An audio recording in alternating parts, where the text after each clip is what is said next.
this fall, whenever I helped her, they recommended her for termination. As soon as we had the meeting, I started the process to work with her doctors personally, and I can tell you that it was a doctor's office, a surgeon's office that had 2 locations. The doctors split time between those 2 locations. On days where they weren't doing procedures, they did paperwork, which seemed to be once, maybe twice a week. I did help Fabiana get that paperwork together. It should all be in order. Hopefully there's no final tweaks that Leaves needs, so I'm asking you to reconsider for Fabiana to help her get back to work. She does want to continue to be an ESP at Tedder. The paperwork should be in order. She would have intermittent leave, that she would be unpaid on days she couldn't come to work. So she wants to work for you guys. Please give her the chance. Thank you. Next speaker.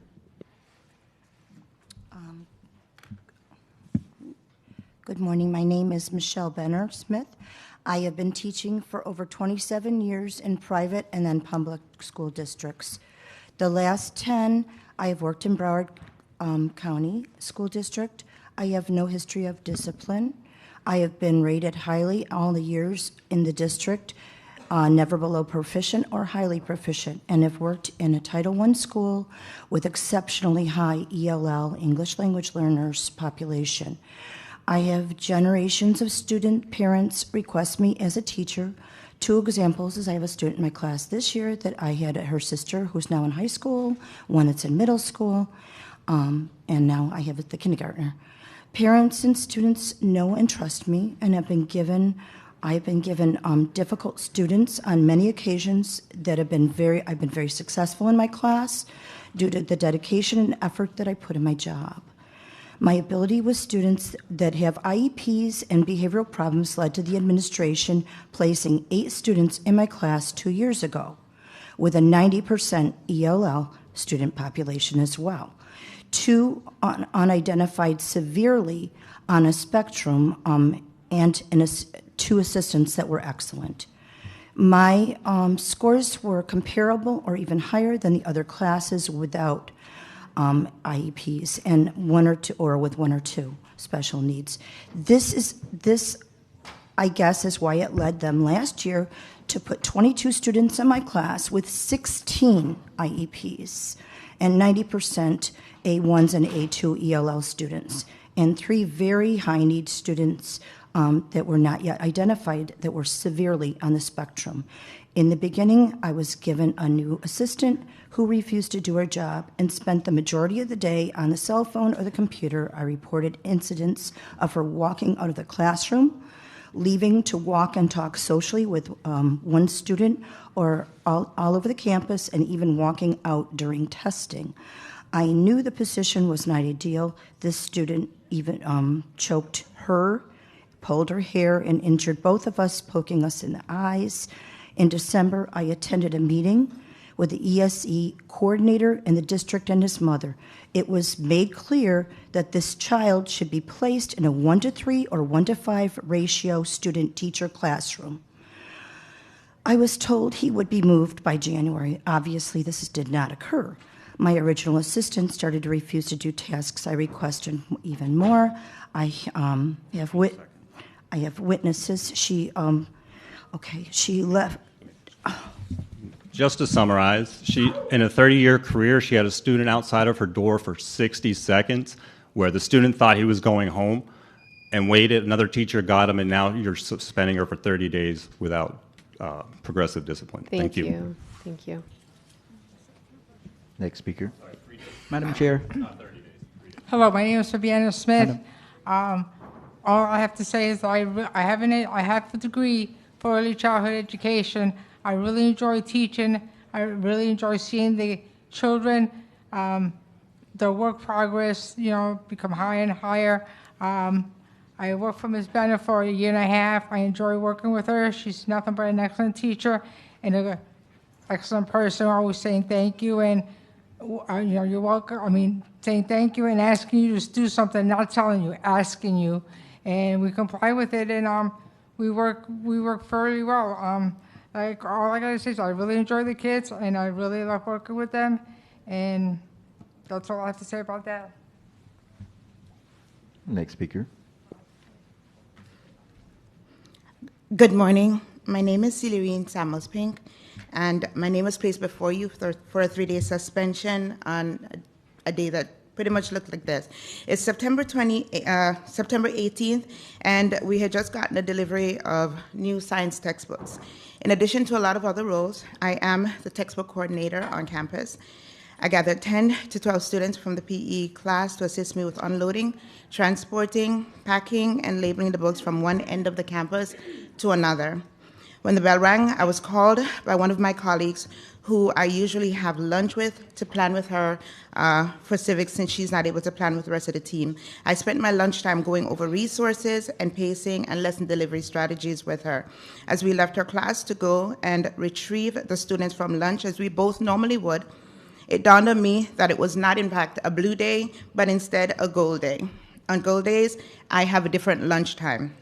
Realizing the error, I hurried to my class, and I was told that the security personnel allowed my students to enter my classroom, and then 15 minutes later, an AP showed up. It was evident that I was fully prepared to teach my students. Their assigned work was already on their desk, and many of them had already completed it and began working on their agenda items that was in their binder while the AP and the security was present in the room. I would not willfully neglect or intentionally not monitor my students. Due to the hustle and bustle, I had made an honest mistake that was compounded with a lot of frequent changes in my teaching schedule since the beginning of the year, where I was moved from class to class, and with the latest change as recent as September 11th, a couple of days prior to the incident, and as well as having 2 different lunch times, depending on whether it was a gold day or a blue day. I immediately apologized to my students, to the AP, and to the security personnel present for mistakenly going to lunch. But it was clear it wasn't enough, because it was not until almost a month later that I was presented with papers, which escalated quickly to the demand for a 3-day suspension. I'm a teacher leader on campus and off campus. I've always had exemplary evaluations. My students' test scores are consistently 90% or higher in a civics course where the school's reading proficiency is way below. I'm very protective of my students and their learning. I was already embarrassed by the incident, but I'm now fully traumatized standing here today with a derogatory public, permanent record and a lot of confusion as to how I even got here. Theodore Roosevelt said, "The only man who never makes a mistake is a man who never does anything." Board members, please vote no on this 3-day suspension and help to correct this awful mistake. Thank you. Thank you. Will the next speakers please proceed to the podiums? Joshua J., Lillian Ruido, Richard Rossi, followed by Anna Fusco. Welcome. Good morning. Attorney Richard Rossi on behalf of Mr. Thomas Harper. So he is before you today facing a 10-day suspension, which we are absolutely going to plead that you vote no on, and you also return him to his original location at the main campus. So just to give a little bit of background, my client has been working in this type of position and profession for around 30 years, I believe over 30 years, without any previous incidents whatsoever. As far as his current location, it's my understanding he's been there for approximately 8 years now, again, with no previous disciplinary action, no previous allegations related to this or any for that matter. And the allegations at hand are completely false. We completely deny them. There's no statements to corroborate them or support them. There's no evidence to support any of the allegations against my client. He's got no previous disciplinary history whatsoever.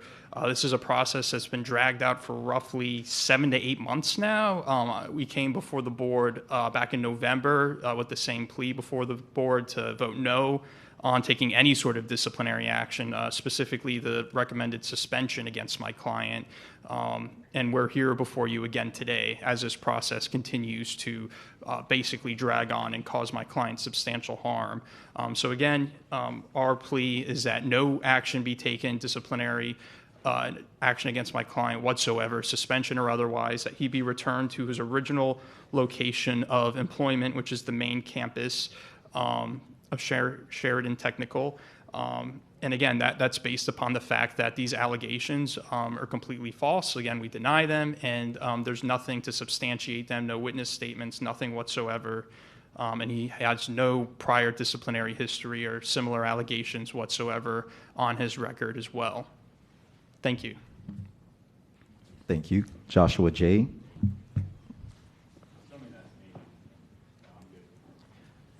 Liliana Ruido. Anna Fusco. That concludes public speaking. Board discussion. I have Dr. Holness. Madam Chair, I didn't get the name of two of the speakers. I can. So it was Thomas Harper was the last one. I have that one. And Celerine. I have Celerine. And then Fabiana. I have Fabiana, but there were two other. What is it? Brenner. Okay, and who was the other one? Mr. Hill, Michelle Brenner, Josh Jameson. who was the field rep speaking on behalf of them. Okay, and who was the other person he spoke on behalf of? Fabiana Smith. Fabiana. I have Fabiana. Okay, all right. So, Madam Chair, I want to get clarification from staff for Celerine Samuel Pink. Do I have that correct? She's receiving a 3-day suspension. I believe she mentioned that security let the kids in the room. Could staff clarify that 3-day suspension and what exactly happened? Dr. Hepburn.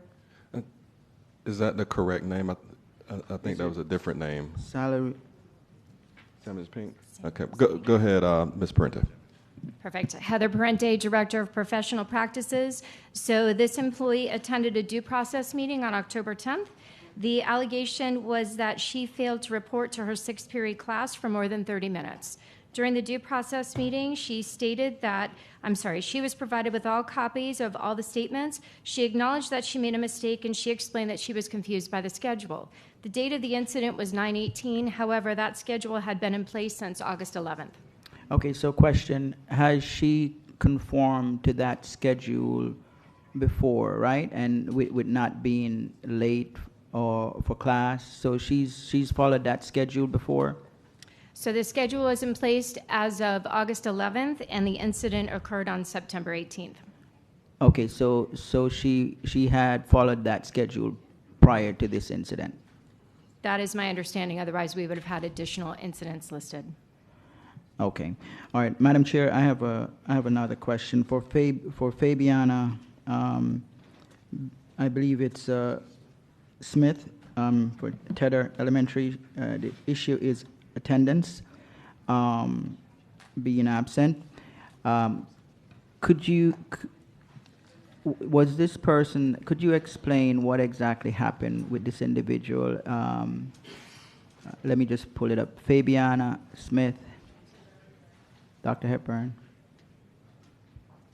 What's the specific question, Dr. Holness? I believe it's an absent issue. And let me just see. Okay, so it looks like there was a prior 10-day suspension, and then there was an attendance issue June of 2024, and then the attendance issue continued. I believe they mentioned that she was ill for many of the days, and she was confused about the process. Could that be a possibility? Ms. Parente, if you can kind of go over the details of or facts of the case. Absolutely. So with this employee, there is a prior history. It started in 2024, where the employee received a meeting summary based on attendance concerns. Then we move into February of 2025, where an allegation came forward for this employee slapping a student. The employee attended the due process meetings and signed a stipulation agreement stating that they would not challenge the 10-day suspension. The employee was worked with administration all along regarding attendance, so that's what's here again before you. Between May 19th and August August 27th, the employee continued to be out, and we have a record from that point that they were absent for 4 days and also in PLV status. When you're in PLV status, that means you're in violation of your contract and you're out without having pay to cover your absences. So that occurred on 6 different days. During the due process meetings and the feedback that the employee was receiving, they were being requested, directed to bring in doctor's notes or any other information to verify the absences, and they failed to do that. They were also advised to contact the leaves department, including on June 7th, and as of September 5th, they had failed to do that as well. Okay, so it's typical, I am assuming, that when a staff is absent, the process is to bring in a note from a doctor or whatever the reason is for being excessively absent. Is that correct? That is correct. Okay, so in 2024, when there was an attendance issue, I'm assuming that there was no doctor's note or anything for that particular situation as well. Is that correct? In 2024, there was a meeting summary, so again, that's when the employees started to be counseled about their attendance concerns. Okay, so this dates back to 2024 with the attendance issue. Correct. Along with other issues. Correct. Okay, all right. I have one last individual, Tom Harper, receiving 10 days. It's shown here that Tom has no prior incidents before. Is that correct? According to the file, that is correct. Okay, so is this typical a 10-day suspension given to an individual with no prior offense? And is the 10-day typical for this sort of a concern? So if I may, this individual had a personnel investigation for the allegation of inappropriate conduct creating a hostile, let me read it, displayed sexually harassing behaviors in a hostile work environment. So the case was investigated by our EEO department and went through the Professional Services Committee. And the decision from the committee was to issue a 10-day suspension based on inappropriate conduct and creating a hostile work environment. According to the detective, this employee was exhibiting unwelcome and inappropriate behavior. The investigator, Ms. Barbara Dorsett. The text messages that were exchanged in this case, which is a very lengthy case, they were the person who was making the allegations. Her information that was shared, as she shared with the investigator, her statements were credible, and her allegations were sustained in taking a look at all the text message exchanges. Hold on one moment, I wrote very tiny. In addition to that, during the investigation process, anyone who is being investigated receives a notice that they are not to be contacting staff. They are removed from their work location so that an investigation can take place. And in this investigation, this employee continued to contact staff and had to be directed to stop.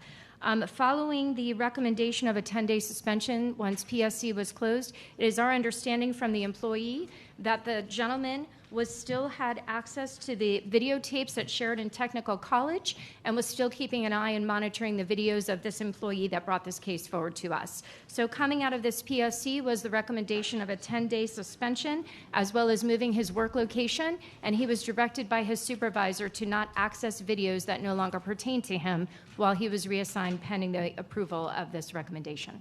Okay, so Dr. Hepburn, I remember we had discussed some sort of a consistent consequence for similar type of offenses. Is this 10-day consistent with what we've done in the past to individuals with that has similar cases of offenses? Yes, for these type of cases, yes, Dr. Holdens. Okay. All right, thank you so much. Appreciate it. Thank you. Thank you, Ms. Rupert.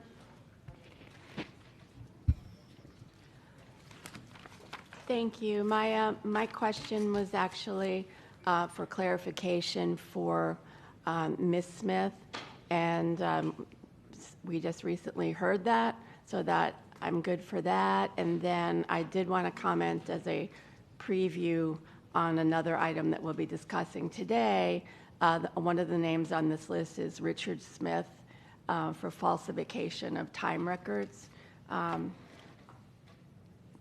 That is the new reality with AI and many other ways to do this.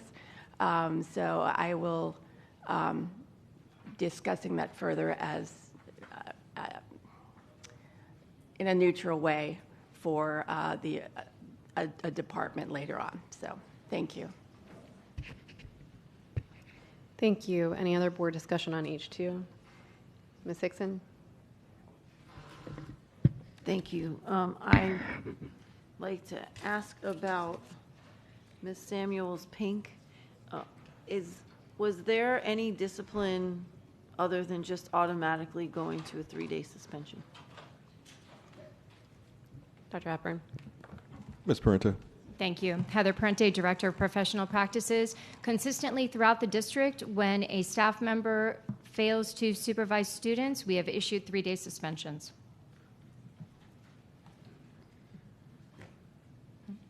So my question to that, I guess just because I was a teacher for a long time, I was a textbook coordinator, I could see where you get involved in the moment, think it's a different, you could be doing that for 5 years in that lunchtime and not realize what day it is. I mean, menopause is real. So anyway, I'm struggling with this particular one, and I know that it's consistent, but we also have to, I mean, there are times maybe when someone obviously just chooses not to supervise students.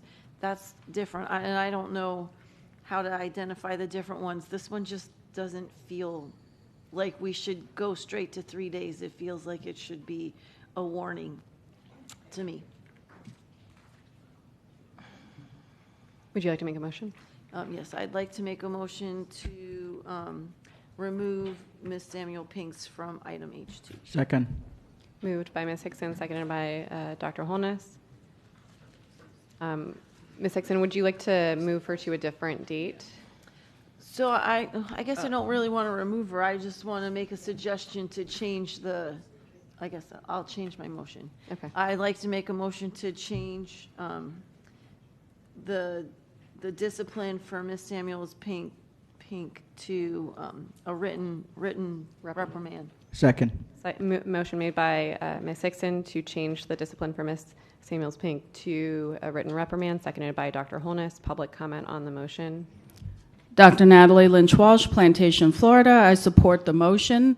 Listening to this, these are people with real lives and real jobs that are coming down here and having their behavior on display for the public, when there's a lot of repetitive behaviors that I can think of that never get the discussion that they deserve, but some of them are coming.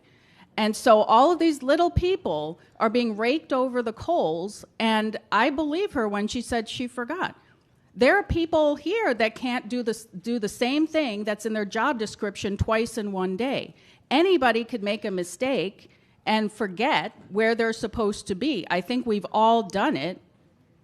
And that does not rise to the level of suspending someone, especially when they own it, which some people do not own their mistakes. Apologize to the students even.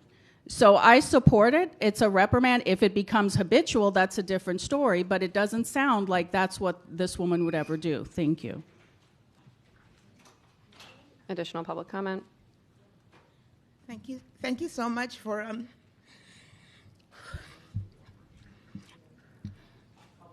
been a classroom teacher for almost 15 years. I do an amazing job, and I want to thank you for considering and recognizing that I don't deserve this. Yeah. Thank you. Any other public comment? Well, this is, I'm standing here before you, Mr. Thomas Harper. I've been in this here school for 8 years, and what they're saying is not true. I'm giving security clearance. Can you pause this time for a second? We're speaking, sir, okay. You need to speak on the motion, which was to reduce the discipline for Ms. Samuels Pink to a written reprimand. So on that motion, we're doing public comment. Anna Fusco, Broward Teachers Union President. This is the prime example of what we've been trying to say, that you have a system that they're still trying to build it as they're flying the plane. There's no consistency. Let's make this clear. You don't have consistency. You have, let me throw spaghetti at the wall and we'll figure it out. And we had a meeting a couple weeks ago. We're working through some kinks, and we're having other meetings scheduled to work through the kinks. But to continue to go on from just 0 to 1,000, when we tried to have conversation and explain of why this doesn't fit, the corrective actions don't fit the allegations or the punishments. It's continuous. And you pick and choose. They pick and choose on who we're going to investigate, of what hearsay may be, or whispers or comments. And we've got real situations that are affecting people's livelihoods. I appreciate you stepping in, School Board Member Hickson, of seeing where that this doesn't all fit in a square box when there's a circle. Thank you. Any other public comment on the motion to reduce the discipline on that particular individual? Board discussion. Dr. Zeman? Thanks so much. Chair, I'm curious if we could get a summary again of the investigation on Ms. Pink, please. Dr. Hepburn? Ms. Parente? Yes, one moment, please. So again, she attended a due process meeting. The concern there was that students were left unsupervised for 30 minutes. They were not unsupervised. Please. She left them outside of her classroom for 12 minutes until they were allowed in by a campus monitor, and she was not present. She had a schedule that was put in place as of August 11th. So on this particular date, which was 9/18, she explained that she was confused by the schedule because at the school, they have rotation days between blue and gold. However, the schedule she was following on 9/18 had been in place since August 11th. So other cases have come before you where it's a kindergarten student, a first grade student, an ESE student, and if they were left unsupervised, we suspended them for 3 days. And consistently. Then just one more question, Chair. Does this employee Please have keep- any previous disciplinary? Excuse me, Dr. Zeman, 1 second. Could I just have decorum in the audience, please? Thank you. Continue. Thanks, Chair. I just wondered if about past behavior. The form says one thing, but I just want to confirm: has there been any discipline in this employee in her last career, and how many years has her career gone? There is nothing on file because otherwise it would appear on the H2. So nothing is there listed. And I believe the employee stated that she was working with us for 15 years. Let me verify. I don't know that we have it. We can look that up. No worries. Thank you very much, Chair. Thank you. Any other board discussion on the motion? All in favor of the motion say aye. Aye. All opposed say no. One dissenting vote for Ms. Thompson. Motion passes. Any other board discussion on H2? Ms. Thompson? Yes. I think we need to, or at least I would like to have a board discussion on, again, our role in these matters, because my recollection is that we directed staff to have consistency in the way we are handling these issues, and then we try to have consistency, and now we push back against staff. So I would like to hear from our general counsel, again, what a board member's role in HR matters are. Ms. Batista? Thank you, Madam Chair. The role of the board, depending on what the different unions and the collective bargaining agreement is for that particular individual. In this particular case, if there is something before you where the employee is given a particular amount of discipline, and you believe that based on the facts that are presented, the discipline should be changed, you have a right to opine about that and vote about that. Again, keeping in mind that you may not have the complete history of what has happened to other employees before that, while the staff and the superintendent does. And what is the next steps if, when we approve these disciplinary measures, what is the next steps that the employees have if they don't agree with the action we took? Correct. So if the employees do not agree with the action taken, they have a right to due process. They can either go through the arbitration process based on their collective bargaining agreement, or in this particular case, they can challenge the action before the Division of Administrative Hearings at DOA and have a judge look at the facts and opine.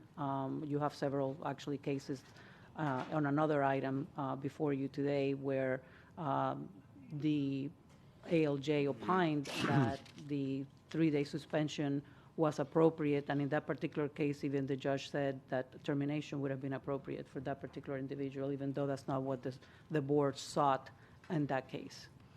So just to summarize, HR does, an incident happens, HR investigates, they bring these recommendations to the board's role, in my opinion, and what I believe you're saying, is to approve these matters. Obviously, we have all the rights to ask questions that we want.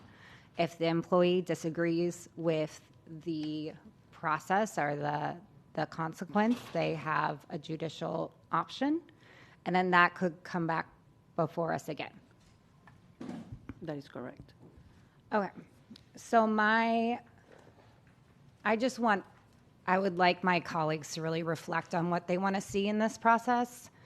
Actually, before that, we get a board update on the meeting that Ms. Futo referenced on the process and the things that are getting under-kinked, fixed? Dr. Hepburn? Yes, I'll have Dr. Lozano give us a synopsis of the meeting and some next steps with working with the union leaders. So we had a productive meeting with all the union groups. They had their legal representatives there as well.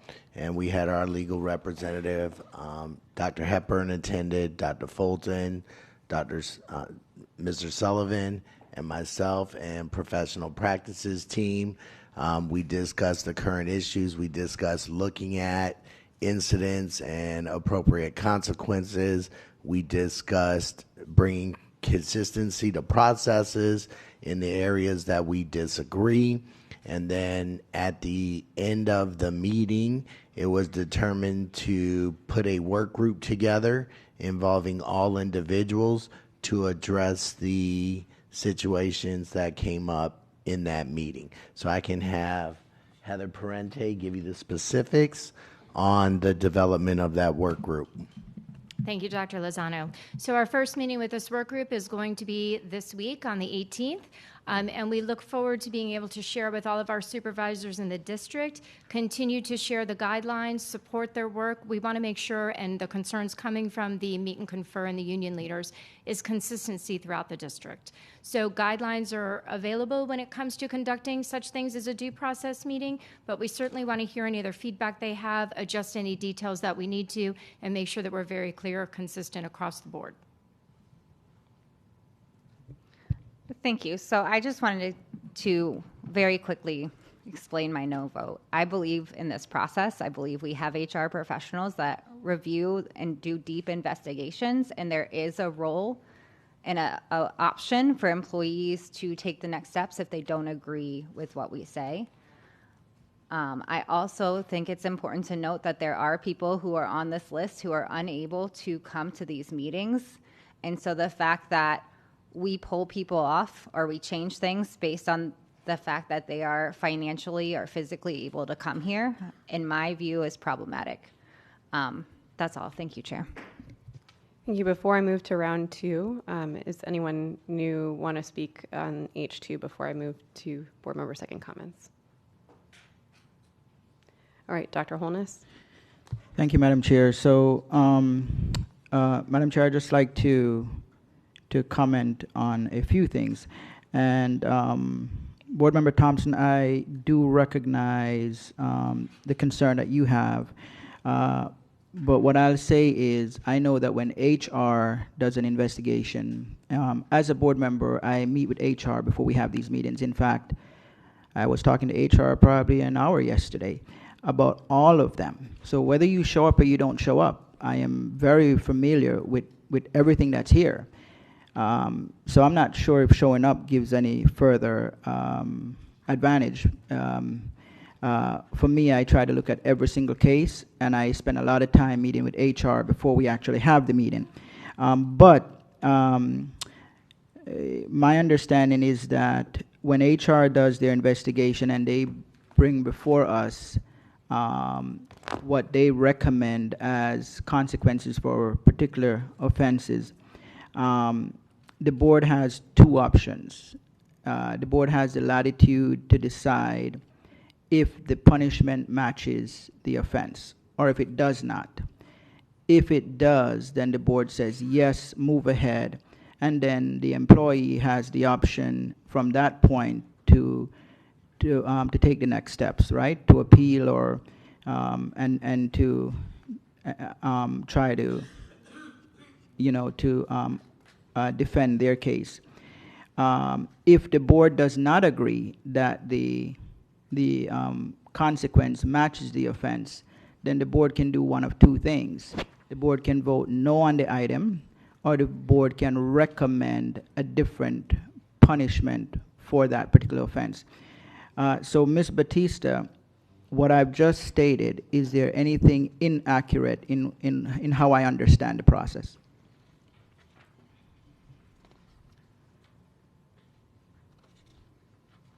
No, there isn't anything inaccurate in how you've described the process. The board does have, certain, I'm going to say, latitude or discretion if you understand the facts, that the facts do not fit the punishment or the punishment doesn't fit the facts. Right. Having said that, the law is clear that, for the role of the board, that the superintendent's recommendations should be taken, seriously, and that the main role of the board is to move the process forward so that the employee has an opportunity to appeal the issue or move through the due process if that's what they wish to do after the vote of the board on the penalty.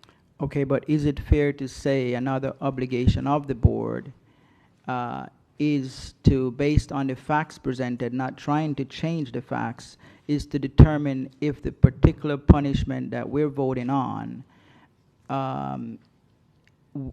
is reasonable for that particular offense? And it could be that the board, because we've done it in the reverse as well, we've had cases that came before us that we felt the punishment wasn't enough, and we went in the opposite direction and changed it to an even higher punishment. So isn't it the responsibility of the board to determine if the punishment is not adequate or if the punishment is too much, and make a different recommendation?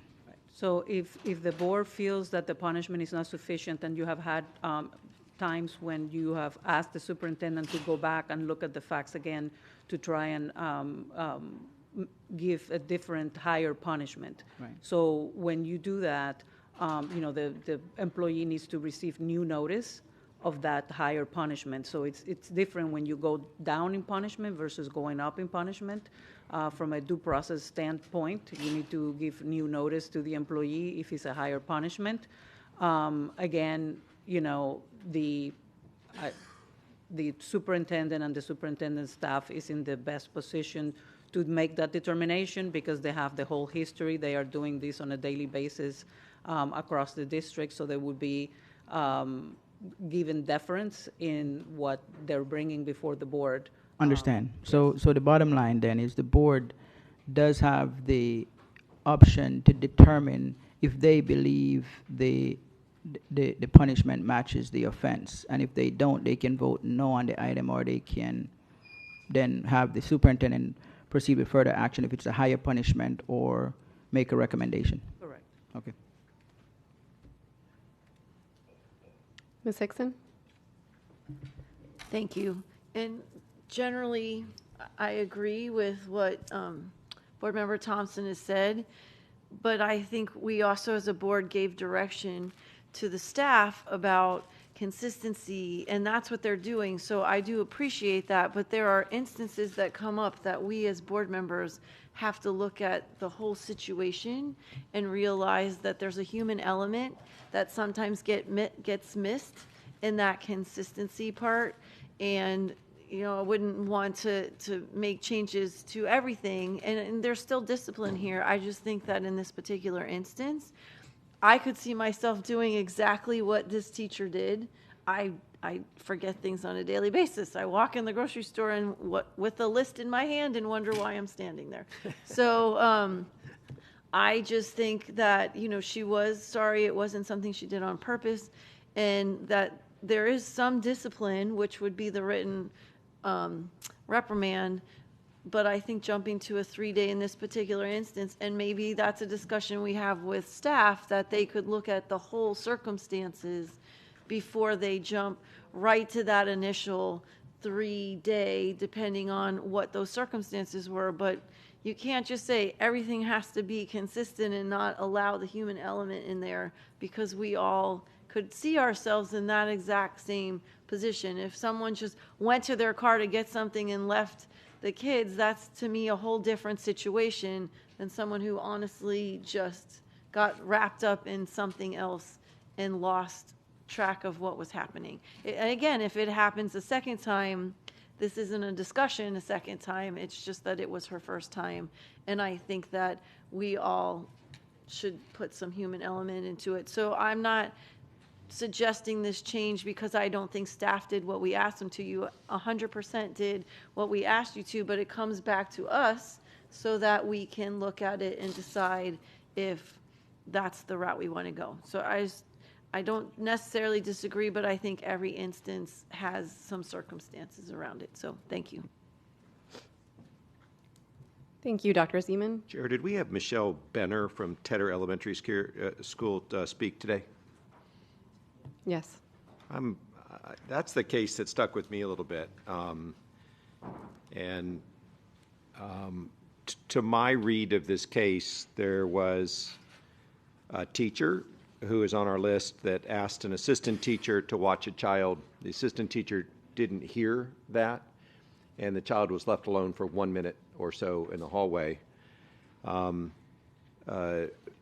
Mr. Superintendent, do you think the 3-day suspension is consistent with previous cases? And again, these cases are very, very difficult to put in a bucket. There isn't, like these perfectly little trim buckets where you put these cases in and you know exactly how to do consistency. And so I find that really, really difficult. But I'm curious, Chair, if the superintendent thinks that this 3-day suspension for a 1 minute deviation due to not hearing a teacher ask them to do something is consistent with what we've done in the past. Dr. Hepburn? Yes. And I'm curious if I have the summary correct. Could I get a staff summary for this particular case? Ms. Parente. Thank you.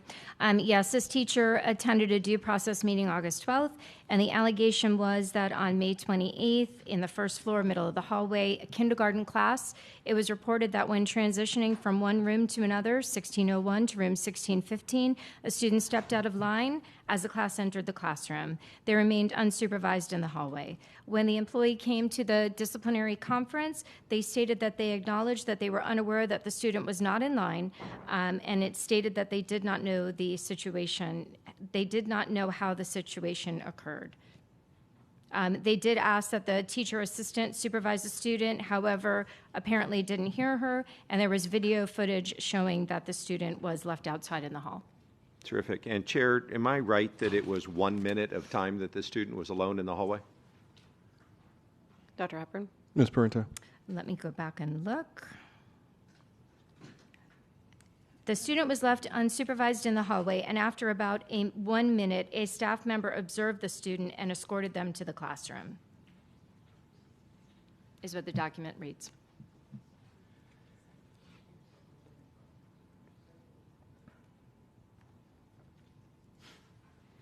And Chair, if I heard correctly, in the case record, it says the teacher asked the teacher assistant to supervise a child. Is that correct?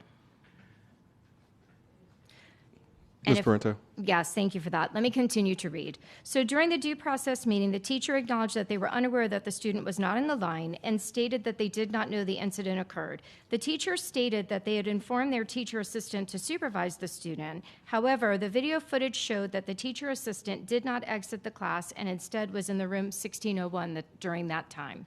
So the teacher in the document, the teacher again was transitioning the students. One student was left behind. She was not aware that they were left behind. And another member of the staff noticed the student in the hallway and then escorted them to the classroom. But it was a brief period of time. Yes, sir. I appreciate that. And I just want to be really clear about this before I suggest something. There's nothing in the case record that would suggest that the teacher did not ask the teacher assistant to supervise this child. Is that correct? The only thing that we have would be that she informed the teacher assistant to supervise the student. However, the teacher assistant was in the classroom, so she wasn't in the hallway during that transition. So the teacher assistant wasn't in the hallway. So if she was asked to do it, she stayed in that room the entire time. She wasn't in the hallway to know the student was still there. This is a counterfactual problem, because if she didn't hear, "I need you to watch this child," she could have felt free to stay in the previous classroom and do whatever a teacher assistant is doing to clean up. I don't find this to be equivalent to a 3-day suspension. A minute is a minute. How many years of experience does this teacher have? We would have to look that up for you. That is not part of the file that we bring. Does this teacher have any discipline history before this? I apologize. The teacher was hired in 2016. And give me just a moment to refer to H2. Thank you. No prior discipline, Dr. Zeman. Terrific. I just want to be sensible about this and try and add to the consistency of what's been done before. I view leaving a child unattended as a serious problem. But if a teacher said that she asked an assistant and there's no evidence to suggest that didn't happen, and the consequence was a child was left alone for 1 minute, found and brought back to their classroom, 3 days seems like a lot to me. So I don't think it's a nothing, though. I don't think this is like a previous motion. So I'm going to make a motion to move this 3-day suspension to a 1-day suspension. Moved by Dr. Zeman, seconded by Ms. Hickson. Public comment on the motion.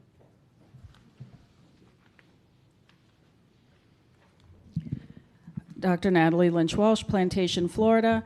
I support the motion. And I think the reason you're having this problem is that the issue is not consistency. The issue is a lack of context in the consistency. People are robotically saying A happened, that means B must be the punishment, without entering any other variables into the decision, which requires some thought.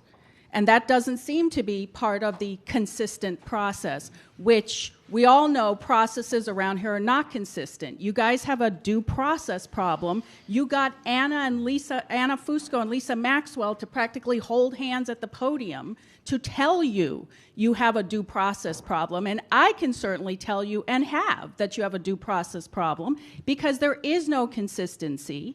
And even when things are consistent, they make no sense. So there was no intent here other than it sounds like she did tell them to do it, so I support it.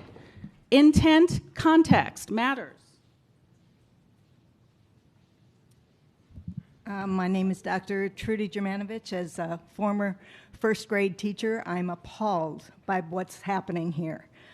It's an unbelievable thing that you would punish the teacher for this in any way. You could give her a reprimand, and that would be appropriate. I don't agree with this motion. I think you should just give her a reprimand. Thank you. Any other public comment? Yes. There is a comment from the President of the Union. I appreciate your understanding, Dr. Zeman, of that the actual punishment doesn't fit exactly the situation. And that's the part, and I heard you clear say, there's no evidence. That's one of my biggest problems that this group does. that there's no evidence, but yet they move forward because of what it may look like or how it sounds. That's part of due process, is having actual factual evidence that can lead to the situation. You have teachers that make 2,000 or plus more decisions a day in taking care of situations. And they're doing it. They think they might have said it loud enough, and things happen. So we do ask for situation. We have to come before the board, which is your responsibility to hear and understand and then make a decision, because you are the decision maker. So I agree with Trudy. It shouldn't be any discipline like this. Thank you. Some type of reprimand and some corrective action and training, which you guys neglect to do, which is a liability on the board. Thank you. Any other public comment on the motion? Board comment on the motion? Dr. Holness? Thank you, Madam Chair. So, Dr. Hepburn, as we are talking about the consequences for discipline, I guess what I'm getting from the audience as well, and what I'm thinking about, if A happens, then B must happen. But is there a part of the process where if A happens, there are rationale for why B should happen, or how B can be adjusted based upon A happening? For example, you know, just in real life, right? If you're at a red light and it says you should stop at the red light, which means when you see a red light, you must stop. However, if you're at a red light and someone is about to rob you, then you have to make a decision and run that red light, right? So A happens, but is there a rationale why B occur? And is that taken into consideration in determining the consequence given to that person? So is there a part of the process that is involved in terms of if this particular defined situation occur, that investigation takes into consideration why it occur and what the punishment should be, as opposed to no matter the reason it occurs, this is what the punishment is? Is that a part of the process? Yes, that's a part of the process, Dr. Holness. There's a lot of dialogue that goes into this amongst staff, just to make sure the punishment fits the allegation or the outcome from PSC and all of that. So, and also in addition to that, to have one-on-ones with board members, offering that opportunity when necessary, also to go through these cases. So there's additional thought partnership to ensure by the time it gets here, it's presented as best as possible for the actual incidents that happen with staff. Okay, but what seems to be happening, or what, at least what is believed to be happening, is that if, for example, a teacher left students unattended, and this is the first offense, it's a 3-day suspension without considering any other situation surrounding what the teacher did. So would you say that human resource move directly to the punishment of the defined punishment if a particular situation occur, or do they have flexibility in determining why it occur and then adjust the punishment that's defined? Absolutely, they have flexibility. They exercise that flexibility all the time. Okay, so in this particular case, and Dr. Zeman, thank you for bringing this back. Now getting better understanding of it, this particular teacher had no prior history. There is no evidence to suggest that the teacher did not tell the assistant to watch the kid, and then you know. So I just, this is another case where the 3-day suspension, yes, if you leave your kids unattended, you should get it. But this is another case where it appears that the 3-day suspension may not be the right punishment for this particular situation, because there is some rationale as to why it occurred. Now, should the teacher be punished? Yes. And Dr. Zeman, I'm not sure either if the 1 day, because we're talking about a prior case where we're reprimanding. So before I make a substitute motion, are you comfortable with a friendly amendment to your motion, or in terms of a reprimand as opposed to 1 day? Yeah, I would rather we just go through it and you make a substitute motion and we'll vote, and one way or the other might win. Got it. So I'm going to make to be consistent with the board's decision before, where the board evaluated the punishment to determine whether it matches the offense, which is what we're doing in this particular case. And consequently, I would like to make a substitute motion, Madam Chair, that consistency is the word, and I think this is consistent with what we're doing before with the prior case, that the teacher receive a reprimand for this particular incident. So, is there a second? Seconded by Ms. Hickson. So a substitute motion has been made to reduce the discipline to a written reprimand. Public comment, and seconded by Ms. Hickson. Public comment on the motion. Dr. Natalie Lynch-Walsh, Plantation, Florida. I'd like to thank Dr. Holness for his substitute motion. That's even better. I think there are probably larger forces at play when we talk about context again. It's important to understand context.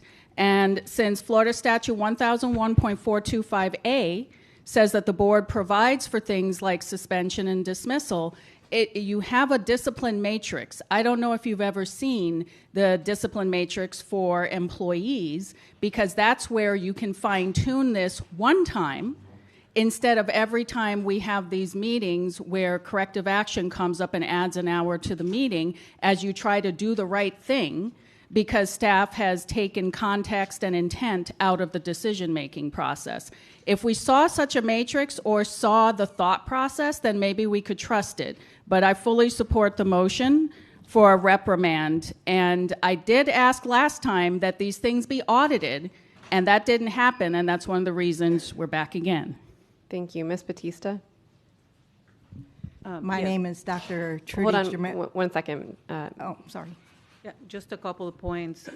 So any type of matrix, disciplinary matrix, needs to be negotiated with the union. So I just wanted to make that point. And then I just wanted to add to what Dr. Holness had mentioned before about sort of like looking at the totality of the circumstances, that the staff does that. That's what part of the due process meetings are, when the staff meets with the employee so that they can share their side of the story, and that's part of what comes before you as well. Thank you. Public comment? My name is Dr. Trudy Germanovich. Thank you, Dr. Holness. I believe that this is the right choice, and I hope that your colleagues will also believe that it is. Thank you. My name is Celine Samuels Pink, and I broke down the last time I had a conversation. I'm not a political advocate, and I'm thankful for the decision that you made on my situation. But regarding this particular teacher, I just want to make a comment about the process. I'm not sure if HR is truly exercising any flexibility regarding the process. I can speak to my process, where I believe that during the due process procedure, HR didn't contact me. I was not presented with any witness statements during my process. No inquiries were made other than what was provided by the AP on site. So it wasn't a balanced inquiry. Again, I don't know what this situation was about, but I do question the due process procedure, having gone through it traumatically for the first time. And I would really love for the board to investigate that, but I do appreciate Ms. Hickson and Mr. Holness and everybody's consideration regarding the matter in making the adjustment as needed. Thank you.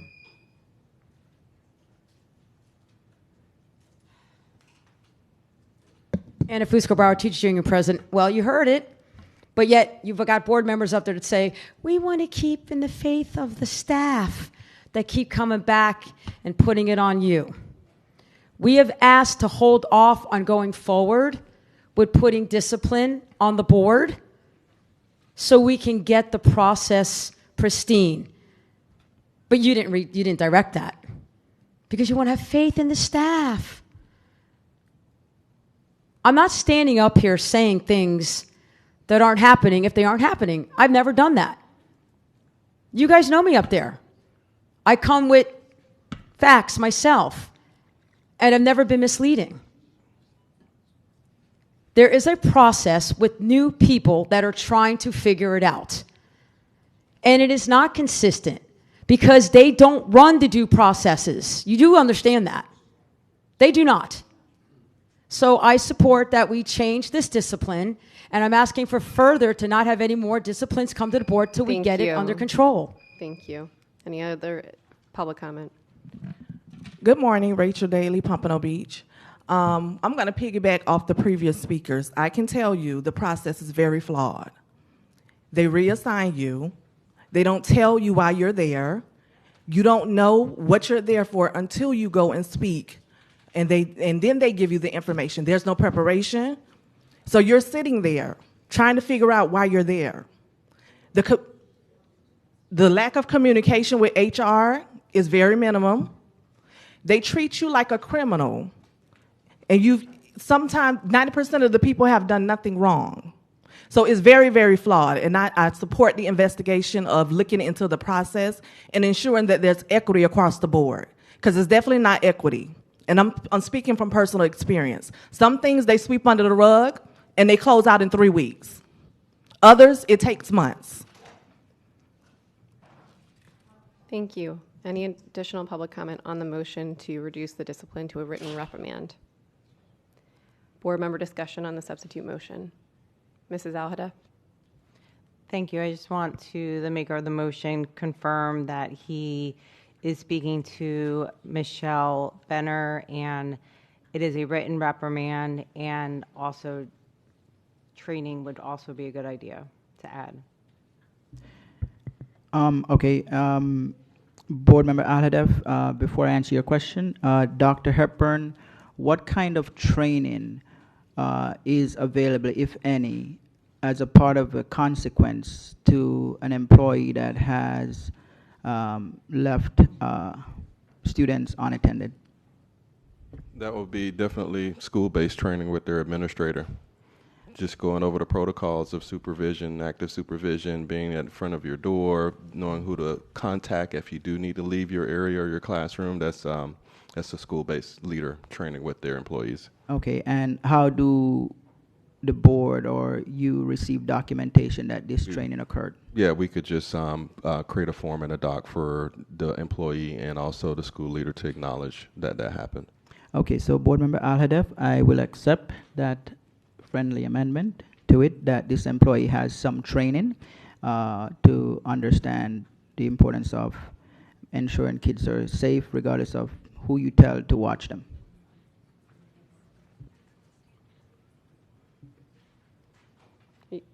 I'm good.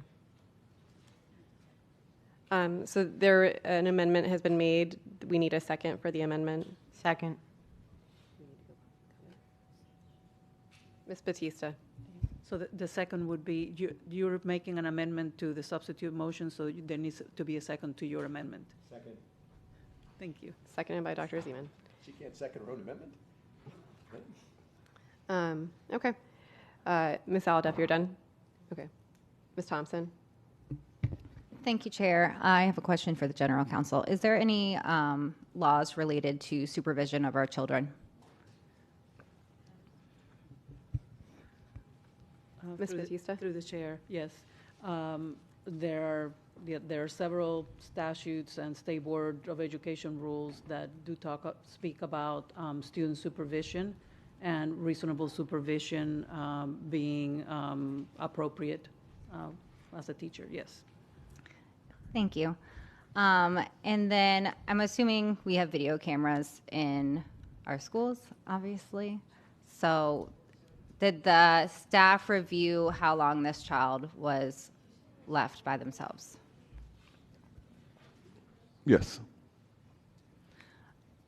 And I think, again, I don't think this sets a very good precedent. And I think that if something happened to this child, even though it was 30 seconds, 60 seconds, this would be a very different discussion. And so I will be voting no on this item. Any other comment on, board member comment on the substitute motion? All right, all in favor of the substitute motion to reduce the discipline to a written reprimand with training as amended, say aye. Aye. All opposed say no. One dissenting vote from Ms. Thompson. All right, we are back to the item as amended. Dr. Zeman? That expired my comments, Chair. Thank you. Thank you. Ms. Thompson? Madam Chair. Mrs. Al-Hadaf? Okay, thank you. You're good. Dr. Holness? Okay, yeah, Madam Chair, as we move on to approve this as a whole, I would prefer to have these things come back to us where, and this is not to discredit in any formal way HR. I think HR is attempting to do the best job they can, but I would love to see that these come to us where we don't have as many concerns as to whether the consequence matches the offense. So I am not sure, Madam Chair, if this requires a motion or a direction to the superintendent, but I think that we would like to see this process possibly improve so we don't have so many questions. So for me, I would like to direct the superintendent to review the HR process as it is, as we look at consequences versus offense, to determine if it can be improved, and also to ensure flexibility is provided in specific cases so as to not have the consequence be executed fully to the extent of the consequence as opposed to the offense. Dr. Hepburn? Thank you for the comment, Dr. Holness. We're already doing that. We're actually working collaboratively with the union leaders to accomplish this with our work groups and figuring out specific next steps for due process and any other gaps that both parties have identified. So we're already in motion with that. Okay, so do you believe the process can be improved? Yes, absolutely. It's always a continuous improvement process. Okay, so what I've noticed, and I believe it's the same with other board members, is that there is a particular consequence when something happens, and I've seen that more often than the contrary, right? So if there's a 3-day suspension for leaving kids outside of a classroom, it appears that the 3 days would come to us quite frequently as opposed to an adjustment to the 3 days depending on how it occur. So is that an area that you think can improve to determine if some flexibility is needed based upon something happening and what the consequences should be? Yes, I think working with our partners in the union, we'll come up with a tight process. I would be remiss if I didn't remind the board the sheer number of employees that we do have. And when you look at case in today, we probably have about 30 people on this item, and we only discussed 2. We didn't discuss 10. We didn't discuss 15. We didn't discuss 20. So, the process is pretty tight. It has room for improvement, working with our union partners to fill any gaps. But as far as moving forward, yeah, we're working together to make sure we do a better job. And Dr. Hepburn, just so I clarify, if an employee is clearly violating something where they left the kids unattended, they went off campus or whatever they did, but it's a clear violation, then yes, they should be punished to the full extent of how we can do it. But if there's clearly an unintentional reason or human error, then I think those particular cases should be viewed a little differently. And I'm not getting involved with it. I'm just saying that's the reason we have these lengthy discussion, because we now start to question whether or not this employee deserves the level of punishment that is prescribed. So I'm just asking that for the cases that are where it was unintentional or there was a human error that causes something to happen, if HR, if you can work with HR to have a little bit more flexibility so we don't have to spend so much time up here trying to figure out if we should give this punishment or not, or if we should agree to the punishment. Noted. Thank you. All right. I haven't been able to give comments yet, but I just wanted to say two things. To a point that's been made today, we are within our rights as a board to make motions to reduce or increase discipline. So at no point has council said we are not allowed to do that. So I just want to be clear about what we are within our rights as a board to do. I think it would be inappropriate if we were working with HR staff to do the investigation. You know, that's inappropriate, but we do have the right to make motions to amend the discipline. And then I just wanted to encourage my colleagues, you know, HR used to reach out. They didn't, for me at least, for this meeting, but it's been a kind of a crazy month, to request a standing meeting to review the discipline. I think that's a very helpful thing. I'm going to be requesting a standing meeting before each school board meeting to review H2 with staff. Because that, you know, I think being able to have those conversations with staff, and that way you were also not putting employees' business out in the public unless absolutely necessary. So I would encourage my colleagues to do the same. Thank you. Ms. Hickson?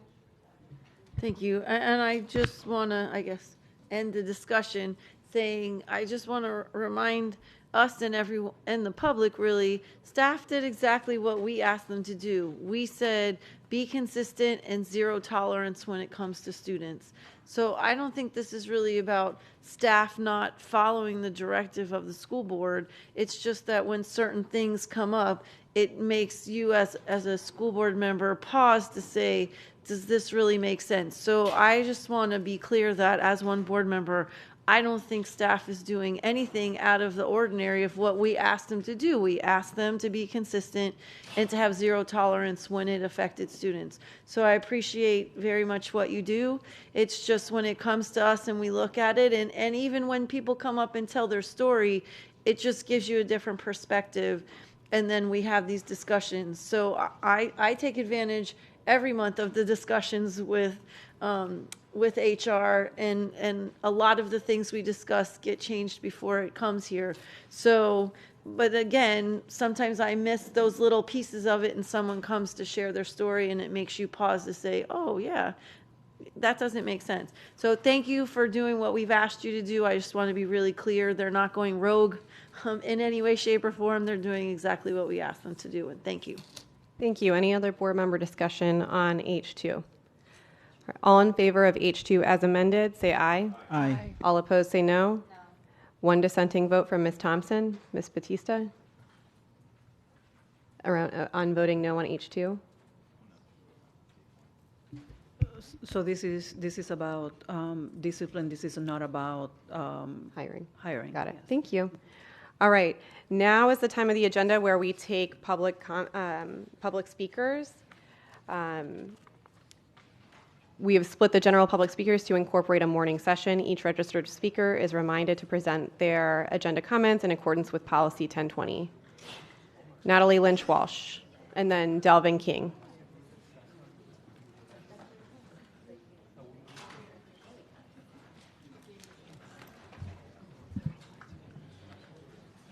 Good morning again. Dr. Natalie Lynch Walsh. I actually changed my first name in Granicus because we seem to be, my doctorate seems to have disappeared when my name gets called. So the doctor is there, and that's how I should be addressed, unless I'm going outside to put the doctor in front of everything. Just a reminder. So last night, as I was getting my thoughts together, I saw a post on Concerned Citizens that is the reason I felt like dressing in black today, because we seem to be trapped in some version of A Christmas Carol, or maybe the Marquis de Sade is running the joint.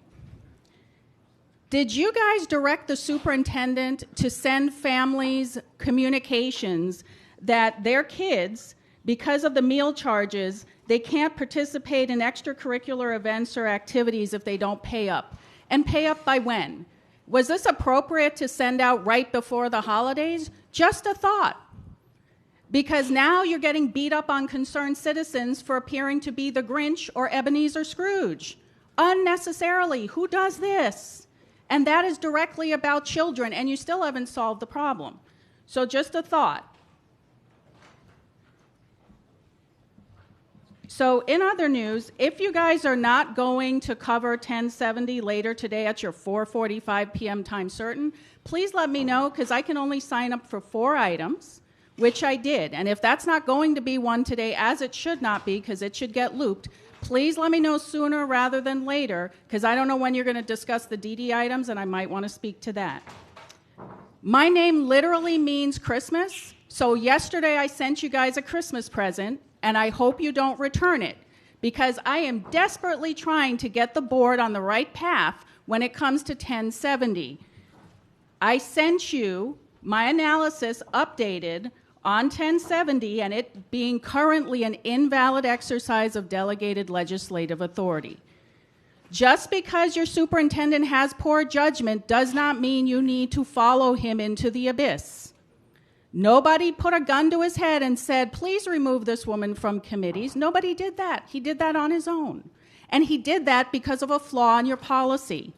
A flaw that if you vote yes on to the language that the kids have added, because they think they're so clever now that they're going to now add a line that says, oh, we're just going to create a process to inform you when he's unilaterally done a removal. It's not a process that your Deputy General Counsel in 2021 provided you language with. This can all end, just put the language from 2021 in there, and we can all go home and celebrate the holidays peacefully. Thank you. Next speaker, Delvin King. Delvin King is the next speaker. Dr. Wanza.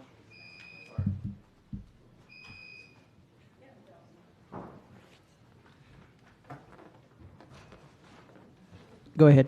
Okay. Good morning. You know, it's nice. I see everybody taking their restroom breaks and all their free time when it's time for public speaking, but I'll say what I got to say anyway. Good morning, School Board of Broward County and community. As you can see, the concerns I brought about the illegal use and personal rentals of facilities here in Broward County did have some truth to it.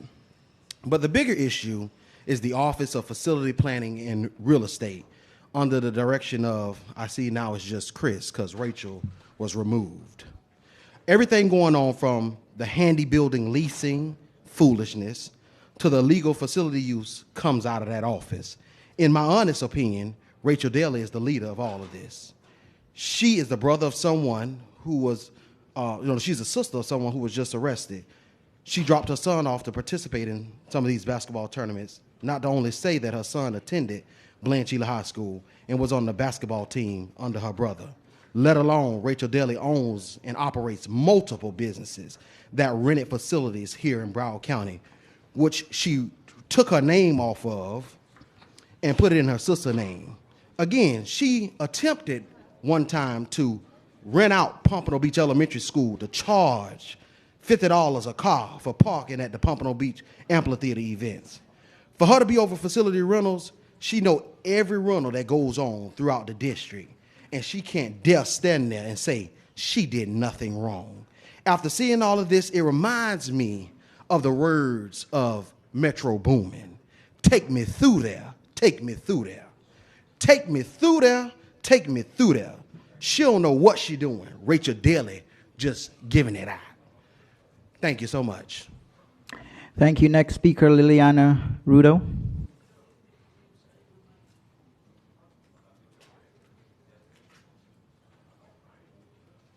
Good morning, Liliana Rido. I'm here just to bring you a message today.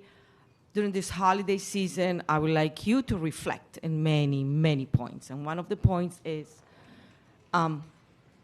please be kind to your members. Be kind to your employees in this case. And not only that, respect the process. It's very embarrassing to bring people here with no history.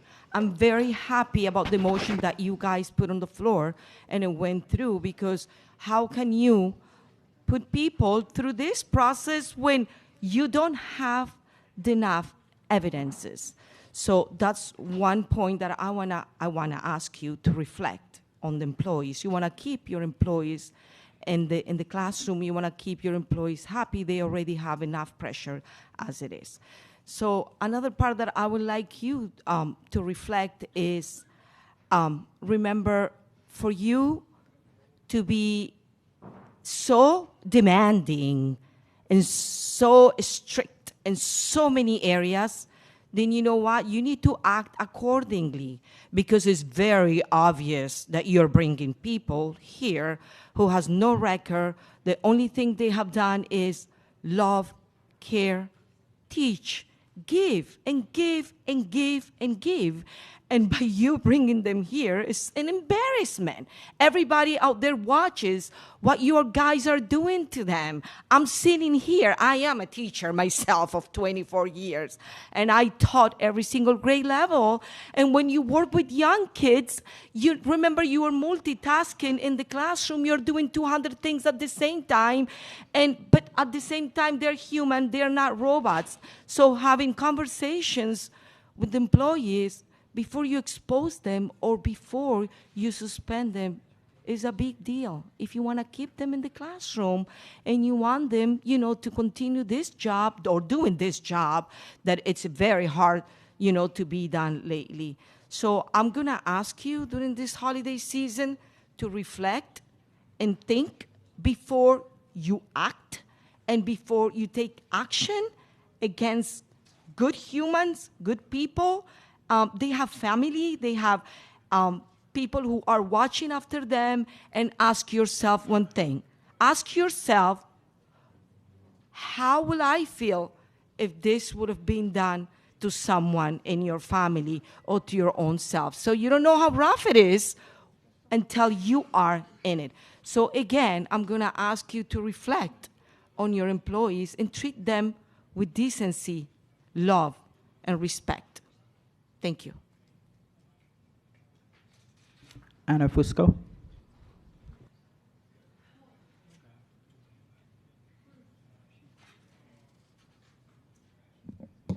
Anna Fusco. I am a Broward County resident, Broward County School employee, the Broward Teachers Union president.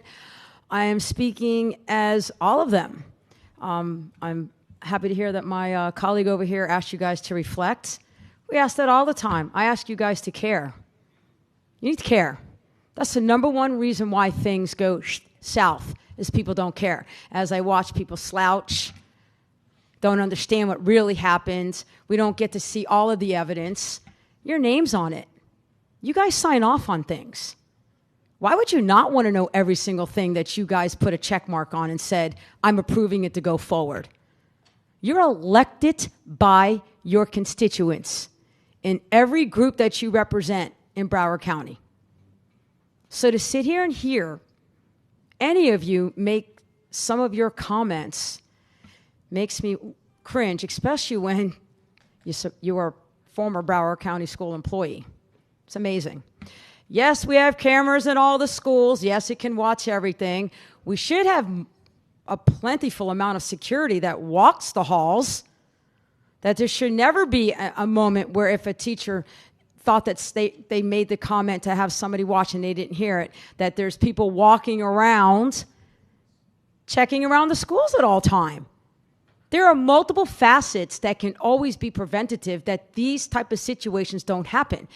The number one reason why things aren't happening effectively because there is zero training on getting things done. Protocol, constant conversation, because everybody's spent worrying about the next time they're going to get an evaluation that they got to be perfect, or that their plans need to be perfect without time to be able to plan. That's it right there. Data chats, that's more important than talking about safety and security. Lori and Debbie, you sit up there. Safety and security is not the first priority that's happening. I can make that clear. Data chats are. Walking in people's classrooms with groups of 10 people. Grade chairs, coaches, support staff, admin, people visiting from other schools. You take people out of their schools to sit in other schools. That's why we're getting these problems happening. Because they're not in their schools taking care of their schools. They're being forced to get to other schools. Then they've got to do the breakfast thing. They got to do the lunch thing. Did you not know that? You got 10 people sitting in a classroom instead of 10 people walking to school. There are multiple facets of why things are happening. Because you've got a leadership sitting here instead of making sure that their people are accountable. I say it every single time. Be preventative, and we won't be sitting here every single board meeting giving the scrutiny of why it's happening. Thank you. Trudy Dramanovich.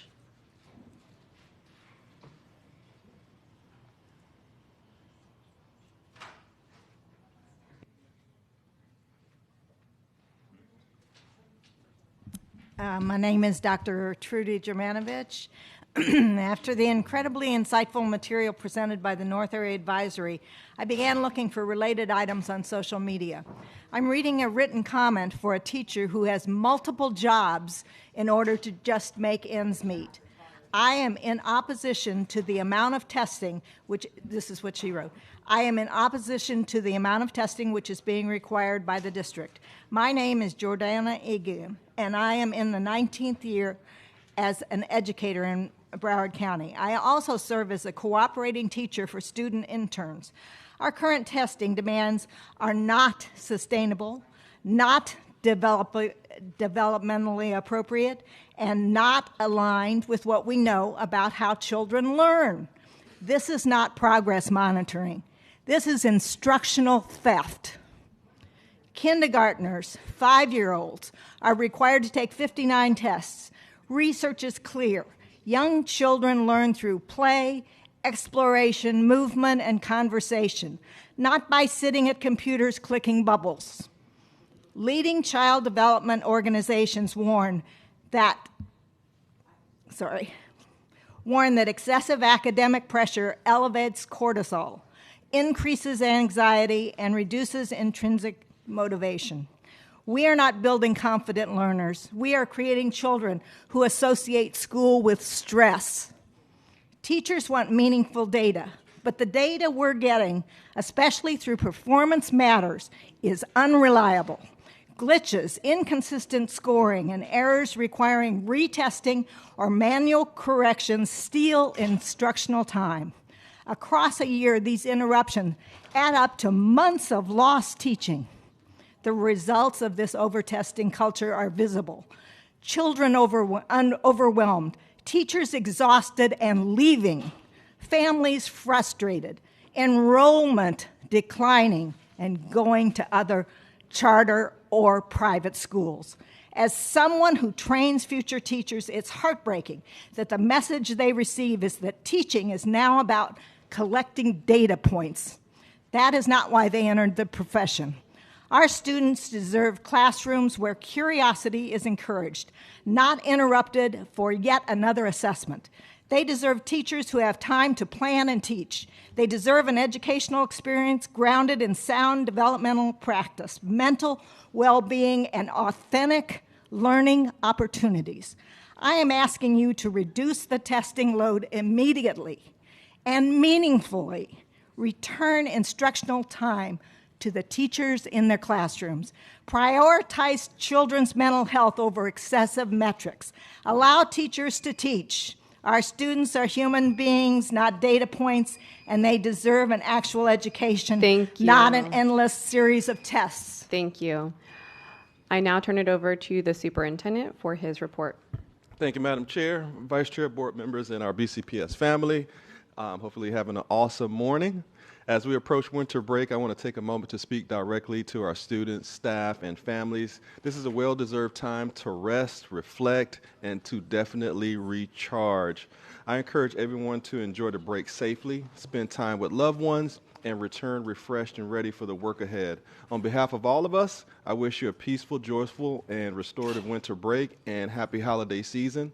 I'd like to take a few moments to highlight some of the district's activities and accomplishments from this past month. At this time, I'm going to ask Beacon to roll the tape.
Great things are happening at BCPS. Also would like to thank our partners, our many supporters for helping us create an environment where our students can engage in relevant and real-world experiences, especially exposure they have to support the conceptual things that they're learning in our classrooms. And Madam Chair, happy holidays to all of our BCPS family, and that's my report.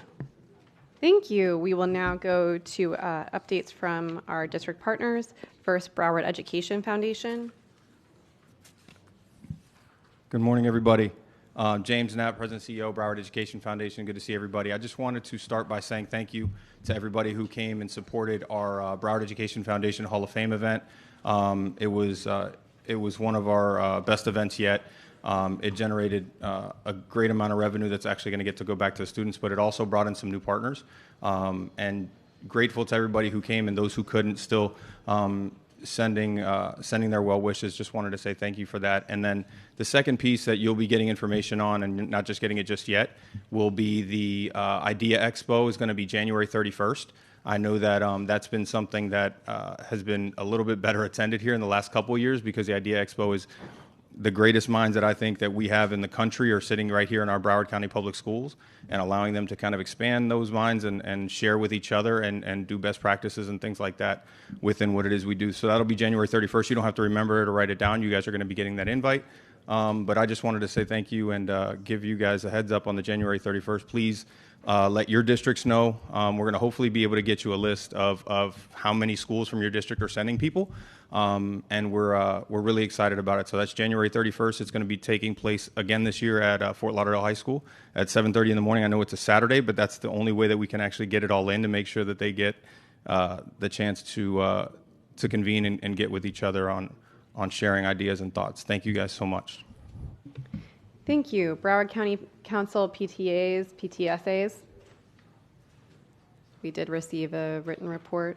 Employee groups, BTU.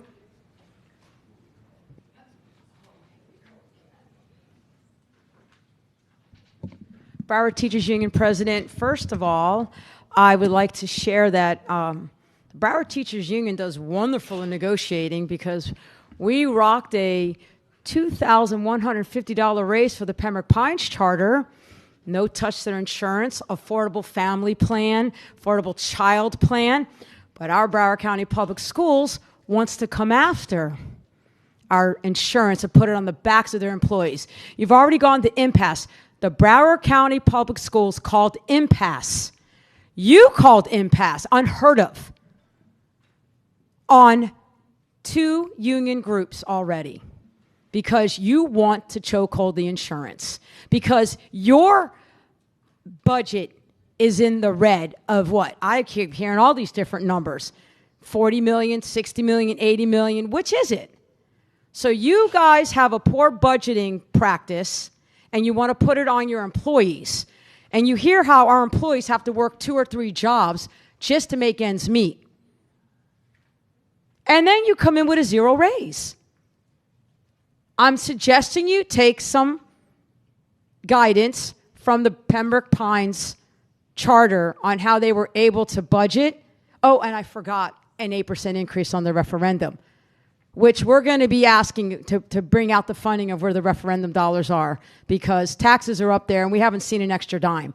So again, the budget. So we'll start there. Let's talk about due process. We heard it again and again and again. But I didn't hear a direct push halt so we can get it pristine, instead of we're working on it, we're figuring it out. You want to keep saying that?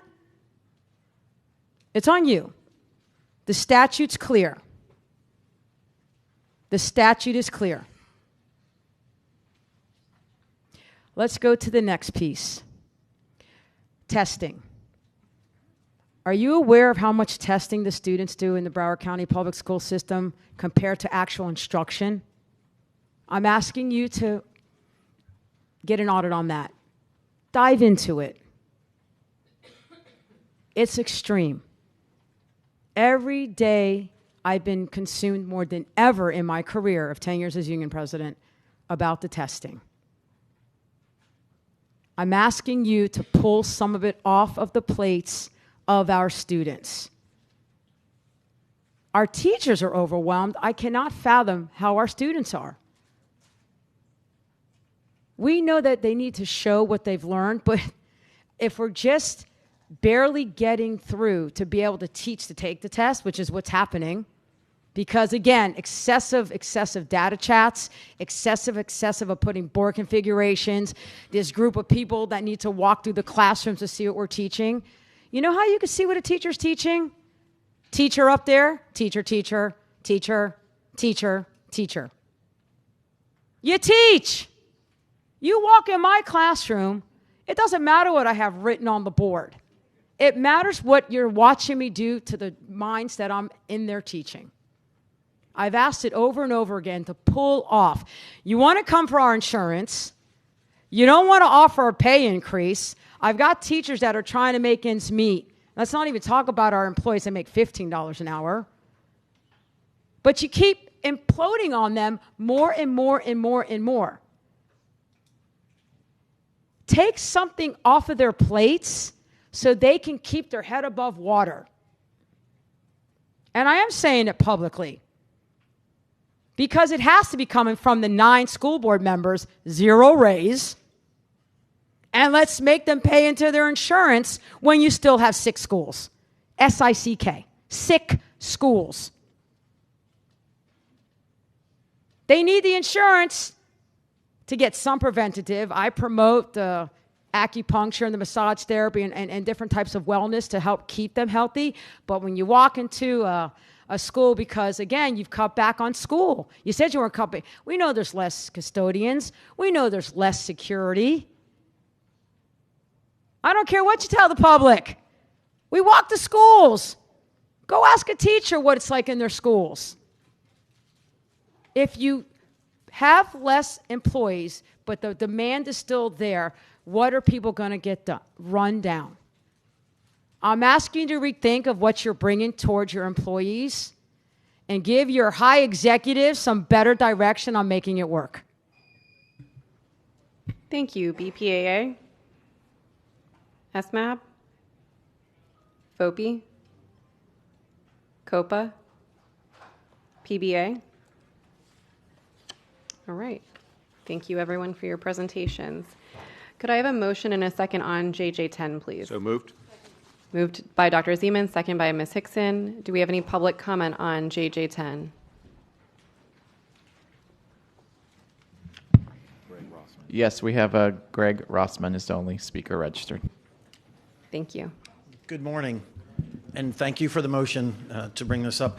I'm here in support of the ROCS officers. They are my clients. Also, your attorney, Mr. Cooney, who I've been working with, wanted me to be here. I'm not exactly sure why, but he thought that there might be questions that I could answer honestly for you. So what I'm here to tell you is that in the August meeting, members voted or gave direction to staff to come back with a lease that was 5 years instead of 3 years.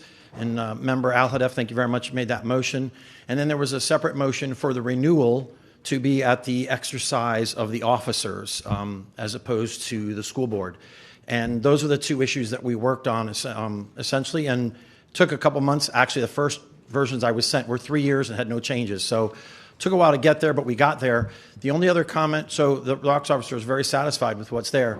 The only other comment I have is the summary that you are given. I want to make sure you understand that talks about the subsidy is, and I'm not blaming staff, they're applying a formula that's in the contract, but it is a mythical number.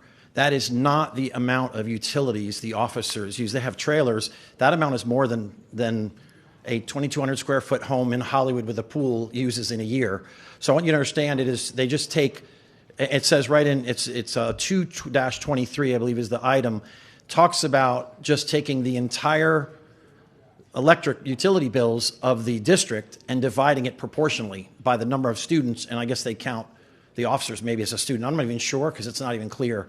I did delve into that with the staff. They didn't really know what to do there, but that was raised. That was originally $100. That was put in about 6 years ago, so the officers contribute something towards utilities. It's now at $300 with a 3 or 5%, I don't have it in front of me, annual COLA. So every year that will go up, and there's no objection. The officers are essentially, through me, are here telling you that what's before you is acceptable to the officers, and they appreciate the support that they've received from the board. Thank you. Thank you. Board discussion, Ms. Bullman. Thank you, Chair. Very thrilled to see this come back with much better terms for our officers. You know, when this came before us before, I had spoken that many of the principals in District 1 had contacted me because of how much they appreciate having the ROC officers on campus and what a benefit it is. So to have much more favorable terms for their lease, so they have stability, they know that they have a place to stay for at least 5 to 10 years, just makes me very happy. And I also am very happy counting this up that District 1 has more than a third of the ROC officers just in District 1. So we are benefiting plentifully from this service, and just can't thank the officers enough for their service and for the support that they give our kids. Thank you. Thank you, Ms. Thompson. Thank you, Chair. I just want to echo Ms. Bullman's comments that I'm really pleased that this is going forward, and I didn't count them up, but District 2 does have a large number of them as well. I did want to dive into kind of where we're getting those numbers of what we're subsidizing. Dr. Hepburn? Go ahead, Ms. Paul. Mr. Akabuso, if you're in the room. No, Chris isn't in, but I can tell you, as the speaker mentioned, proportionally, looking at the square footage of the trailer that the ROC officers use, and doing some calculations to find a proportional number, because there isn't, if correct me if I'm wrong, Ms. Paul, there isn't a separate meter for the trailer. No, there is not. And That so is correct. they have to come up with an estimate based on proportion of the size of the school facility versus the size of the actual trailer, and come up with an estimate as best as they can. Okay, and then that was my question. Thank you. Ms. Rupert? Thank you. Through the superintendent, how is there an update on officer, I don't know how to do this, J.O., that's not on the list today, but has been waiting to hear back from us about his land lease? Yes, Ms. Paul. So we are, we've set a meeting with Mr. O'Brien to discuss some of the details and requirements that we would need in order to enter into a lease with him. We have not received the documentation that we requested and that the other ROCS officers provided. So we have a meeting set up with him. I believe it's this week. Okay. I'd be appreciative of an update on that, because this has been going on for a while. And I know that the board is being copied on all this. So sooner that we can get this done, it is a matter up in the air for this person and his family. So as soon as possible would be optimal. So thank you so much. Thank you. Any other board discussion? Dr. Holness? Thank you, Madam Chair. So I just want to quickly mention that I was one of the board members who strongly supported this as well, and having this wonderful sort of partnership relationship with our police officers being on our school property, I think is certainly mutually beneficial. So I want to thank the police officers and who are providing this service, that we appreciate you, and we acknowledge that this is mutually beneficial when it comes to the safety of our students, and just having a police officer there on the school property is significantly beneficial. I know, for one, having a police officer in my community where I live, just being present is a wonderful option that residents have. So having this at our school grounds or school properties, I think it's great. And you know, my brother is a retired police officer, so I understand you know, the importance of all of you. And having you partner with the School Board of Broward County is certainly appreciated. Thank you. Thank you, Ms. Alhadeff.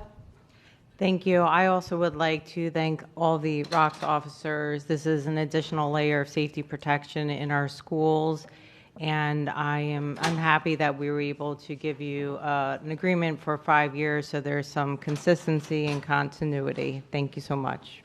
Thank you, Ms. Hickson. Thank you. I will just echo that. It's been a work in progress. I appreciate Mr. Rossman for coming out and representing the ROC officers and working with the district to move this forward. I know it's been a little back and forth. Did we want to keep them? Did we not want to keep them? But I'm glad we landed where we did. And I just wish all of those officers a happy holiday. Thank you. Any other board discussion? Ms. Rupert for round 2. Thank you. It'll be quick. I'm a little behind on my email, so I'm in receipt of a letter from J.O., and he's satisfied the communication that he was sent on 11/24. He sent it to the office. I guess that would be from Elizabeth Sampson Bryant, was lovely and very kind to this gentleman. So I, once again, will be extremely appreciative if this is put back on the front burner. So thank you. Thank you. Any other board discussion on JJ10? All in favor of JJ10, say aye. Aye. All opposed, say no. Item passes unanimously. Could I have a motion and a second on H3, please? So moved. Moved by Dr. Zeman, second by Ms. Rupert. Public comment on H3. No comment. Board member discussion, Dr. Zeman. Thanks so much, Chair. I have a couple questions to get started, and then 3 specific issues I want to talk about on this particular issue. The first question is about the financial impact. The item says both this is a $1 million item and a $29.9 million item. If we pass this, what amount of money are we voting on today? Dr. Hepburn. This specific group of supplements that are being paid out is the $1 million.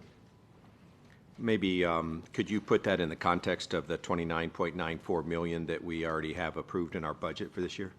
Yeah, so supplements aren't paid out one time in a year. You have clusters of supplements depending on when the activity for the supplement for the supplement to be received started, such as I'll use athletics as an example. The next upcoming sport in the spring, I know basketball's already started. Later this spring, you'll have supplements for track coaches, right? And so it's paid out in batches when the activity starts. Is it possible then that we're going to have 30 agenda items this year to burn through this supplemental funding? Some of these supplements have already been approved earlier this fall, and so you will definitely have some more in the spring that correlates with certain activities such as athletics. Terrific. And do you know how much of the 29.94 we've already expended this year? I am not sure. Go ahead, Dr. Lozano. That is the expense total up to date of this agenda item.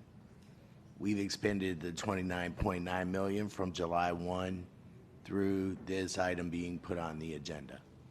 Is this in addition to the $29.94 million? The 29.9 is the amount schools have paid out and put in to pay out from July 1 through this item being posted. I'm sorry. I need to step back then just a little bit. How much are we going to spend on supplements for this year? Go ahead, Dr. Lozano, if you have the exact number. Again, schools have allocated money in their budgets. So schools may use all of that allocation, some may not. It depends on the services provided and the activities schools choose to use these supplements for. Terrific. And in other budget categories, this being part of the school's budget, once we pass the budget, those funds are available to spend. Why do we bring items back to authorize pieces of this if it's already part of the approved budget?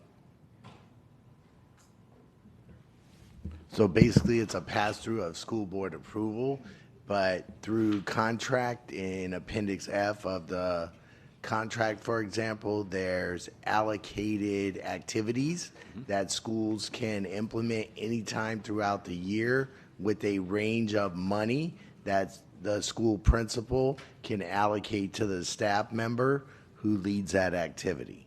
Terrific. And then we also have other supplements on here, for example, for students who need, for example, tube feeding, right? So we may get a new student in the district that requires that, and we would have to pay the supplement to the ESP that provides that service to that student. We have throughout the year, a certain staff member may leave the district, and then that supplement will stop for that individual, and you'll see it come on throughout the year for a new staff member who's now taking on that assignment. Terrific. And as we've been told before, school budgets are really up to the discretion of the principals. And so they get a bargained agreement on which supplementals can be paid in an amount, but it's really up to the principal based on the needs of the school and the ability of staff to do these things to really execute these funds. Thank you very much, Chair. Thank you, Mrs. Alada. Thank you. I have a question in regards to our supplements at each school and with each position. Are they the same exact supplement or do they vary per school? Go ahead, Dr. Lozano. They vary per school. So you can potentially be doing the same exact job but getting paid a different supplement?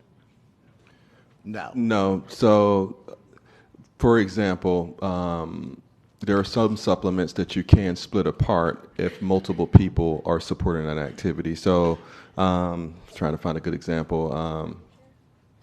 Department chair? Department chair. If there's one department chair, the department chair gets the full supplement. If for some reason the department is large and they want to, and the principal and the team decides to have two department chairs, they will split that supplement because they're just splitting the amount of time they're doing that task. But the supplement is equal per Correct. department chair no matter what school you're Correct. They get the same. It's the same amount per school. Okay. So for the, I know this item's for 25-26, but for the 26-27 school year, I'd like the board to think about increasing the supplement pay, the amount of money for each supplement for each position. Thank you. Thank you. Any other board member discussion on H3? All right. All in favor of H3 say aye. Aye. Aye. All opposed say no.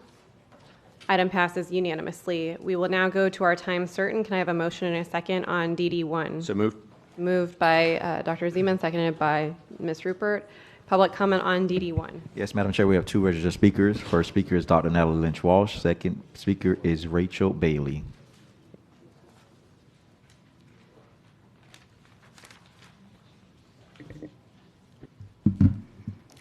Dr. Natalie Lynch-Walsh, Plantation, Florida.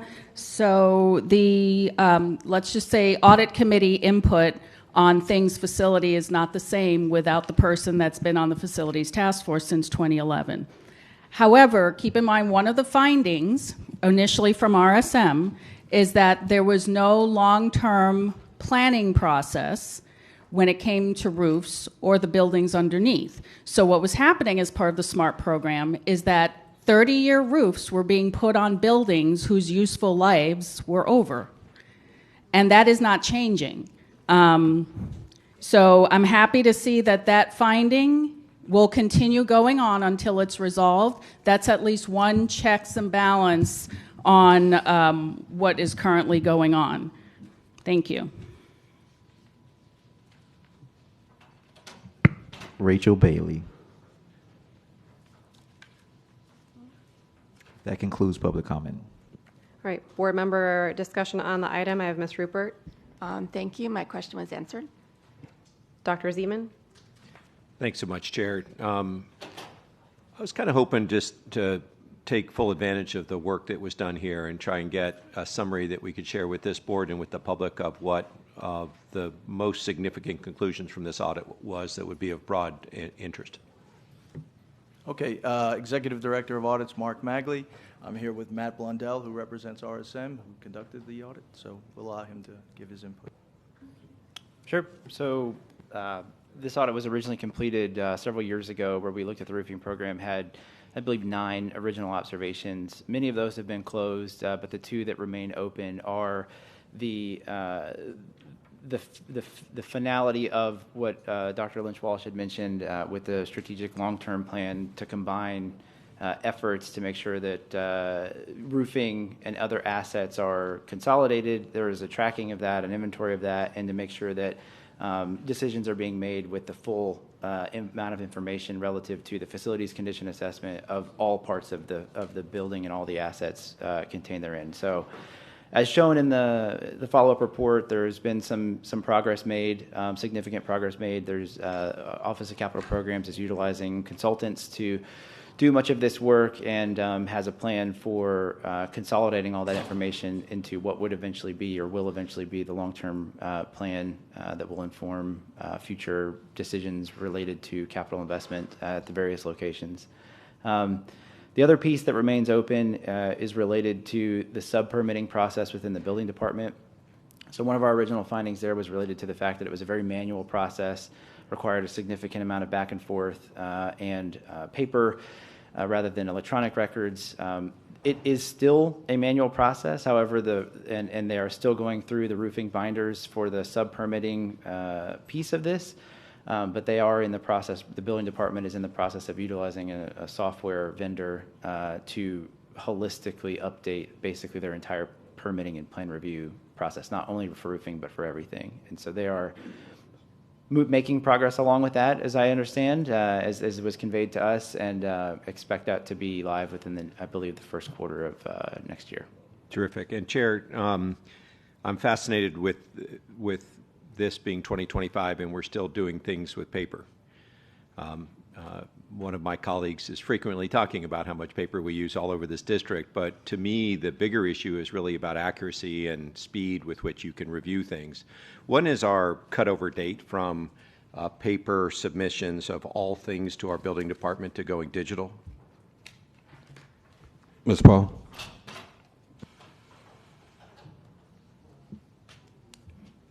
So I've been here, I think, about 17 months, and so we started this process several months ago. I think we were about 3 months away, but I'll confirm that with a board follow-up. But we have been moving towards this. We just have mountains and mountains of paper, and it's very difficult to do the reviews. So this is a substantial change in how we conduct business on that side of the house. So we're very excited about it.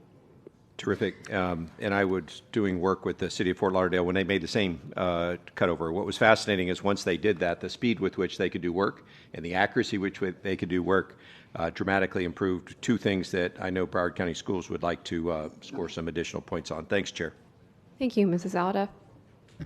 Thank you. And I think I went to the building department about 4 years ago, and there was just rolls and rolls of paper, like literally everywhere. It was quite shocking. But my question is in regards to, you mentioned a software that we're pivoting to. Is this Maximo or is this something else? No, it's a separate type of software. So it's not Maximo. It's not part of Maximo. Is Maximo capable of doing this? No, I don't believe so. Not in the level of detail that we need. Okay. So is this a software we've already approved? Yes, we've been, as I said before, in doing the crossover portion of it from paper to electronic. And what's the name of the software? I don't know right offhand, but I can get it to you. Okay. And then my other question in regards to if with the facilities assessment, if the roof comes up as, I don't know, I'm going to just use the word poor or, needs to be fixed, when do they do a structural engineering assessment for the rest of the building?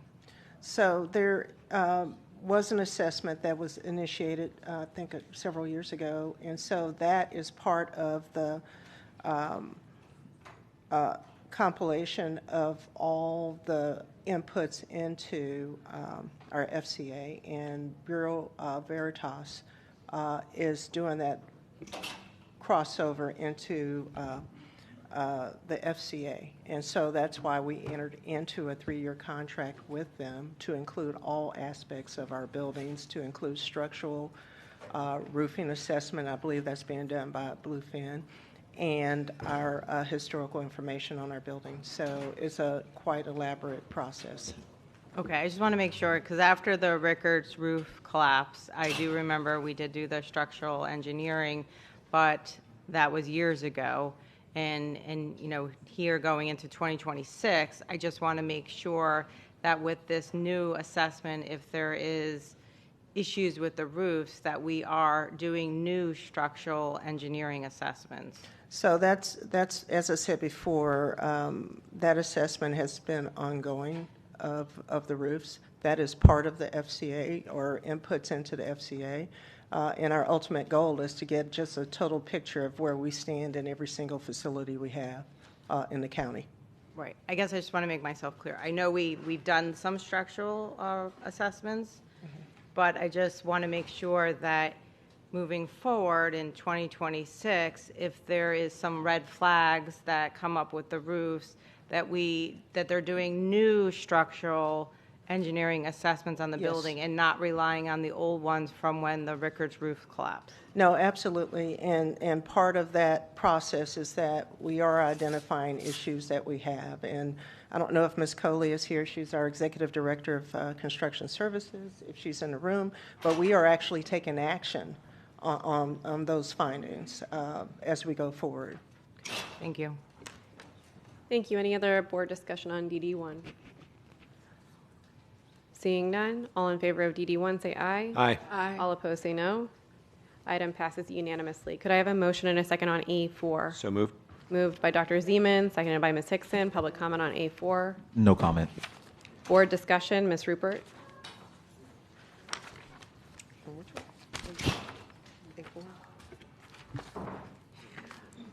I am looking for it, so give me a second, sorry. It's on Head Start program reports. No, I know what it was. I had pages here, so, yep.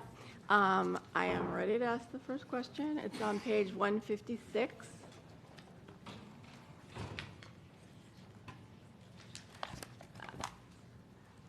First of all, I want to congratulate the Head Start department. I mean, they're nailing it in so many different ways. Extremely, I'm always very impressed with their work. However, there are some little bits that I needed some help with to really focus on. So 156, where it talks about 80% of children will demonstrate age-appropriate levels on gold and early math concepts.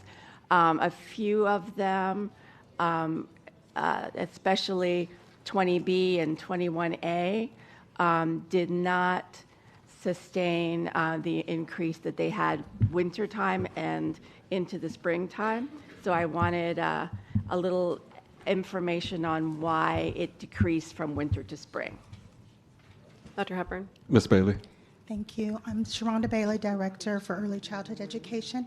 I'm going to defer to our specialist, Liz Glade, to address your question, Ms. Rupert. Thank you. And for the record, I did speak to Dr. Cohn beforehand, but to make sure that you're ready to answer these questions, just because to me, we always have wonderful, fabulous ones, so this explanation will be great.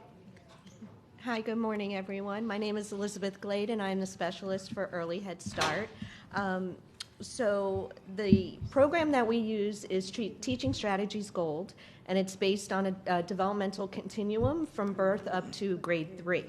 So what you're looking at in the report is the Early Head Start program, and that program our program is a fluid program, so babies enter and exit our program throughout the year based on their age and their developmental level.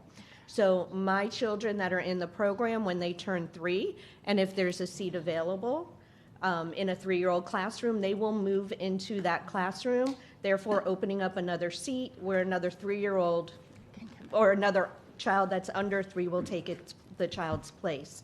So from there, that child may not have any experience in school, so their developmental levels might be a little bit lower. So it is a fluid process. So you may see throughout the year, as you see the reports, you'll see hills and valleys in the data because of that reason. And the children move from the infant class into the toddler class. So again, their skills what's expected of a toddler if they're newly moved in will be a lower score because they haven't mastered those skills yet. Okay, that's interesting to know.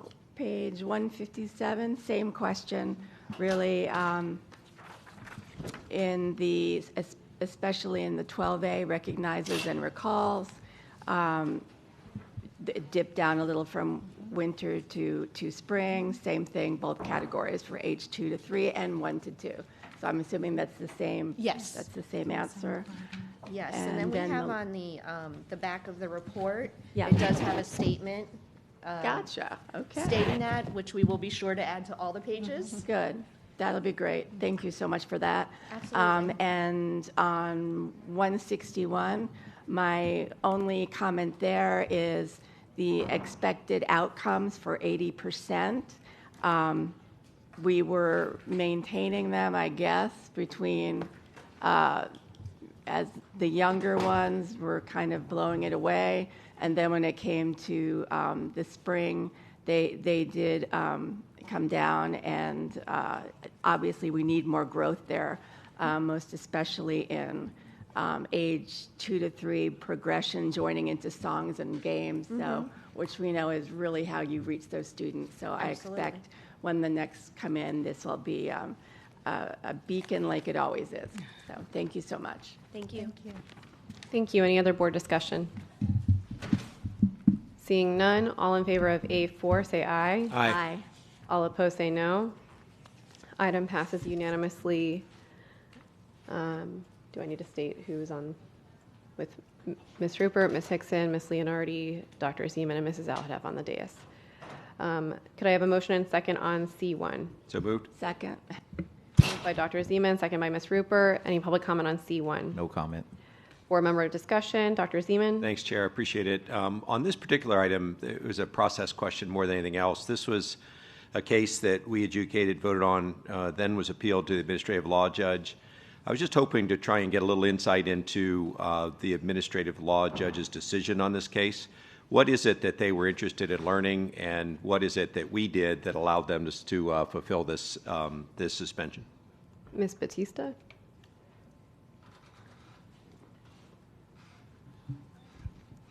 Thank you, Madam Chair. This is one of the superintendent items, so I'm not sure if someone from the superintendent staff would have additional information. Dr. Hepburn? Staff. Yes, Dr. Hepburn. My name is Esmeralda Negron. I'm the administrative counsel for the superintendent. And yes, this was an administrative complaint was filed. The employee took advantage of the DOA hearing and their due process rights. And the administrative judge came back with upholding the decision, pointing out that the superintendent could have recommended termination because of the excessive absences. So the administrative judge simply upheld the decision, and we ask that the final order be approved and we move on. So, Chair, am I right that in this particular case, what the staff did, what the school board confirmed in their decision, was then taken to administrative law judge at Doha, and the judge, in fact, confirmed that our process could have meted out a more serious offense and instead did something less than that, but something that was well within our rights as a Broward County School Board. Is that correct? Absolutely correct, sir. Chair, thank you very much. Thank you. Any other board discussion on C1? All in favor of C1, say aye. Aye. All opposed, say no. Item passes unanimously with Ms. Rupert, Ms. Hickson, myself, Dr. Holness, Dr. Zeman, and Mrs. Alhadeff on the dais. Could I have a motion and a second on C3, please? So moved. Moved by Dr. Zeman, second by Mrs. Alhadeff. Public comment on C3. Yes, Madam Chair, we have one public speaker, President Anna Fusco. So I want to speak about, I'm Anna Fusco, Broward Teaching President, the situation with Harry Marshall. Harry Marshall was sitting out of his class for over 13 months. Last October, school, I sat in the meeting of due process that they felt that he needed a fit for duty. Hours of our life I need you guys to pay attention to this because this is one of the biggest examples of your due process that somebody interfered in the process and changed it. And now he's being terminated. Because you guys sat there and said it. Due process, consistency, don't interfere. Follow the process, Fusco. Let the process take its course. We sat in a meeting with his principal, risk management, for hours, going back and forth why they felt that he needed to be served a fit for duty. The process is you get served it, then you've got 3 days to respond on picking the order of the therapist. He did that. Then we waited. And we waited for the therapist to call. And then somebody calls and says, well, we decided we're not going to do a fit for duty. We're going to go discipline. From October to May, we sat there and nothing happened. You should hear this clear. Then May, his principal was ordered to do a due process on discipline for some things that he did they felt were a little bit extreme with his colleagues. After the fit for duty was issued, with the evidence that was presented that they felt that he was unstable to go get checked by a therapist, which didn't happen, they interfered in the process that you guys said we do with consistency. Your words, board members. Now, the principal went and asked people after the due process, after the meeting for the fit for duty, and solicited. Because after it was all said and done, I got to go talk to those witnesses. We didn't know it was going to be held against them to get fired. So there we sit in May. Then he gets noticed in August that he was going to be recommended for termination. Then the day before Thanksgiving, he just had to be served an administrative complaint because he was a threat. You didn't even know he existed for 13 months. That's the pieces that I'm telling you that is unacceptable, unprofessional, and not okay. And if you're okay with signing off on stuff like that, then shame on you. He did not get a fair due process. The process was interfered. And then they picked and chose little bits and pieces what made him look a certain way, which is not okay. That is where I stand today on this. I'm asking you to take it off and have it severely reviewed. Thank you. Any other public comment on C3? No comment. Board member discussion I have, Dr. Holness. Thank you, Madam Chair. Dr. Hepburn, has there been any, or can you describe the amount of times and the scope to which this particular employee was referred to for fit for duty? Mr. Henry or Ms. Parente, or both of you?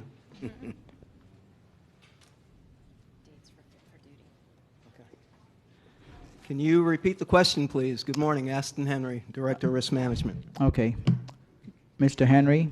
Yes. Can you describe and provide as much details as you can whereby this particular employee, the history rather of this particular employee being referred to for fit for duty, and whether or not the employee had the opportunity to engage in that interventive process? Okay, yes. The first fit for duty was conducted in 2018. A second fit for duty was also conducted 2020. The employee also had a fit for duty conducted by his own psychologist in 2019 and also 2020. Okay, so this would be twice, correct? 4 times. 4 times. Okay, there was a mention by Speaker Anna Fusco regarding October to May that there seemed to have been a lag time to which nothing happens. Can you ascertain if that is accurate and what happened between October and May? Want to speak? Sure. Heather Parente, Director of Professional Practices. So during the time that I have in front of me, the employee was called to appear for a due process meeting with the administrator. And in part of that due process meeting, there were statements that were shared with the employee to consider discipline. So on Friday, October 11th, the employee had sent text messages to staff members not related to operation of the school and/or curriculum. And they included such things as Barack Obama and the Runzi brothers have conspired to funnel money for falsifying documents. Jail Barack. The butchers of Broward, Obama, is having the kids bully teachers. We're not going to have another Holocaust because of one of the Muslim presidents. Got paid off Daniel Most with a promotion, Daniel Most being the principal. On Tuesday, October 15th, he stopped another staff member in the parking lot on his way into the school and was showing signs of stress over entering grades. He was visibly distressed and there were concerns about his well-being. On Thursday, October 17th, he was very frantic, calling shortly after dismissal with the math department head. And during that hallway dismissal, he was shouting about the MSD tragedy. He expressed himself in erratic state, this is the witness, state of mind, and made accusations of gag orders that were signed after the MSD tragedy and about the Runzi brothers, stating that all the department chair and others were conspiring against him. On Friday, October 18th, when asked to write a statement about the interaction of that day, he got very defensive about a particular question. He became combative and was arguing his point. He was referencing other information from the Nuremberg trials in front of students and making everyone feel very awkward. On February 11th, he emailed to the South Regional Superintendent, Alan Strauss, requesting that he confirm to his family members that the statements made in the email were accurate. He included concerning comments such as, "I don't know if I'm going to make it through the day, they could kill us at any time, and that Daniel Most placed a gag order on me." Okay, so I understand the content of what was said because we discussed it and I read it. But my question is, between October and May, was there a recommendation again for fit for duty interventive measures that was recommended to occur between October and May? There was no fit for duty conducted. The last fit for duty request was conducted, or was requested rather, in October of 2024. Okay, so was there a fit for duty request being made between October and May? That didn't happen. Yes or no? No. Okay. All right. So the only request, can I intervene for a minute? The only request came from the principal in October of 2024. That's the only request that I received. Decorum of the audience, please. Okay, so Mr. Henry, for the record, you're stating there was no request for fit for duty between October and May. Yeah, I think you said, yes, there was a request on October 2024 from the principal. So there was a request. Okay, yes. Did that happen? No, it did not happen. Okay, why did it not happen? We had done 2 already, and his psychologist had already done 2. So there was a total of 4 fit for duties completed. And so... Okay, so Doctor, I understand. Okay. Dr. Hepburn, if there was no intention to carry out the fit for duty request, why was it even requested in the first place? That's the principal. That's normal protocol for if they see a concern. And I'm not sure if the principal was aware about the prior 4 fit for duty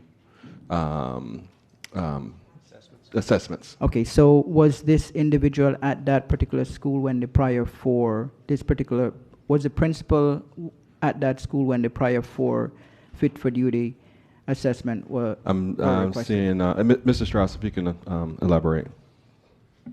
No, in 2018 and 2020, Mr. Most was not the principal there.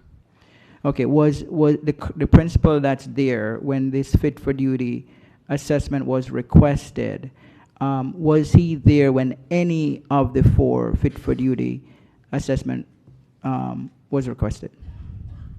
Was he there for any of the prior 4? The current principal, Mr. Most, was not there for any of the prior 4. Okay. And I almost want to say, and I'm not positive, if it was done at that school or was it from another school? Okay, understand. So, Dr. Hepburn, if a principal requests a fit for duty for a staff, what is the process? Is it who decides that we're going to carry it out or not carry it out? I know, and Mr. Henry can chime in a minute, but I know we review past if there was a fit for duty, and due to the numerous fit for duty assessments for this particular employee, pretty much see what the outcome is going to be and moving in a different direction to address this matter. Go ahead, Mr. Henry, if there's anything you want to add. No, what I will say is that the first fit for duty was conducted in 2018. It was given to General Counsel's office, and he was found unfit. General Counsel overturned it and said, okay, let's get him evaluated again. He was evaluated by his own psychologist and cleared to return to work.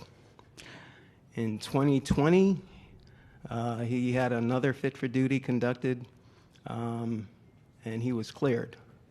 He also had 2 others by his own psychologist. As far as documentation, we request documentation from the school. The documentation is given to us, and it includes statements from the administration, statements from the principal, and statements from employees that work with the employee that they make the request for the fit for duty for. Okay. So I'm just trying to understand, Dr. Hepburn, the process. So when you say cleared, what does that mean? That mean that he completed the interventive process and they said he's ready to get back? Correct. That's conducted by a psychologist, right? They give the okay as to whether or not he's cleared to return to work. Understand. So, Dr. Hepburn, when this particular principal requested an additional fit for duty, was there any communication to this particular principal to say, well, we're not going to continue any further fit for duty because of the prior ones that were done and the behavior continued? Or what is the process? I'm confused as to, because if I am a principal and I say I recommend this particular staff for fit for duty, I would assume that the principal should know the prior situations behind any particular person, or if they did not, would there be some, would the principal be aware that this will not be carried out because of prior incidents? And then I have a few more questions. Yep, I'll have Mr. Strauss, Ms. Parente, and Mr. Henry kind of provide specifics. I don't have those specifics myself. Okay, Heather Parente, Director of Professional Practices. So due to the alarming continual behaviors that have gone forward, in working with, in consulting with legal, consulting with risk management, prior supervisors, current supervisors, and leading to right up until December 4th of 2025. There have just been multiple examples where staff does not feel safe around him, including this comment from December 4th where he is texting staff how much of the $3 billion goes to paying Daniel Most, Craig Hankerson, and for falsifying security documents. It's that counted on the $3 million or it's on its own. Paying to cover up fraud is much of the bill, correct? And I get lied to, falsifying security and whatnot. Okay, So- I understand all of that. Mhm. Dr. Hepburn, I'll move on because so it mentioned that a therapist, he chose a therapist, and that the therapist did not call or there was no communication. Whose responsibility was it to follow up with the therapist after he chose one out of the 3 that were given to him? It's risk management's responsibility to make the appointment. Did risk management make the appointment? On this particular case, no, we did not. Dr. Hepburn, can you speak to if there's a recommendation for this person to receive therapy and he chose a therapist, which was one of the three provided, but risk management did not follow through.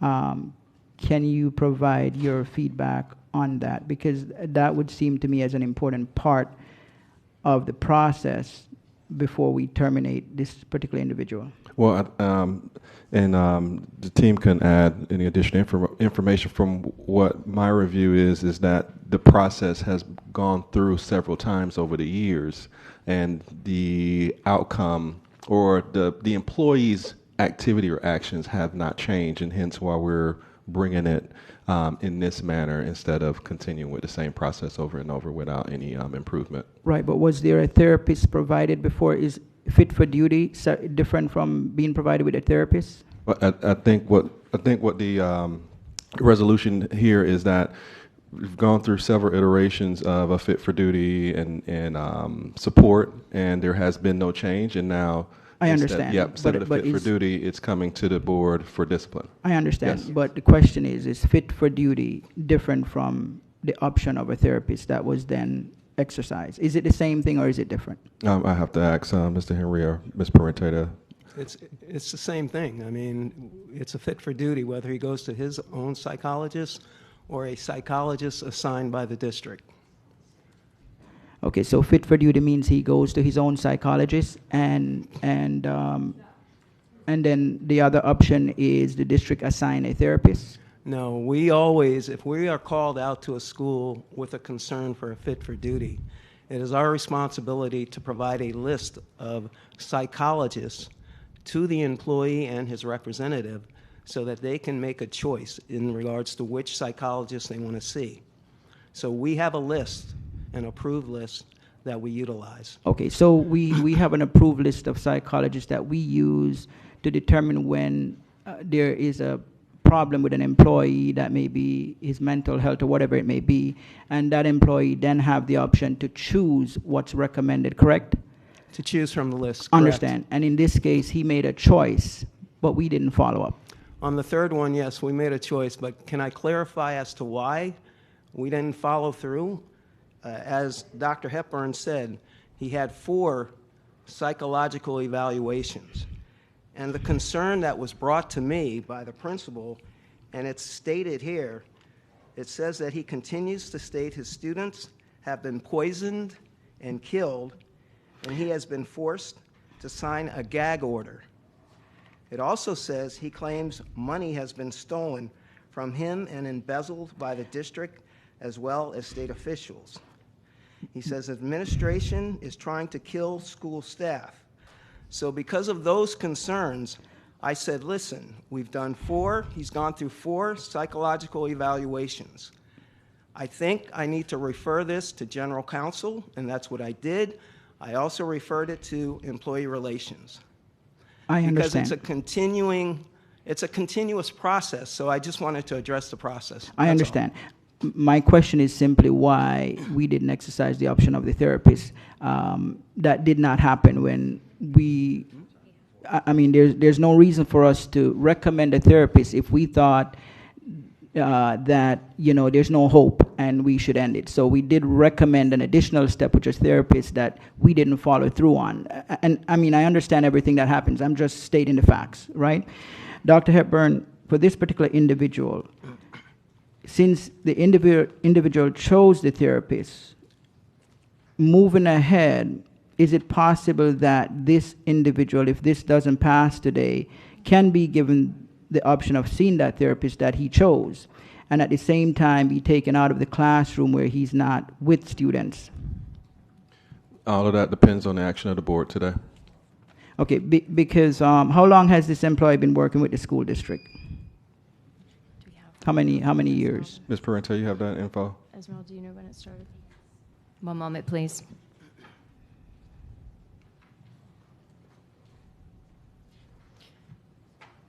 And while she's looking that up, if I may, so this employee has already elected the opportunity to go to a DOA hearing. So this information would be shared during DOA. There are things that we are not sharing with you today because we do not want to have a HIPAA violation. I understand. How long has the employee been working with us? 2005. And when did these emerging psychological issues start happening? As early as 2006. Okay. So, Madam Chair, I am concerned about us missing a step that we recommended, which would be a therapist. That did not happen. At the same time, I'm also concerned that this individual may not be, based upon what's here, should probably not be around children. But I want to make sure the process is fair, that this person has an opportunity to get help, while at the same time the individual is not around children. So I'm trying to figure out how to accomplish that, because anybody, any of us can become ill at any time. It could be mental illness, it could be psychological illness. It's not, we're not immune to it. Different stressors come in people's lives that can result in these things happening. So I'm just trying to see what is the best way to go to treat this person fairly. Obviously, this person shouldn't be around children at this time because of the condition, but at the same time, this person should get help, and we should exhaust options that we have to provide the help. I'm not sure if we did. So the only way I can see that we can accomplish this is to have this individual removed from the classroom, put in another role that is fairly isolated from staff or as many staff and definitely students, and give them the opportunity for additional therapeutical help. So, Madam Chair, I'm going to have the others speak, and then I'll probably make a motion. Is there anybody else who Okay, signed up? Mrs. Al-Hadaf. Yes, thank you. And I'm really concerned about the conversation that is being had right now. I'm concerned with, I'm okay with asking questions, but we're not the ones that are litigating this up here. And General Counsel could speak to it, and I wish you would, because I think what's happening here is creating more issues for this board. Ms. Batista? So we have explained this process before. This is an administrative complaint that is before you. The only the only option forward for the board is to approve this complaint so that the employee can have due process. This is not, a suspension so, this is a termination. If there were problems with the process, the employee is able to bring those up as part of his evidence in front of the Division of Administrative Hearings, and then that item will come back to you. Let's say that whether the ALJ approves it or disapproves it, then ultimately, there would be a recommended order. The recommended order, there can be exceptions filed by either side if they don't agree with that particular recommendation of the ALJ, and then it comes back to the board. The board will get to decide based upon the evidence that is adduced at that Division of Administrative Hearings hearing. You will have the opportunity to make a determination, and you will sit in a quasi-judicial process here. So you don't want to insert yourself at this stage of the process because you are going to have an opportunity to see it again, later on in the due process. All right. Ms. Rupert? Thank you. I struggle with the fact that we do have procedures and policies in place for this kind of stuff. And it seems a little strange for me to have them follow them for a certain amount and then deviate. So a clarifying question for me, Mr. Superintendent, is at the end of that marathon negotiation that was going on with the union and staff, what was the answer that they were going to do, or what was the conclusion that they wanted? Was it to do another fit for duty, or did they decide to just terminate? Go ahead, Ms. Parento. Mr. Azzarito, where do you go? Are you talking about the meeting that we had with the union leaders, or are you talking about the meeting that the union, about just for this specific case that the staff had with their representative? Yes. Okay, the latter. Good. Thank you. So this employee went through a due process meeting at his school site with his principal regarding the evidence that I shared with you that happened in October. It carried on to page 2 of the corrective action report, which had additional examples of his behaviors, his statements, his text messages, and so forth. So at that point, they did the due process meeting. He attended the due process meeting, and then administration issued him a recommendation of discipline as a termination. Okay, so that the marathon meeting, at the end of that aspect, I don't understand why it went from doing all the steps this way like they'd done before, and then just deciding it was going to be a different discipline than what is usually done in the process. Is that fair to say? So I don't think it was Dr. Ernie Lozano, Chief Human Resources Officer, through the chair. So I don't think it was a different process. I think when looking at so the employee was determined to be fit 4 times. Right. So now in doing another one and you're fit, as a collective group, the district decided to look at the behavior. So it wasn't in that meeting where a decision of termination took place. But the district then began the process of looking at the behavior to determine a corrective action for the incidents we kept receiving regarding this individual.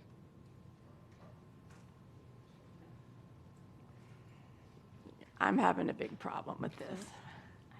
If I may, Madam Chair.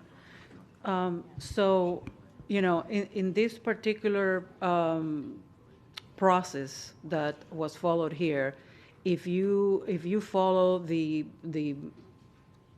and you know, well, let me back up.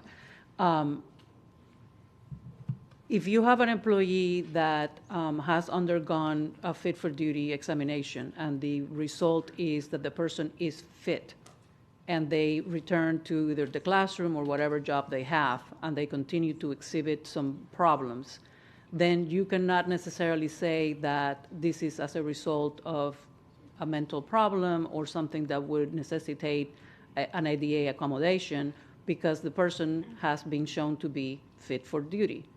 So then you would have to be looking at misconduct, right? Something else. And I think that's what the process that was followed here. If there were problems with the process, that's one of the things that this employee will be able to put on as evidence before an ALJ. And then all of that evidence that will be with people under oath, giving testimony in front of a judge, that evidence will come back to you, and that at that point you will be able to make a better determination as opposed to trying to ascertain small facts from whatever is being said here, again, by people who are not under oath. This is not a trial here. So your belief, Ms. Batista, is that he was afforded his due process? He was afforded the due process as given to any other employee in the district, yes. And if there was a violation of due process, that would be ascertained, that would be part of what the evidence would be in front of the ALJ, and then you can make a determination at the end of that trial, hearing, and all of that, and then it will come back to the board with exceptions from either side to make then further determinations. Okay. All right. Thank you. Call the question. All in favor of calling the Second. question, say aye. Aye. All opposed, say no. Roll call, please. Roll call on calling question. Aladev, Yes. Bullman, Yes. Severa, No. Hickson. Holness. No. Leonardi. Yes. Rupert. Thompson. Yes. Zeman. Motion passed 6-3. All right, all in favor of item C3, say aye. Aye. All opposed, say no. No. Roll call, please. Roll call on item as presented. Bullman. Yes. Severa. Yes. Hickson. Holness. No. Leonardi. Yes. Rupert. Thompson. Yes. Zeman. Alladef. Yes. Motion passed 7-2. All right, could I get a motion and a second on item C2?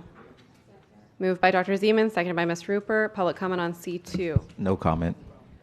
Board member comment, I have Ms. Bullman. I had the pleasure of speaking with both Dr. Hepburn and Dr. Lozano, and my questions have been answered. Thank you. Dr. Holness? I no longer need C2, Madam Chair. All in favor of, any further board discussion on C2? All in favor of item C2, say aye. Aye. All opposed, say no. Item passes unanimously. Could I have a motion and a second on item F2? Second. Moved by Dr. Zeman, second by Ms. Thompson. Public comment on F2. One registered speaker is Dr. Natalie Lynch Walsh.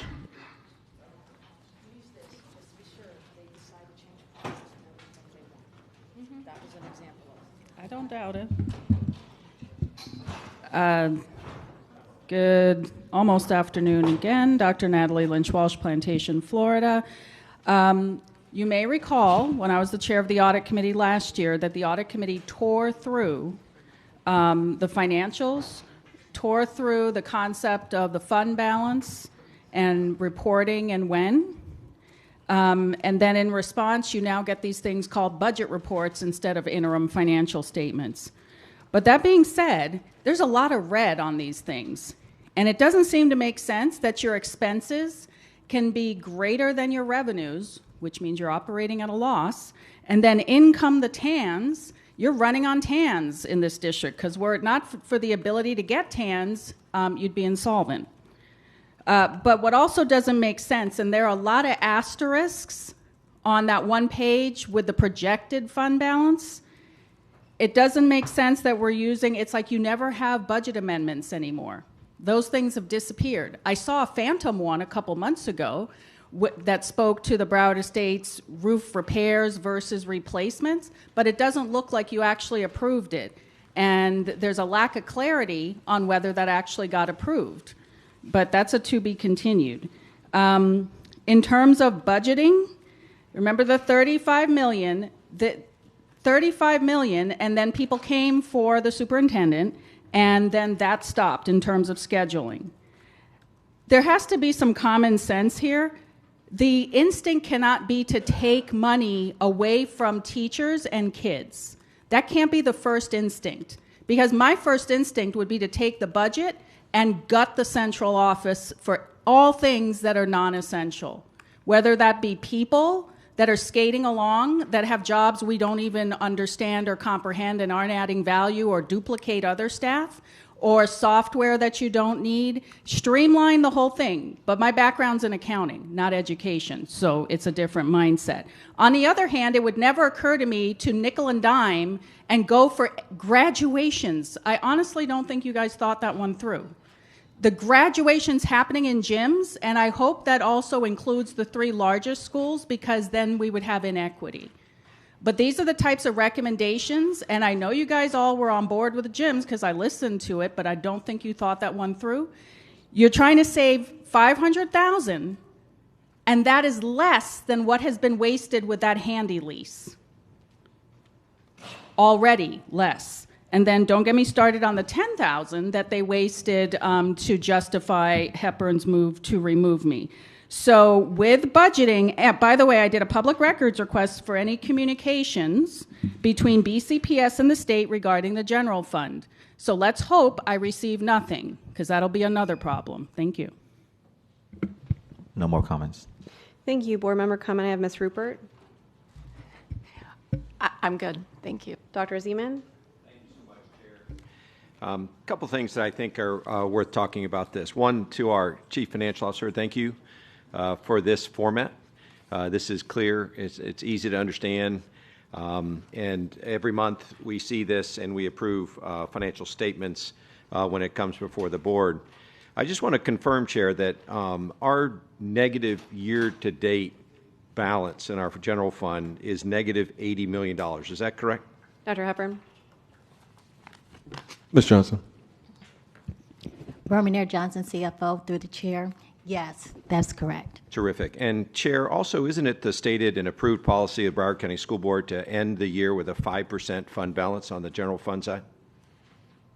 Yes, that's correct. Terrific. And the last point about these particular ones, our capital projects fund has a negative budget position as well, but it has a fund balance of $510 million. Is that fair? That's correct. Thank you. So in some sense, on the operating side, we're skating very close to a state minimum and some issues that would come with that. We're also significantly right now projecting, not significantly, but we're projecting 4.8% at the end of June right now for our fund balance, right?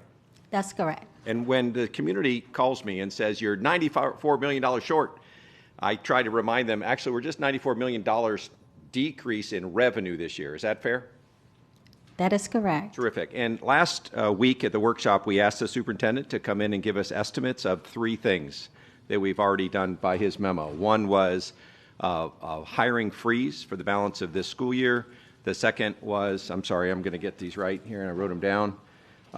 Limit on overtime and an elimination, in essence, of any kind of discretionary travel, right? Do we have estimates of how much money we're going to save for those 3 things? Yes, you should be getting that shortly in the memo during this board meeting, but we have estimates. Could you share those numbers now, please? Right now, that number is $23 million and going.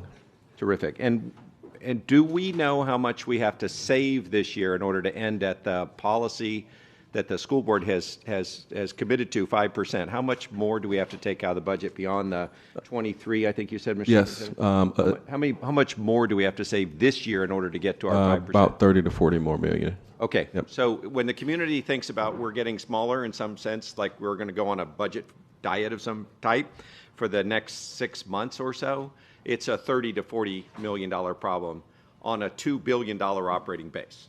That's correct. What percentage 30 million over 2 billion? Less than 1%. It's less than 1%. 1.5%, I think. Yeah. Right. So that's big. Like, because we're 6 months in the year, we've already hired everybody we're going to hire. Like, all positions are full. So there's a freeze. We're not filling empty positions, and we saw some retirements today. But 1.5 with a half a year left, we're going to be able to do that. Is that fair? Yes. Yep. But the budget is always it's viable. Terrific. Let me shift gears a little bit. Last week, we talked a lot about food nutrition services. Mm-hmm. And I'm curious if there isn't an update that you want to provide or the superintendent might want to provide to us about our eligibility for free lunches as part of CEP. Nothing that I have to provide right now. That's just still a research in progress. Terrific. Is it true, though, that Palm Beach County has a higher percentage of Title I low-income eligible students than Broward County? Based on the information that was provided by the Food Service Department, that was stated at the last meeting. I haven't followed up with Palm Beach myself, so that's based on what was stated by Food Nutrition Department. I hope that the work that is done on that particular issue is done with incredible speed. The impact on this community is huge. If, in fact, we're eligible for this, I would just be interested in learning more. To wrap up the financial thing, the biggest takeaway, I think, Chair, is that there's a $30 to $40 million cost savings that needs to be realized above and beyond those things that have been put in place so far for us to end the year at a 5% fund balance. If we do nothing, what fund balance might we end up at? Go ahead. If we do nothing and continue to burn, go ahead. Well, if we get the 20 million saving as projected, then we should be ending a little bit over 3% or at 3% required by the state. Terrific. And last question, Chair. In what way is the school board going to participate in helping to find that $30 to $40 million? That's a discussion to have with all of our colleagues. I believe we have that discussion almost every workshop and every board meeting now. Terrific. And I think the next workshop in January, we have the budget back on again to talk about it if we choose to, right? Yes. Thank you very much, Chair. Mrs. Al-Hadaf?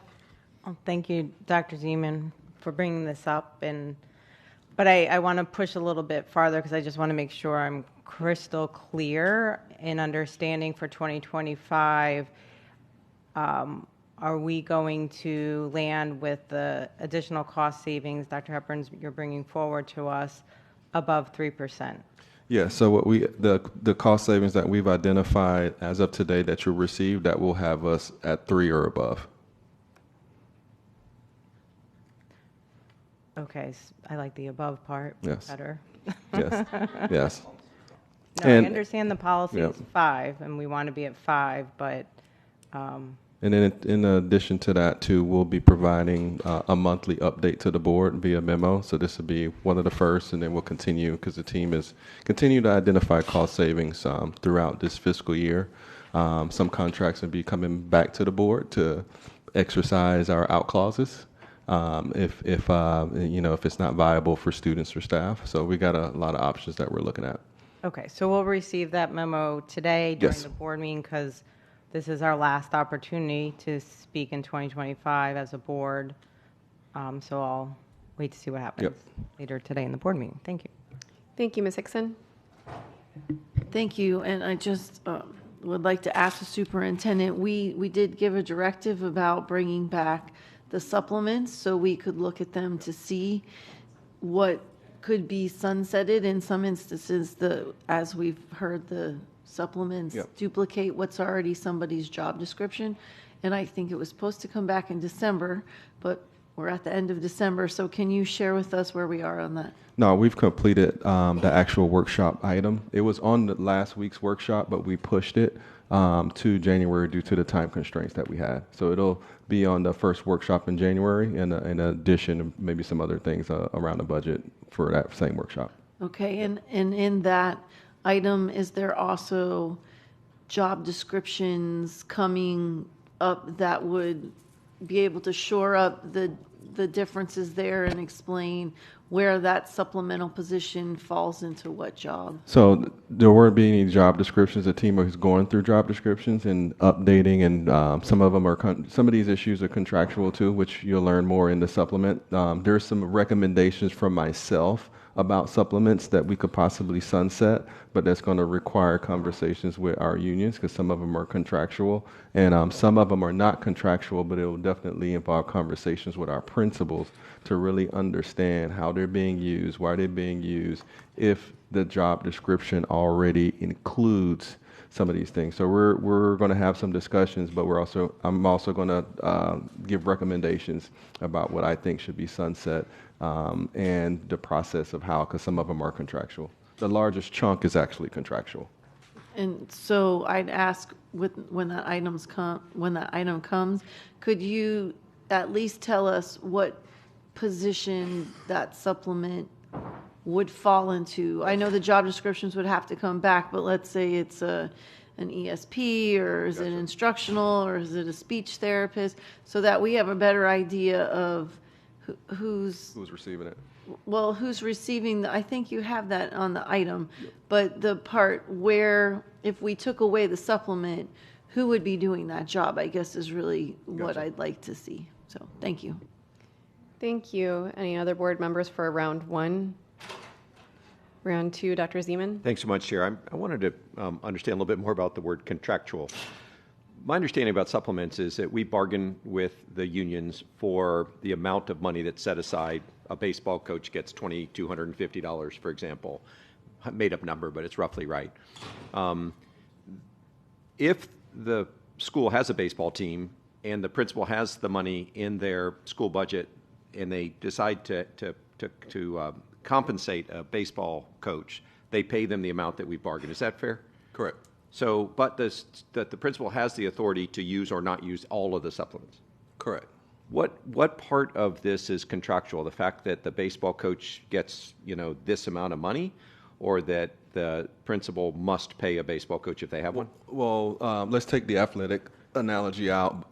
The ones that we identified that are contractual are more about paying teachers for professional development, paying, and I'll have the team kind of give some details because there were some things, I don't want to misspeak, but there were a few things that are not associated with athletics that was a larger chunk than athletics actually that were contractual. Actually, Dr. Lozano, I don't think, I think you've answered the question. Yeah. The contractual means it's mandatory in our collective bargaining Correct. Agreement that That if we we pay do them. PD, we Yep. must compensate. Correct. That's all I wanted to Yes. know. Yes. I'd save you some time, Dr. Lozano. Thank you very much, Superintendent.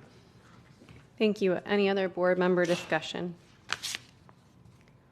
All in favor of F2, say aye. Aye. All opposed, say no. Item passes unanimously. Could I now have a motion on RR1? So moved. Moved by Dr. Zeman, second by Ms. Thompson. Any public comment on RR1? Yes, ma'am. We have several speakers on it. Mr. Pettis is the first one, and I believe Jack Adams and Thomas Cooney. Welcome. Good afternoon, Madam Chair, Board, Dr. Hepburn. Indeed, it's an honor to come here and to give a little reflection upon Ms. Marilyn Batista. I've known Marilyn all of her career. In the days that she was with Ed Marco, when they were outside counsel, and all of the years she's been, I guess it's 29 years here in-house. We've been through a lot of cases, a lot of battles, a lot of challenges over that 30-year period. One of the things that I think is a consistent thread in the service that Marilyn has given to this district as well as our community is full commitment towards excellence. You know, there have been some challenging times within her 30 years, but she never wavered from doing what was best for the community, for the district, and had the utmost respect for every single board she worked on. And that was sometimes pretty challenging. The board was challenging during those early years, not you all, but earlier years. No. But Marilyn continued to be that professional that she is, and it was an honor to serve in so many different ways with her. We even tried a case or two together, which was an honor. But Marilyn, I wish you, as you well know, all the best. I think that, you know, this is not the end. You're too young for this to be the end. But whatever you do, you're going to approach it with the same type of attitude, and you're going to be successful. You're going to be missed by this district. You have an incredible wealth of knowledge and corporate knowledge that somebody's going to step into those shoes and have to give you a call during that transitional period. And I know the person you are, you're going to facilitate that as best as you can. But I wish you God's blessings in the next chapter of your life, and hopefully our friendship will go way beyond the professional relationship. All the best.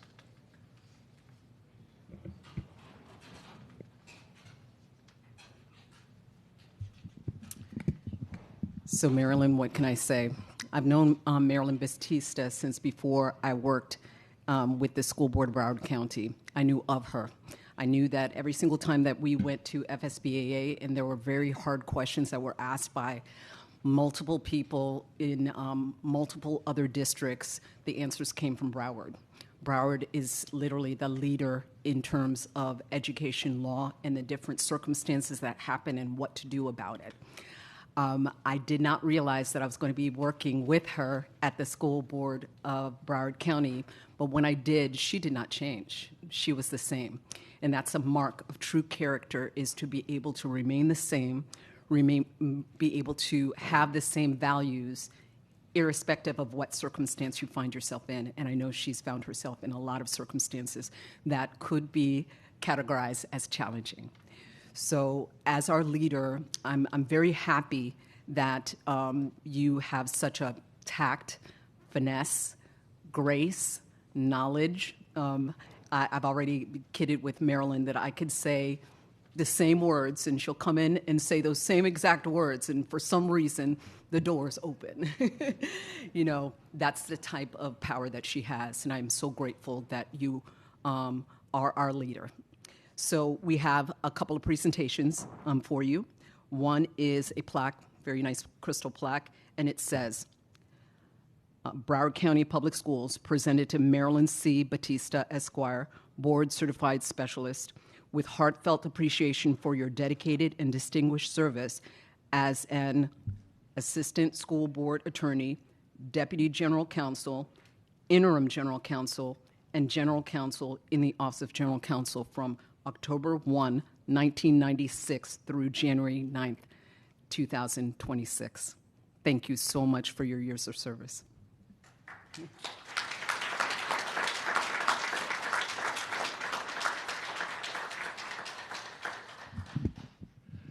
I also have been privileged to work with Ms. Batista for many years. So since 2008, I've been working for and with her here, and she's been an amazing person to work with and learn from. So I can't echo everything that was already stated without simply repeating myself. But one of the things that the group as a whole gathered and put together in a binder, a leather binder, says Marilyn C. Batista, Esquire, Board Certified Specialist, is a very small collection of all of the appellate cases that Ms. Batista has been published over. So again, to you, Ms. Batista, thank you very much for everything you've done. Appreciate it.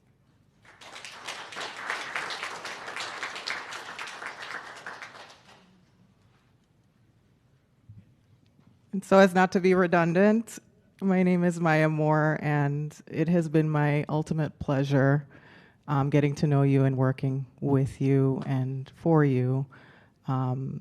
She has a level of grace, as stated before, that is just, it's remarkable. I mean, we've seen her stand tall in all different types of challenging times and give the best advice that she has. And you're really going to be missed. And I want to thank you for your service. We have some beautiful flowers for her. And, you know, we'll shed our tears in the quiet, but I just want to thank you for everything that you've done for us individually and collectively.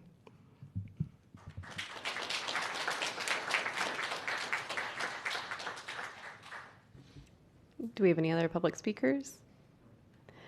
Board discussion, Ms. Rupert? Thank you. Sorry, we have one more person. Sorry, Ms. Rupert. Sorry, hold on.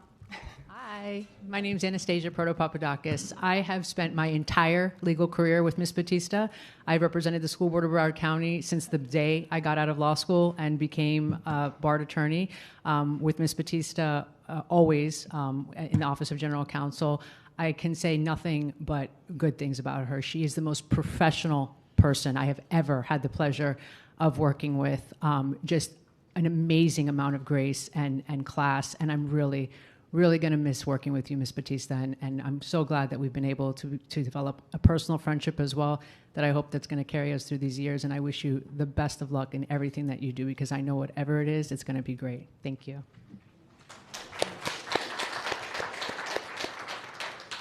All right, Ms. Rupert.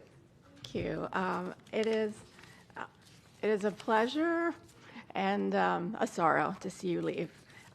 You certainly have represented us to the best of your ability and have been kind when kindness wasn't cool around here. So I so appreciated that. It kind of held me together for some time where I needed an advisor, and it really was something very special to me. Love the resolution, and in order for us to be able to pass this resolution and follow our policy on naming school board-owned facilities, I will move to add at the end of the last paragraph that starts with no, therefore, where it ended and said students of Broward County, comma, Florida. We're going to add a comma afterwards, effective January 10th, 2026, because that would be when you were not employed with us anymore. So I certainly don't want to violate any of our policy, and I know you don't either. So Second. Motion made by Ms. Rupert, seconded by Ms. Leonardi. Public comment on the motion. Board discussion on the motion. All in favor of the motion say aye. Aye. All opposed say no. Motion passes unanimously.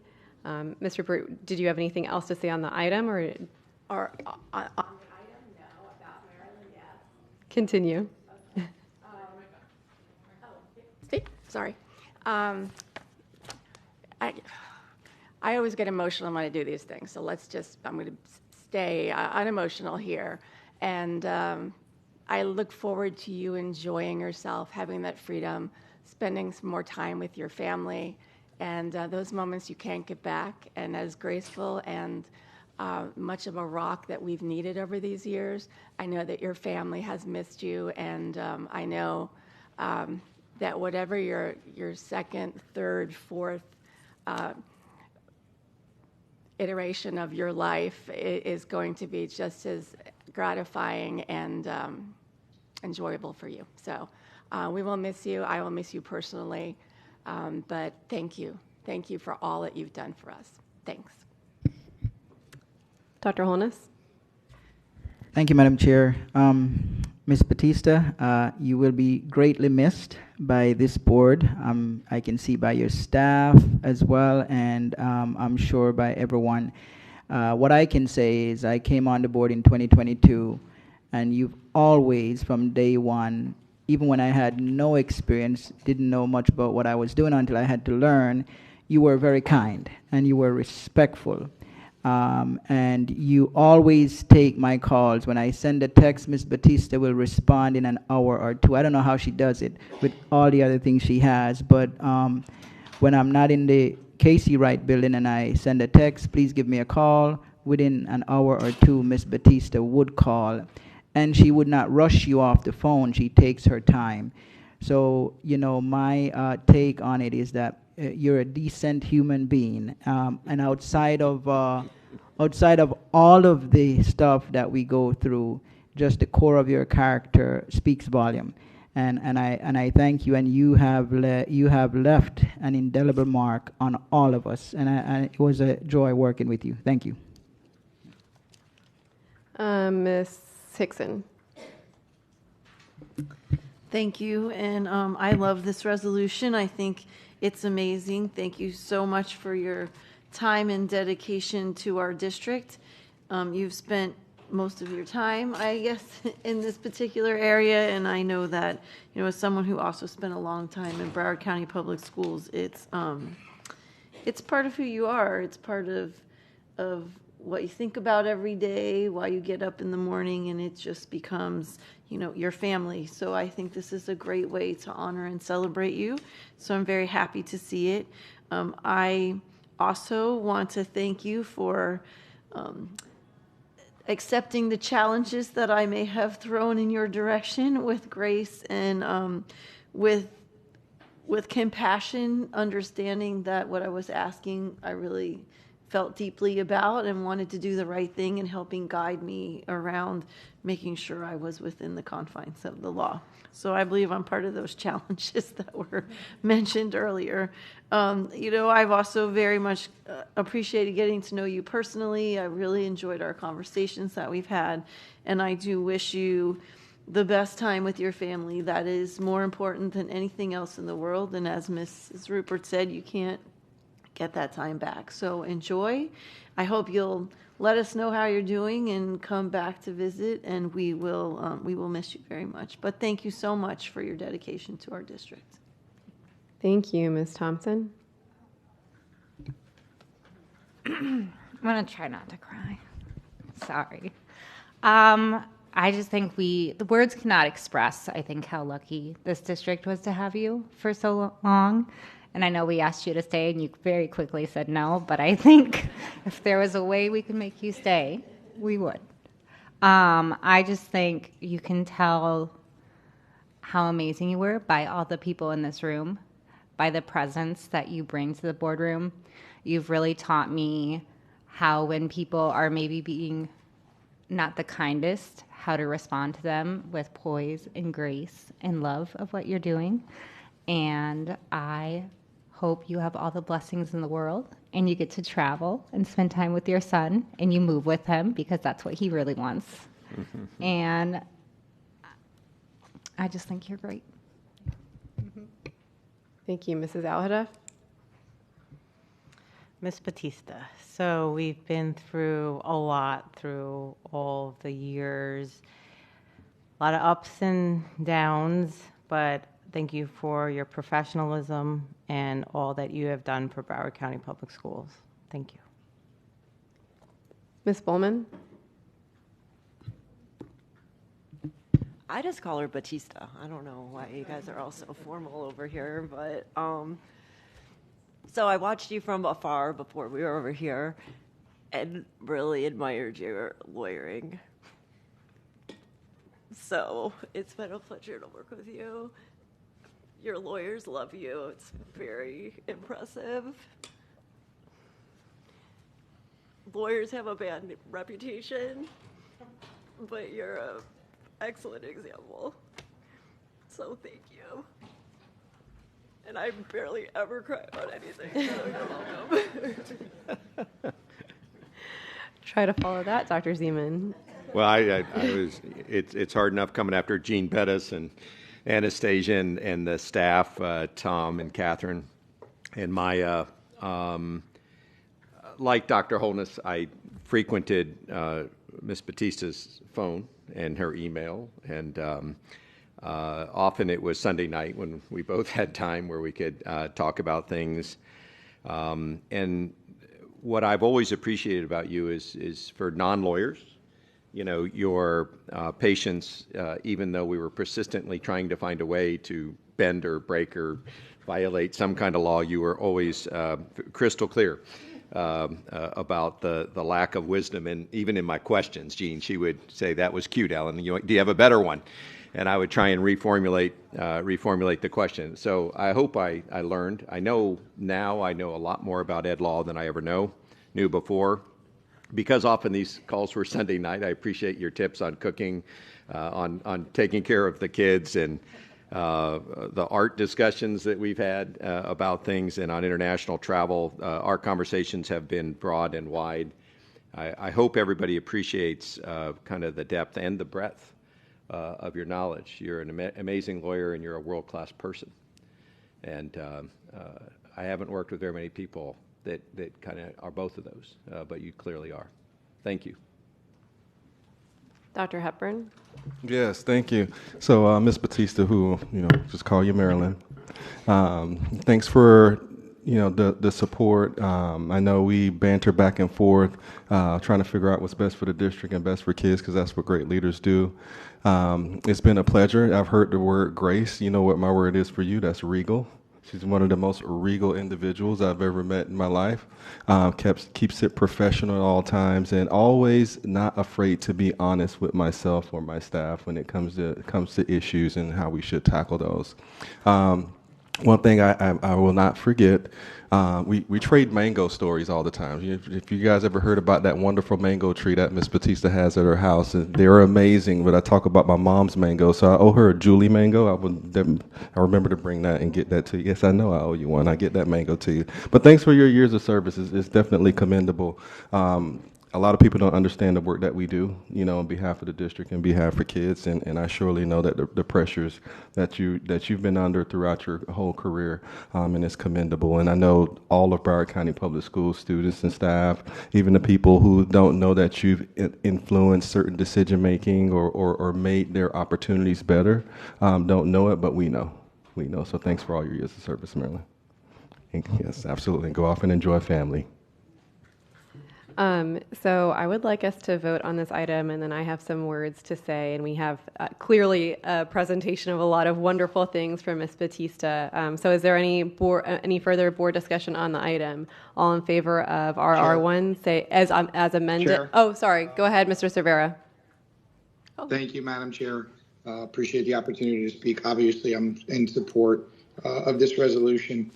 I obviously am the newest member to the board, and one of the individuals at the district who's made my transition to a board member easier is Ms. Batista, helping me guide through some legal hurdles and explaining various aspects of the law to me that I was not familiar with in order to be a better board member.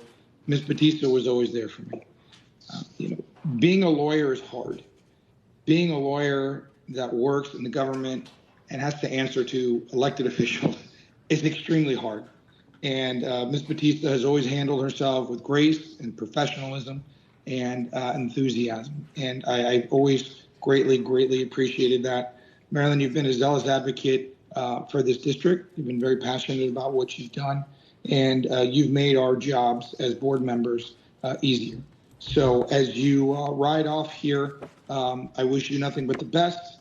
Enjoy your mom, enjoy your son, enjoy being with your family and all that great stuff.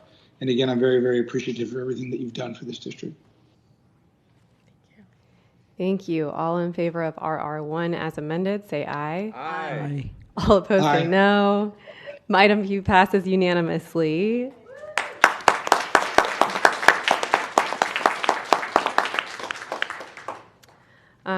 And I just wanted to, before we present Ms. Batista with her many honors, I just wanted to pause and recognize and honor a woman whose professional legacy is deeply woven in Broward County Public Schools. For more than 3 decades, Ms. Marilyn Batista has served this district with distinction, integrity, and unwavering commitment. Her service to Broward schools began, as we know, in 1996, first as outside counsel and later as our general counsel, where she became a trusted advisor to many superintendents, school boards, and senior leadership teams. And throughout her tenure, Ms. Batista provided steady legal guidance during periods of growth, challenge, and change. Her work touched nearly every aspect of district operations, from governance and policy to labor relations, facilities, student matters, and compliance with state and federal law, something that many lawyers cannot say for themselves. In every instance, she approached her responsibilities with professionalism, sound judgment, deep respect for public education, and as a word we've heard over and over again today, grace. At this time, it is my honor to present these flowers and this plaque to Ms. Batista as a symbol of our appreciation and gratitude. On behalf of Broward School, the Broward School Board, and entire Broward County Public Schools family, thank you, Ms. Batista, for your decades of service and dedication to our district.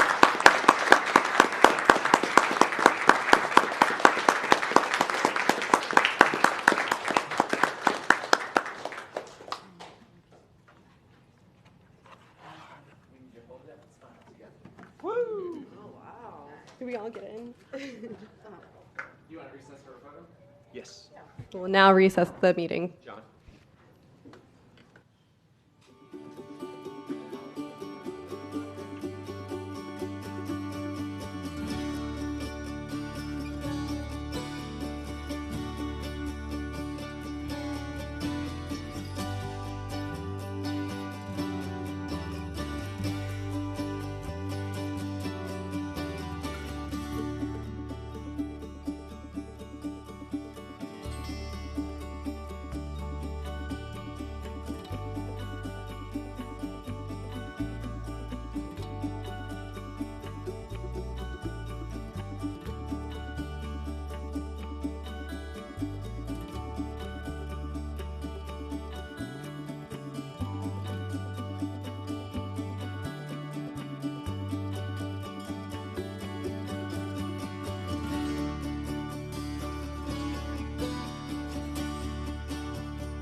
Thank you. This regular school board meeting is now reconvened. I'd like to turn it over to Ms. Batista. Thank you, Madam Chair. I just want to say that this was a total surprise. I know I prepared for this agenda, and I know there was no RR item. So when you called that, there was a little panic in my heart, like, did I miss something? But I just want to say thank you to everyone who came and everyone who spoke. I'm very humbled by everything that everyone said. I just want to say that I would like to not only thank all of you, but thank, number one, God for blessing me with wonderful parents that gave me the values that I hold dear to me today. And those are the values of faith, integrity, honesty, hard work, and all of those things I learned from my mom and dad. So I also want to thank my son for all the sacrifices that he's made so that I can be here serving the children of the school district of Broward County on this board. It has been a true privilege for me to represent the board and the board members and the staff and the superintendent for the past 30 years. I would not change it for anything, not even the challenging times. Every single time gives you a learning experience and something to be grateful for. So I thank everyone, and I appreciate the recognition and the flowers and the resolution. Thank you so much.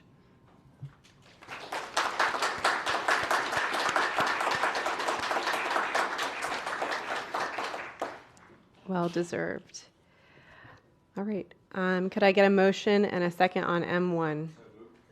Moved by Dr. Zeman, second by Ms. Hickson. Public comment on M1. No comment. Board discussion, Dr. Zeman.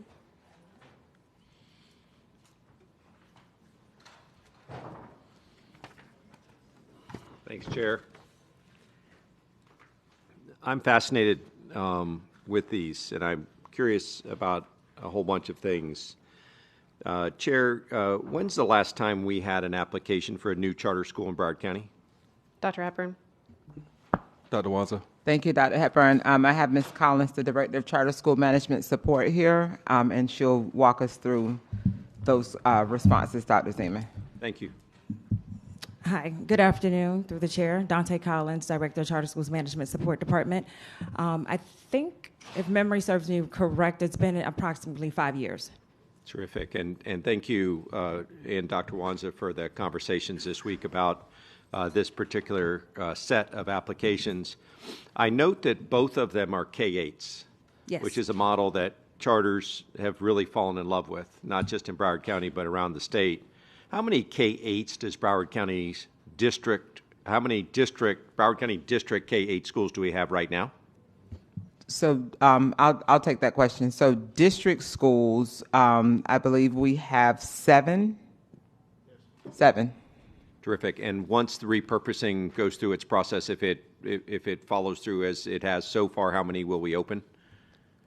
The board did not vote to, well, let me say this. There aren't any recommendations that are coming forward from the superintendent to open any additional ones for next school year. However, there was a proposal proffered that the board did give staff and the superintendent and staff feedback to look for the 27-28 school year of potentially doing at least 1 and maybe 2 more. But for next school year, we don't have any new ones coming online. Terrific. Chair, I'm wondering if the superintendent has some inclination to do K-8s in Broward County district schools, given that charters have really fallen in love with this model.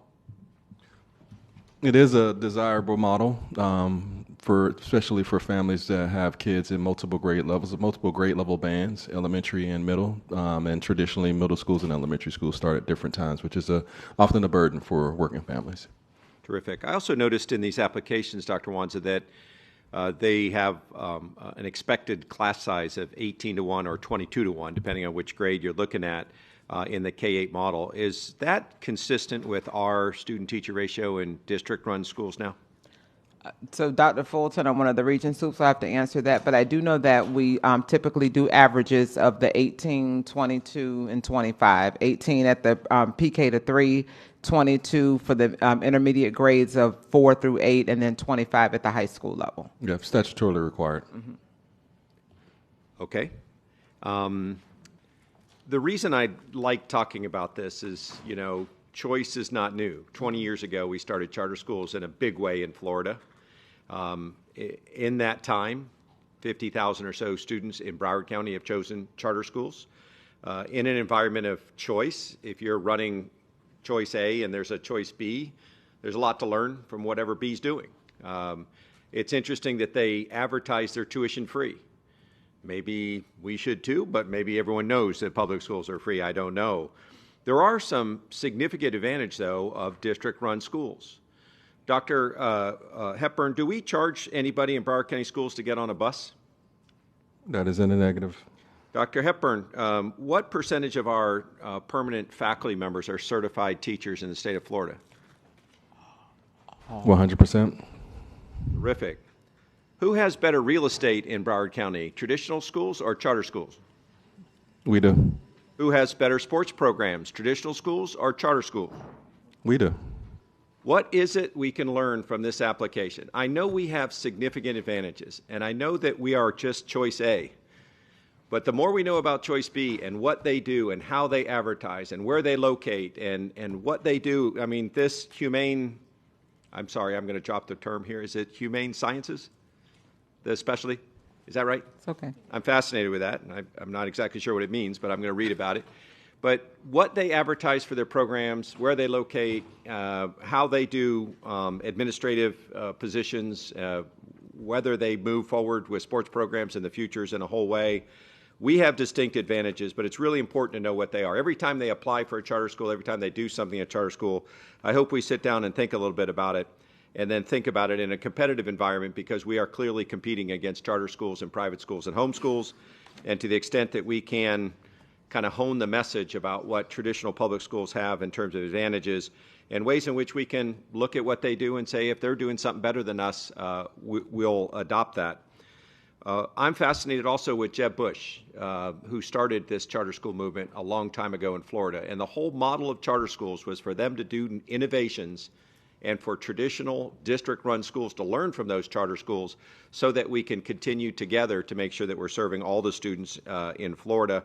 I hope when these applications come, maybe we won't get another one or two for 5 years, which would be great in my mind. But I hope when we get the next one, we stop and think a little bit about what their latest and greatest innovations are as we move forward. Dr. Hepburn, do we continue to study charter schools and the programs and the class sizes and the programs that they offer throughout Broward County? Yes, we study charter school and other educational opportunities just to really understand how the landscape of public education is evolving over time so that we can pivot appropriately, adapt appropriately, and innovate as well to meet current student and family needs. Terrific. Thanks so much. Appreciate it, Chair. Any other board discussion on M1? All in favor of M1, say aye. Aye. All opposed, say no. Item passes unanimously. Could I have a motion and second on O1? So moved.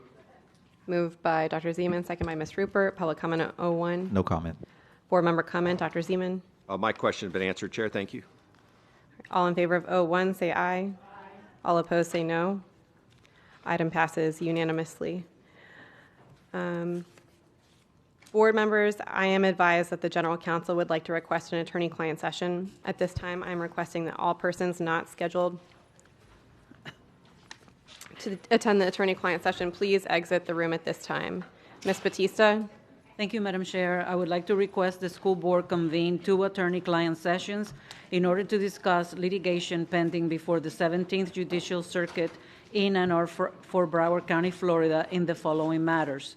EH and JG individually and as parents and natural guardians of EH and EH Minors versus Sunshine After School Care, Inc., and Broward County School Board, case number CACE 25-009-230, pending before the 17th Judicial Circuit in and for Broward County, Florida.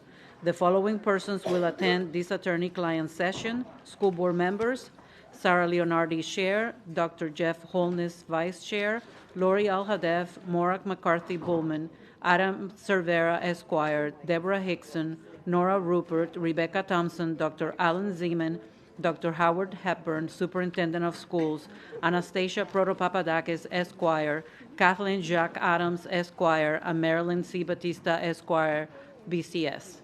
The second session, the School Board of Broward County versus certain underwriters of Lloyd's of London subscribing to policy number PK 10617, case number CACE 25-017957, pending before the 17th Judicial Circuit in and for Broward County, Florida. The following persons will attend this attorney-client session: school board members, Sarah Leonardi, Chair; Dr. Jeff Holness, Vice Chair; Lori Alhadeff, Maura McCarthy Bullman, Adam Cervera, Esquire; Deborah Hickson, Nora Rupert, Rebecca Thompson, Dr. Alan Zeman, Dr. Howard Hepburn, Superintendent of Schools; Megan Moore, Esquire; Nicole Josephi, Esquire; John Koch, Esquire; Kathleen Jack Adams, Esquire; and Marilyn C. Batista, Esquire, BCS. In anticipation of this request, the attorney-client sessions were properly advertised for today, December 16th, 2025, at 12:45 p.m. in accordance with Section 286.011, parent 8 of the Florida statutes. The purpose of the attorney-client sessions are to discuss settlement negotiations and/or strategy relative to the pending litigation. A certified court reporter will record the sessions, and only those persons noted in the advertisement will be permitted to attend. At this time, the School Board of Broward County, Florida will recess the regular school board meeting for 2 attorney-client sessions. The attorney-client sessions will be held in the boardroom on the first floor of the Kathleen C. Wright Administration Center, 600 Southeast 3rd Avenue, Fort Lauderdale, Florida, 33301. The attorney-client sessions will take approximately 60 minutes. At the conclusion of the business of the attorney-client sessions, the regular school board meeting will reconvene. All persons not scheduled to attend the attorney-client sessions, please exit the room at this time.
This regular school board meeting is now reconvened. Could I get a motion and a second on item S1? Second. Moved by Dr. Zeman, second by Ms. Hickson. Public comment on S1. Yes, Madam Chair, there are 4 public speakers.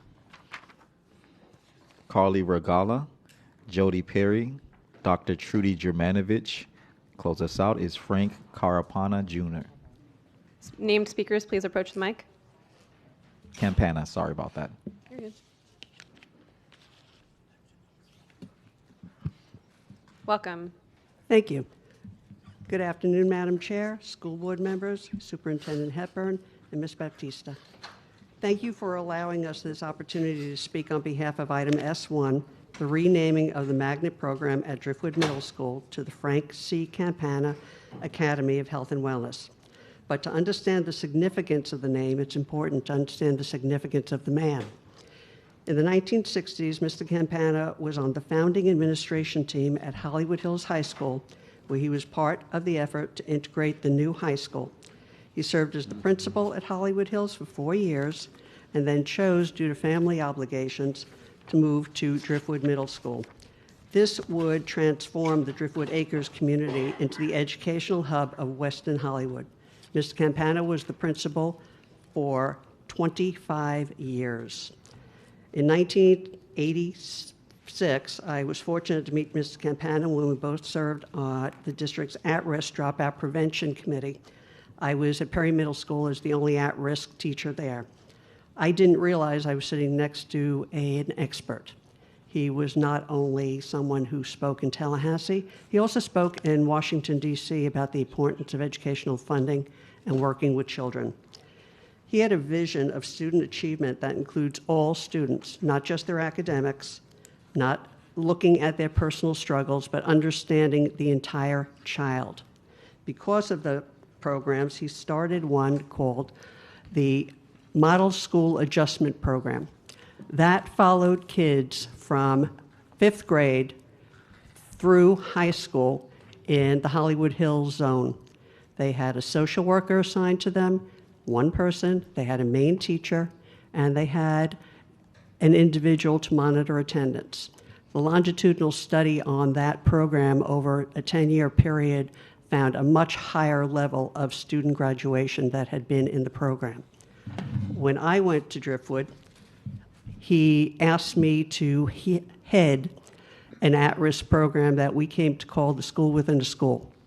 It was designed for students that were not ready for a departmentalized program. They would stay with one teacher all day long, like an elementary model, just going out once for the elective. What we found with those students over time is we had 15 classes going with 330 students per year.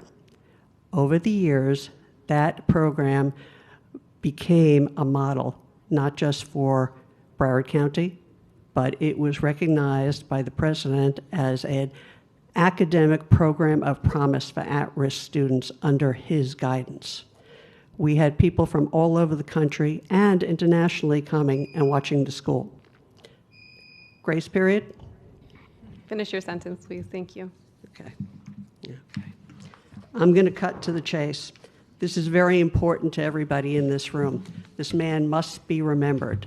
By just adding one section to the name of the magnet program, what we will do, with the help of Ms. Winston Davis and her team, we will ensure that his name lives on forever.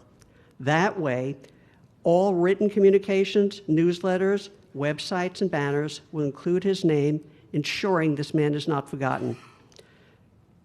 We are therefore requesting that the name be altered to read Driftwood Middle School, the Frank C. Campana Academy of Health and Wellness. Thank you for your time. Thank you. Next speaker, Jody Perry, followed by... Well, I was Jody Perry. That's Carly. Sorry.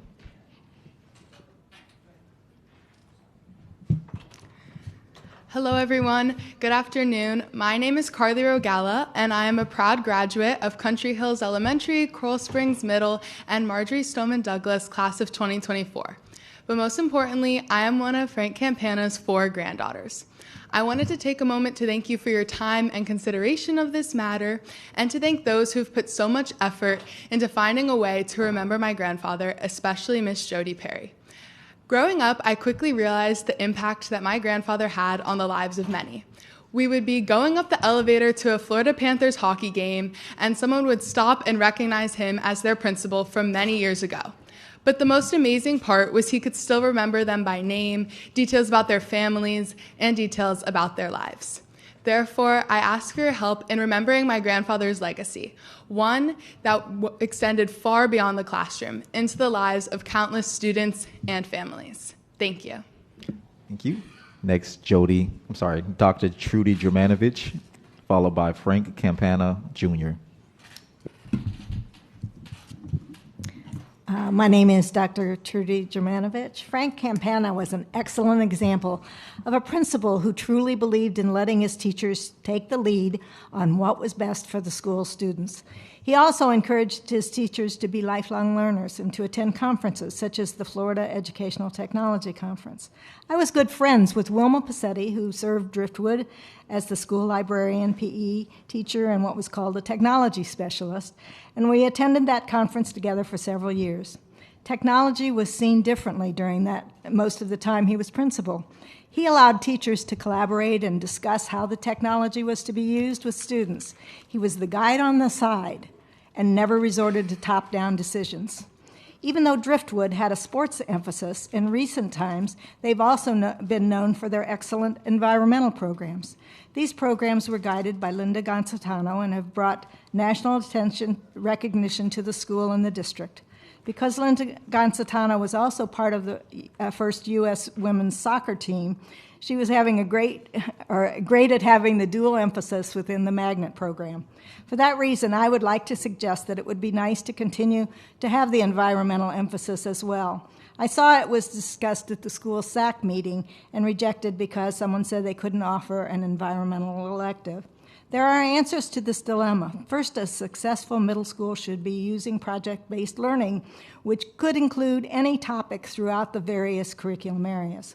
Second, I believe a middle school should develop electronic portfolios for students, which they can look back on throughout their lives. I'm sure Mr. Campana would have agreed. If the school is no longer a magnet, which I guess it's still a magnet, I'm hoping, having a broader title may encourage parents to have students clamoring to attend this great school. I would hope that that name could reflect all of the present programs. My suggestion would be the Frank C. Campana Academy of Sports, Wellness, and Environmental Studies, but whatever the name, it is a fitting tribute to a great man. Thank you.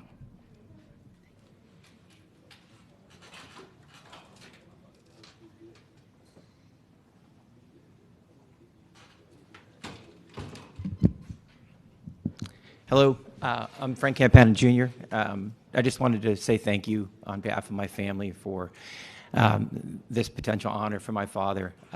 He'd be so happy for this and so proud. He was an exceptional educator.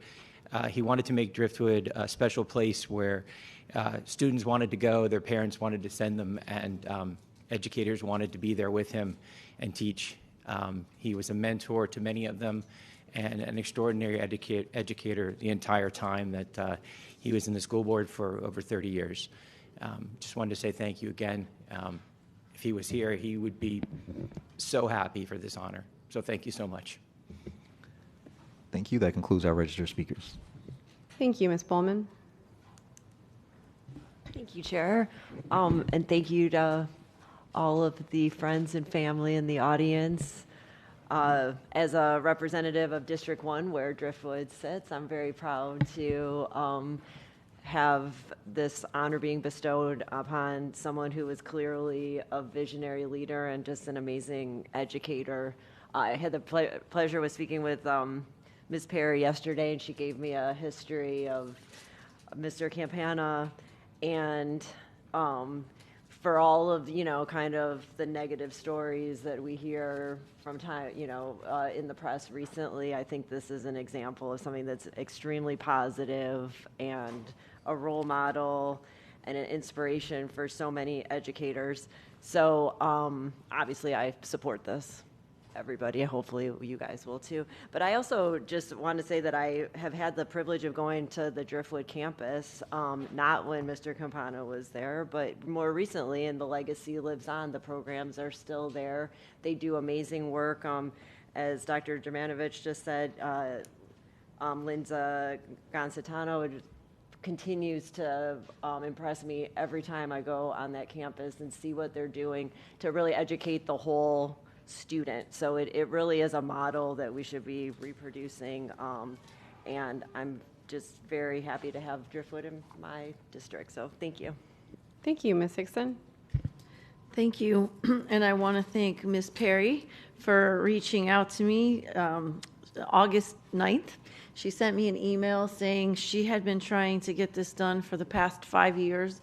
A lot of changes in principals in all different places and changes in the SAC and all of that. So, I really appreciate you being persistent and reaching out. I want to also thank Dr. Wanza and Mr. Strauss and Principal Winston Davis because it was 5 years in the making, but when you reached out in August, here we are in December, so I wished it had been a little quicker than that even, but really glad that we were able to do this. And, it's really important for us to recognize the great work of Mr. Campana. He died in December of 2020, which was during COVID, and so they weren't able to do really a proper way publicly to honor him. So 40 years of service in the district, 25 years principal at Driftwood Middle School. And he not only supported this health and wellness program, but he also created it. And he also is the one who helped make it flourish.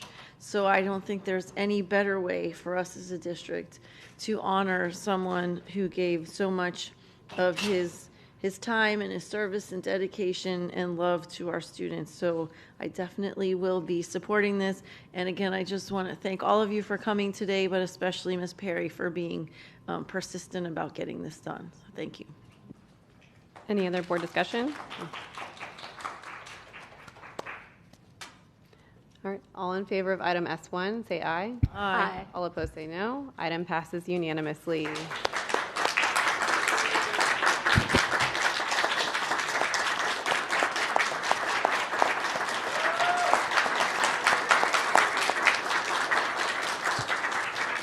We will recess the meeting for a brief photo.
This meeting is now reconvened. Could I get a motion and a second on item O2? So moved. Second. Moved by Dr. Zeman, second by Ms. Thompson. Public comment on item O2. No comment. Board member discussion. Dr. Zeman. Chair, can I go next, or am I the only one? Ms. Hickson. So, thank you. I asked a question on this and I got an answer, but I'd just like to ask it in public. So the item is to reject all bids for the design professional services for MacArthur because there weren't enough people to actually bid on it. And my question was, what are we as a district doing to make sure that we have enough bids on projects like this, because we'll have other ones coming up and we know we have a little bit of a black stain on us in terms of construction. So Dr. Hepburn, if you could just kind of tell us out loud what the district's plan is moving forward to get more people to bid on this particular. Ms. Cooley.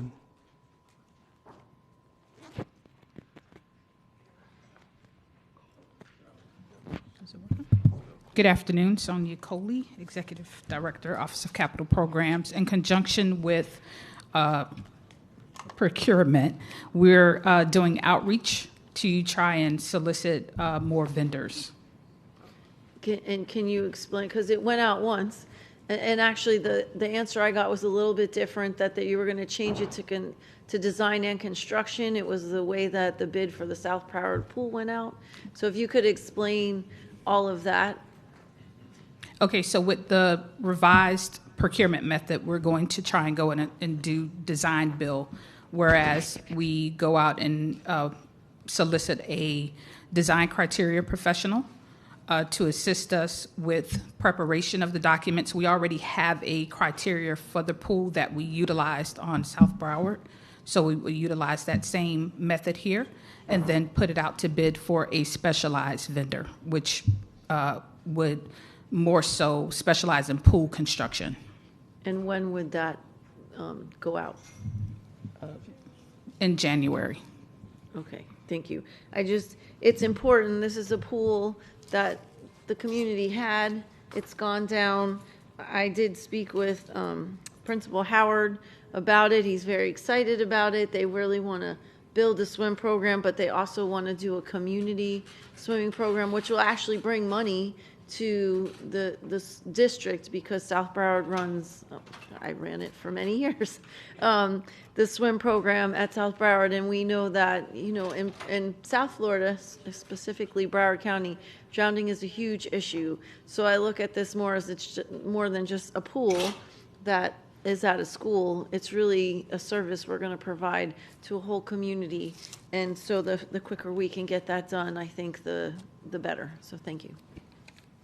Thank you, Dr. Zeman. Thanks so much, Chair. I had similar concerns of Ms. Hickson, but I want to go further with this. Is this design lack of proposal something that is experienced in Miami-Dade and Palm Beach County? Dr. Hepburn. I don't have information on Miami-Dade unless the procurement team or the construction team does. And that's from shaking their heads. No, we don't have information on Miami-Dade. Okay. How about this? What's the delay in getting this completed as a result of not getting sufficient bidders for the design? You have to acquire the service providers to get it. So yeah, there is going to be a delay because we have to put it back out to get what we exactly need to get this pool back up and running. I'm just hearkening back to another big pool project, Ms. Hickson, member of the Stranahan one. 4 years. No swim team, no swimming. It was, I'm not blaming you. I'm just reminiscing about, while we were both on the board, we watched the Stranahan projects just take forever to get done. And they kept getting hiccup after hiccup. And the delays sometimes were 3 or 4 months every time you have to go route for another bid and the like. So if the answer is design build so that we can get, if that's kind of what works better in pool construction, that'd be great. And I look forward to it.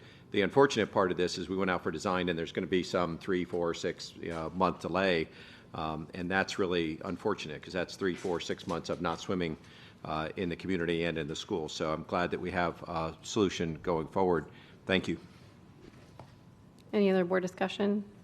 Ms. Bowman? I just wanted to echo what Ms. Hickson said. Thank you for making all of those points, and the faster that we can get this construction project going, the better for the big picture, as Ms. Hickson painted. It's not just the opportunity for swim teams, but the entire community benefits from having that pool. So let's get it moving. Thanks. Any other board discussion? All in favor of O2, say aye. Aye. Aye. All opposed, say no. Item passes unanimously. Could I get a motion and a second on item S2? So moved. Moved by Dr. Zeman, second by Ms. Rupert. Public comment on item S2. No comment. Board member discussion, Ms. Thompson. I just wanted to give a shout out to West Broward. This is a really exciting opportunity for them, and that was my comment. Any other board discussion? All in favor of item S2, say aye. Aye. All opposed, say no. Item passes unanimously. Could I get a motion and a second on item DD3? So moved. Moved by Dr. Zeman, second by Ms. Rupert. Public comment on item DD3. No, ma'am. No registered speakers. Board member comment, Ms. Bowman. I just had a question, and I don't know who this is for, if it's for finance. The way, when the audit was conducted, there's funds that come through the processing that had accumulated to a pretty significant amount.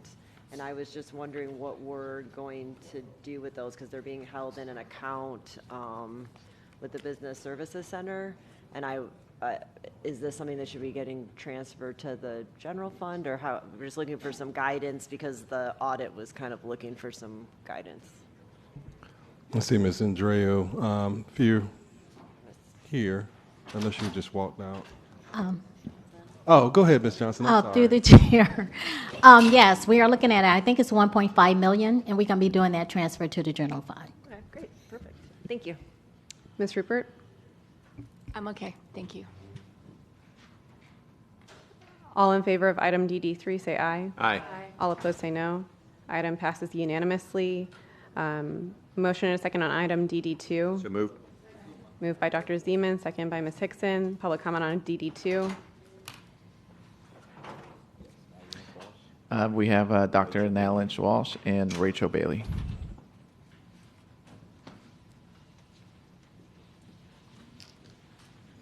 Natalie Lynch-Walsh, Plantation, Florida. Just so I don't run out of time, this is just a reminder that last year we discovered that locations are not reconciling inventory, and I believe the superintendent is supposed to be bringing a process to address the statutory requirements that the CFO and the superintendent create procedures. So that's just a reminder for follow-up. Thank you.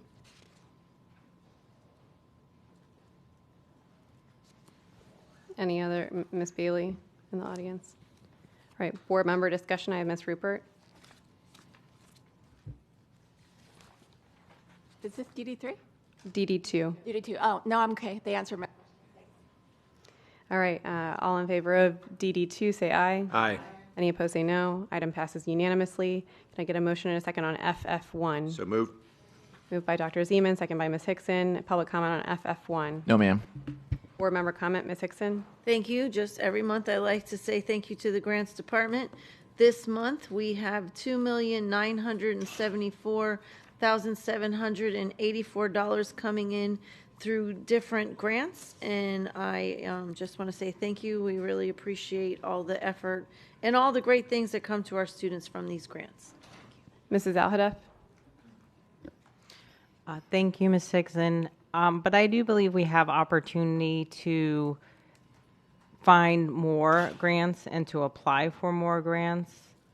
And Dr. Hepburn, are we doing that? Absolutely. The team works overtime in identifying grants, and we also have external people that we work with to partner with certain grants also. But yeah, that is definitely a strategy. We leverage every opportunity we get. Thank you. Thank you. All in favor of item FF1, say aye. Aye. All opposed say no. Item passes unanimously. I will now take the bulk items of the open agenda items that we have not passed but have not been pulled for discussion. So may I have a motion in a second to pass the open items that have not been pulled for discussion, which are FF2, GG2, JJ1, JJ2, JJ3, JJ4, JJ5, JJ6, JJ8, JJ9, JJ11, JJ12, JJ13, JJ14, JJ15, JJ16, JJ17, JJ18, JJ19, JJ20, JJ21, 22, 23, 24, 25, 26, 27, 28, 29, 30, 31, 32, 33, 34. All those are JJ. 001, 004, 007, 0010, and 0013. So moved. Second. Second moved by Dr. Zeman, second by Ms. Rupert. Any public comment on those items? No, ma'am. Board member discussion. All in favor of passing those, approving the open agenda items that have not been pulled for discussion, say aye. Aye. All opposed, say no. Those items pass unanimously. Could I get a motion and a second on item FF3? So moved. Moved by Dr. Zeman, second by Ms. Thompson. Public speakers on FF3. No, ma'am. Board member discussion, Ms. Bowman. Thanks, Chair. I pulled this because I think this is an amazing program and opportunity for our students. And so I'm looking forward to people being trained to prepare taxes, to do that on a volunteer basis for the community when people don't necessarily have those resources at hand. It makes it a great way for our students to get experience and a great service to their neighbors. So I keep up the good work, and thank you for bringing that program forward. Thank you. Any other board member discussion? All in favor of item FF3, say aye. Aye. Aye. All opposed, say no. Item passes unanimously. Could I get a motion and a second on item GG1? So moved. Moved by Dr. Zeman, second by Ms. Thompson. Any public speakers? No comments. Board member comment, Ms. Hickson. Thank you. I asked this question and I know I got an answer, but I want to ask it of my board members. So this item is for outside counsel, which I understand we need, but the item doesn't come with a maximum amount of money to be spent. So when I asked the question, could we put a maximum on it? The answer that I got was basically it's not a good idea to do that because you never know how much that's going to cost. But I feel like in a budget crisis that I think we should put a limit on it, a maximum, and then if there's a need to increase that maximum, they could always bring it back to the board.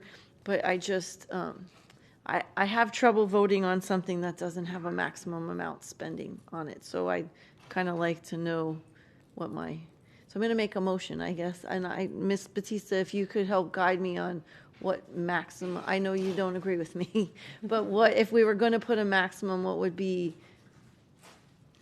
a good number? Ms. Batista? Yeah, and let me just address Okay. the issue as well as your second question. So, you know,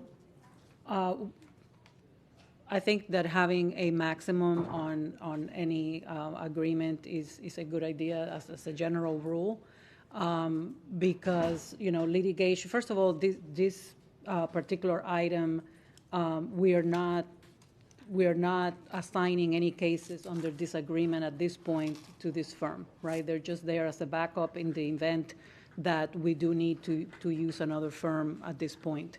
So that's number one. So there, you know, it's not like there is going to be something assigned to them tomorrow or anything. We don't have like a case right now, but I'm doing it in an abundance of caution to be prepared. You know, litigation is inherently unpredictable, and imposing a fixed spending limit could require us to return for additional authority in the middle of an active proceeding. And that's the reason why I don't think it's a good idea in this particular case.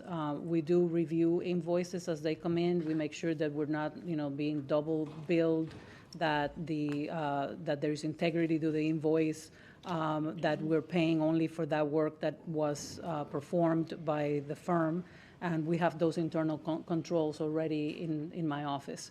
So I would ask that there be no cap. But if one were to be desired, and if you wanted to, because that was the second part of your question, was to give a maximum, cap would be, somewhere in the $300,000 range, I would say. Okay. Just to, be safe. Thank you. So I'd like to make a motion to amend the item to give it a, let's say, $400,000 cap. And then if they needed more, they'd have to come back to the board. Motion made by Ms. Hickson, seconded by Ms. Alhadeff. Public comment on the motion.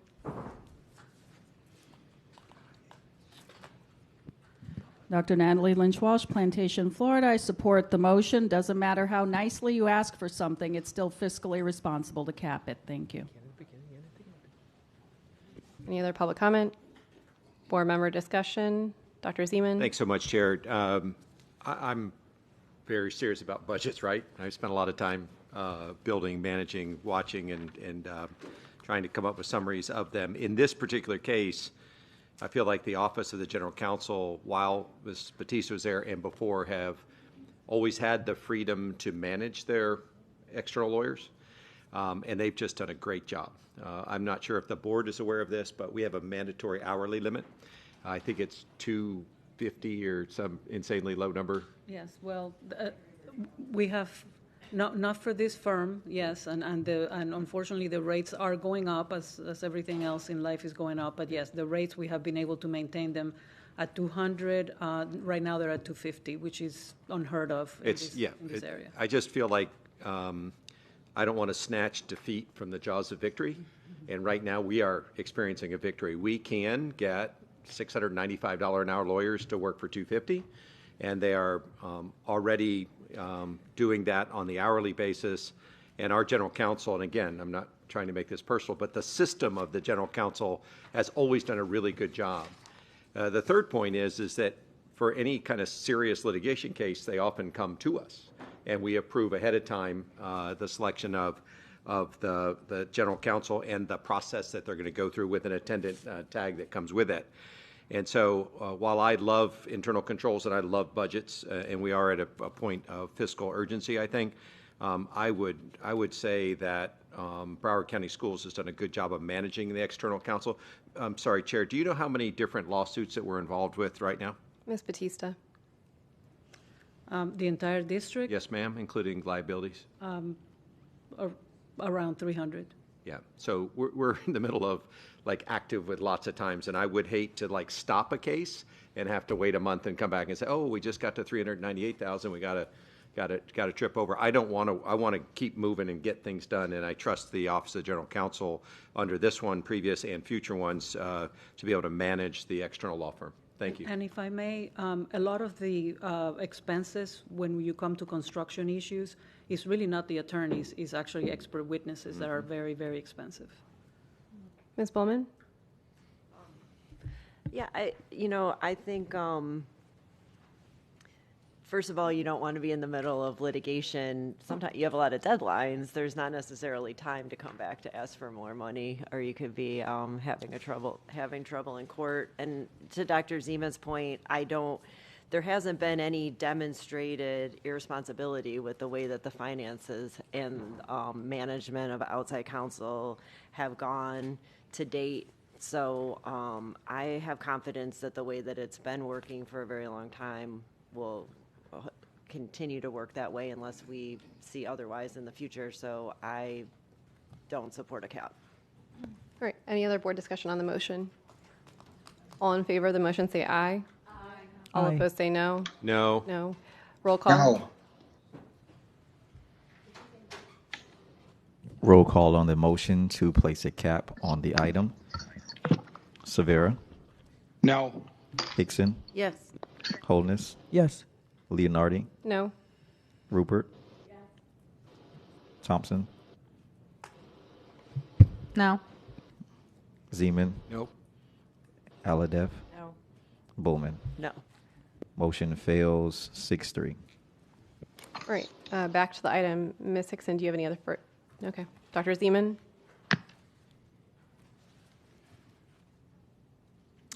Is this GG1? Yes. It's a great law firm. Thanks. Any other board discussion on GG1? All in favor of the item say aye. Aye. All opposed say no. Item passes unanimously. Can I get a motion and a second on our time certain item 04? So move. Moved by Dr. Zeman, second by Ms. Thompson. Public comment on item 04. Yes, Madam Chair, you have 3 registered speakers. First, Dr. Natalie Lynch Walsh, followed by John Doherty on behalf of Jacobs, and then Richard Forbes on behalf of Express U.S. Services. Dr. Natalie Lynch Walsh, Plantation, Florida. So this is where, much like the handy lease, if I know about something ahead of time, excuse me, I can stop it. In 2020, the RFQ for the PMOR came to the board like it was supposed to, got reviewed by RSM for an extra set of eyes, and went out. What happened after that is where things went sideways. So the first thing was that the RFQ was not brought to the board so that you could decide and weigh in on what you were doing next. Then you got told about a piggyback in April. The person telling you had been here since the prior April. If nothing else was a priority, this should have been one of them, and not wait until April of 25 so that we are here in December of 25 backed into a corner. The RFQ has elements of both the PMOR and the CMAOR, which the CMAOR is a construct. Nobody knows what that is because it only exists in Duval and now here. 287.05727A does permit financial stability to be something you ask about, but you wouldn't waive that as a technicality after the fact. And that was in the 2020 version. And I mentioned this when I spoke prior. It's just that nobody was paying attention to it to assess it for 2025 to see if you needed to lower the ratios.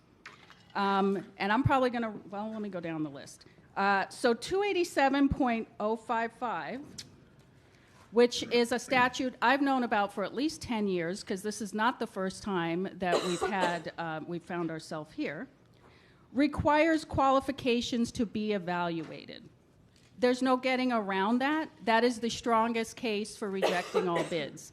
I do not know how these 3 motions came to be an idea, but if you're waiving scoring and ranking of proposers, you have completely forgotten the queue for qualifications. And then the other thing when they did, well, there's a lot wrong because nothing was right about this, you cannot then convene the negotiation team to try to back in having discussions that are part of the competitive selection process. You can't do it after the fact to try to cure it. First, if you walk into QSEC and do these 3 motions, that was the first problem. Maybe reconvene QSEC and evaluate qualifications. None of that happened. So there was a lot wrong with this. There's a lot of money that's now been wasted, and I don't see how you walk your way out of this other than to reject all bids. But just like this morning, people were getting, being held accountable for not doing their jobs, people need to be held accountable. This was avoidable, completely avoidable. Thank you. Good afternoon, Board Chair, Board members. My name is John Doherty. I'm with Jacobs, and I'm here today to offer a simple framework that resolves the procedural issues in this solicitation and allows you to move forward. Let's level set for a second. The RFQ did not restrain competition. It was very well known that you were going to be issuing an RFQ. 3 firms chose to participate. They submitted in good faith. They invested considerable time, considerable resources into preparing proposals. If any firm had believed that there was a flaw in the solicitation or that competition would be restrained, they had the option of submitting a bid spec as a remedy, a bid spec protest as a remedy, but none were filed. The financial metrics were waived as an informality. It's not uncommon for solicitations to waive informalities. Billing rates were standardized through discussions with the firms. Again, that's not uncommon when multiple firms will receive a contract for the same scope of services. So none of these actions gave any proposer a commercial advantage over any of the other proposers. So what are we recommending? you should finish the process that started. You should reconvene the evaluation committee. You should complete the scoring and return with a recommendation that the board can act on, consistent with the RFQ's intent. To maintain continuity, you should extend the AECOM contract for a short period of time to allow the onboarding of additional staff while your selection is being finalized. What we don't recommend that you do.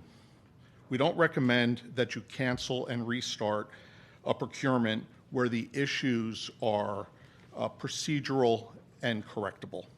Restarting adds delay, it adds cost, it adds uncertainty in the market, and it has no guarantee of a better outcome. So in closing, the prudent and defensible path forward is just to go back, rescore, or score, and bring a recommendation to the board. Thank you. Good afternoon, everyone. Richard Forbes, EXP US Services, Director of PMCM. To the chair and the superintendent and other board members, we're prepared to be scored and even present if necessary. I believe all the teams are qualified and are more than able to do the work, and so we're happy to answer any other questions you have. Thanks. Thank you. Any other public speakers? No, ma'am. Thank you. Board member discussion. I have Ms. Bowman. I'm going to go after Zeman. All right, I have Mr. Cervera. Thank you, Chair. Appreciate the opportunity to speak on this. Once again, I think we find ourselves as a district in a bad spot. We have an RFQ process that was done apparently not properly. There has been consistent media coverage of this, pointing out some of the issues that we have run into with this. And once again, I believe this puts the district in a very, very poor light. I'm extremely disappointed how this all unfolded, especially as I've now come to find that apparently some of the mistakes that were made this round were made initially when we went through this several years ago, in particularly the financial abilities and this 1.5 threshold that was initially put in the RFQ, which made it considerably difficult for the majority of vendors and contractors in this space to qualify. I believe that this may have been a mistake, or perhaps somebody wasn't double checking. But the fact of the matter is, what the public perception on this is that we were putting out RFQs that gave a perception that we were specifically trying to disqualify a large percentage of the professional population that would be able to service us. I think that's highly problematic, especially in this district when we have huge trust issues with the public. In addition, this issue of waiving the scoring and ranking that took place at the QSEC committee, I also believe was problematic and not how we should be doing businesses in situations like this. Now, despite all this, I am very, very desirous of figuring out the best course of action to move forward. So, Madam Chair, I think first and foremost, we need to have clarification from staff and/or general counsel as to whether or not we have the ability, the legal ability, to renew ACOM on a short-term basis while we decide what our next step is going to be. Dr. Hepburn. The answer is yes. And Mr. Cooney, if you want to provide any details, but the simple answer is yes. I do want to hear from Mr. Cooney if possible. Ms. Batista. Yes, thank you very much. Mr. Cervera, there's a declaration of emergency purchase option under Section 6A 1.012 of the Florida Administrative Code that would allow us to continue the contract with AECOM under all the services that would be provided by AECOM until such time as this situation would be remedied and corrected. So that would be until such time as the new procurement could be concluded.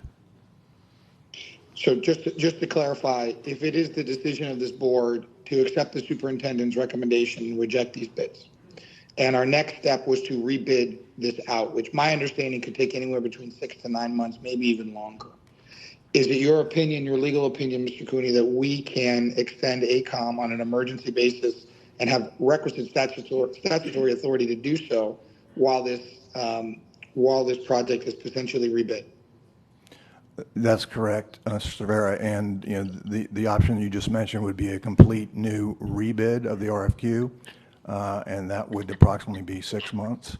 I know one of the public speakers offered another potential option for the board's consideration, which would be to go back, reconvene CUSEC, and score at that point and carry forward as it was supposed to have been done the first time.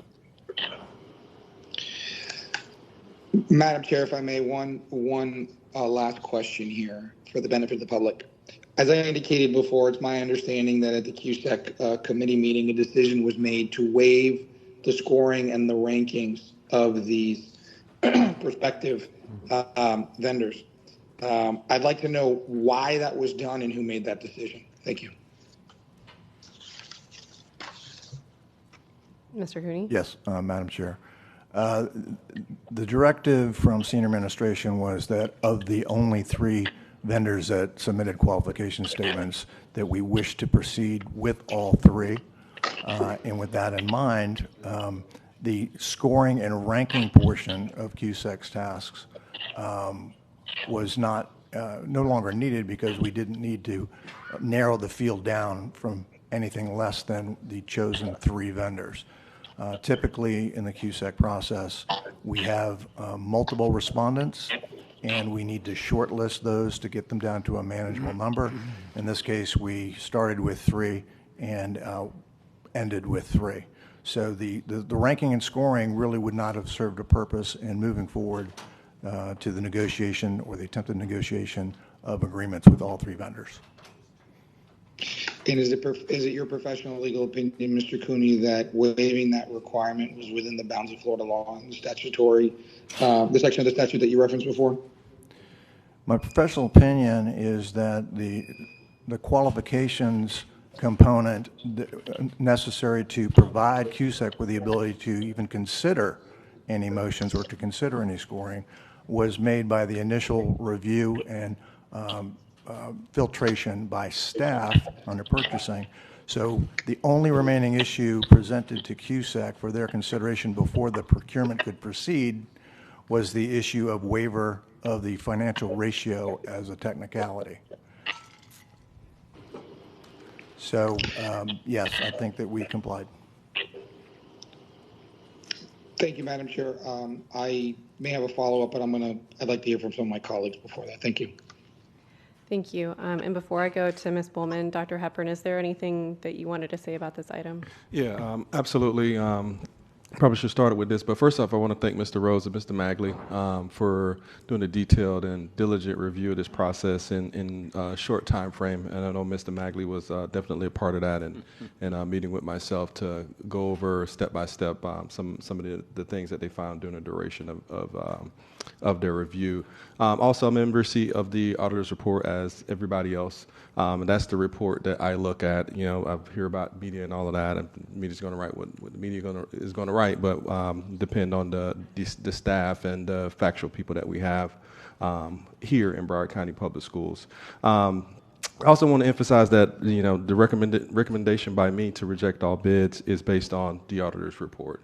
And I'm still in review of that report, just to identify any process gaps, any updates for procurement strategies, procurement processes, and also looking at accountability measures for any staff that I need to hold accountable as a result. But certainly, I think the largest concern for us is continuous improvement process and procurement, and and not just procurement, just overall in our school district. We've got a lot of work to do. There's a lot of gaps that we need to close that we've identified in a short amount of time.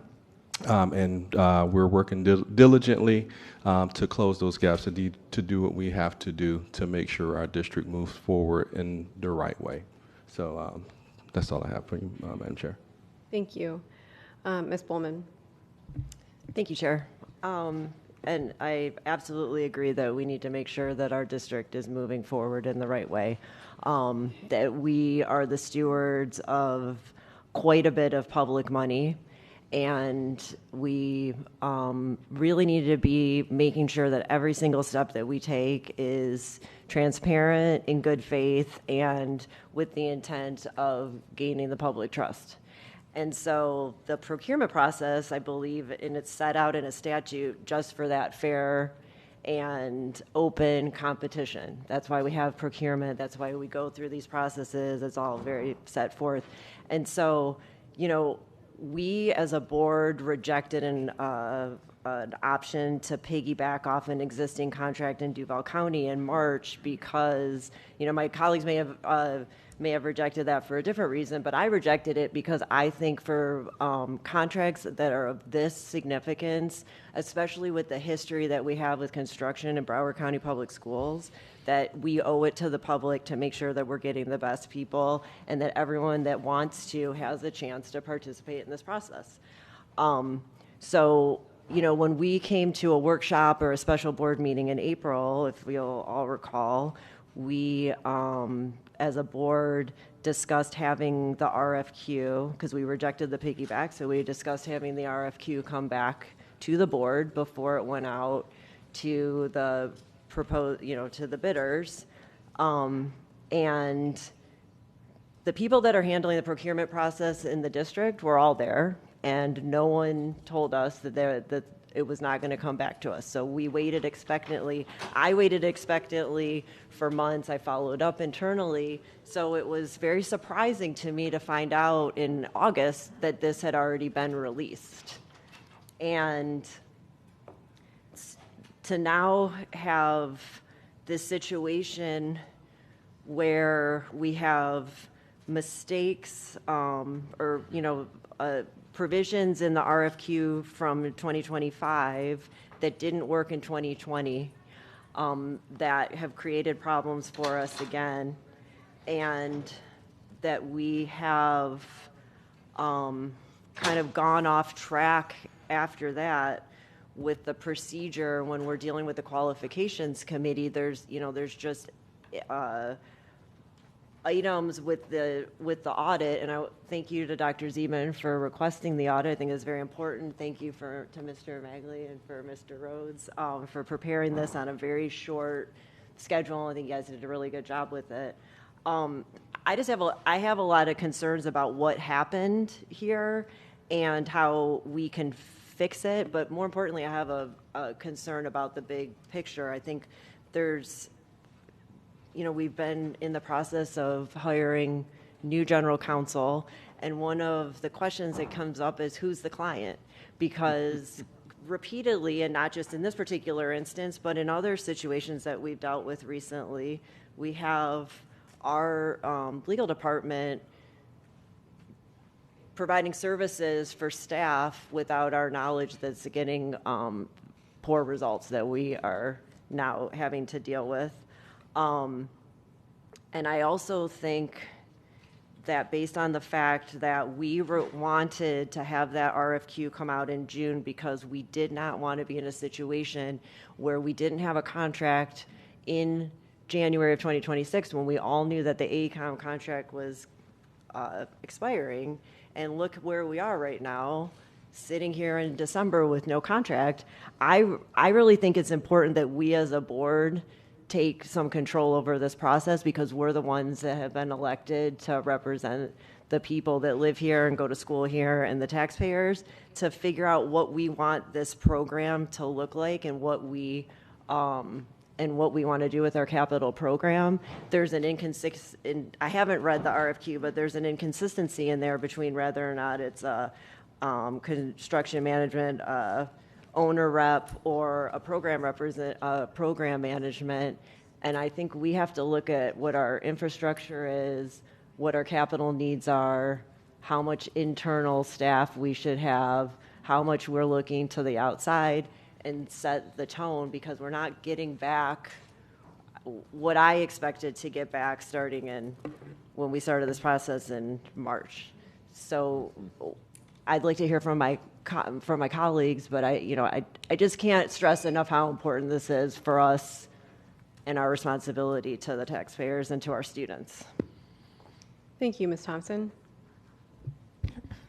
Thank you, Chair. I had a couple of questions, and I would kind of echo Ms. Bowman's thoughts and also just how important this is. And I think it's been a little convoluted, the process. And I know eventually, Dr. Hepburn, you did tell us that it wasn't coming back, but that took what I feel like is several times asking if it was coming back or not. For the waiving of the financial ratio qualifications, is that something we waived the last time this process happened? Go ahead, Ms. Cooney. Thank you, through the chair. Yes, Ms. Thompson, the same exact financial ratio was part of the 2020 RFQ, and at that time was waived at the QSEC meeting. So what is the rationale to have something in there that was previously waived?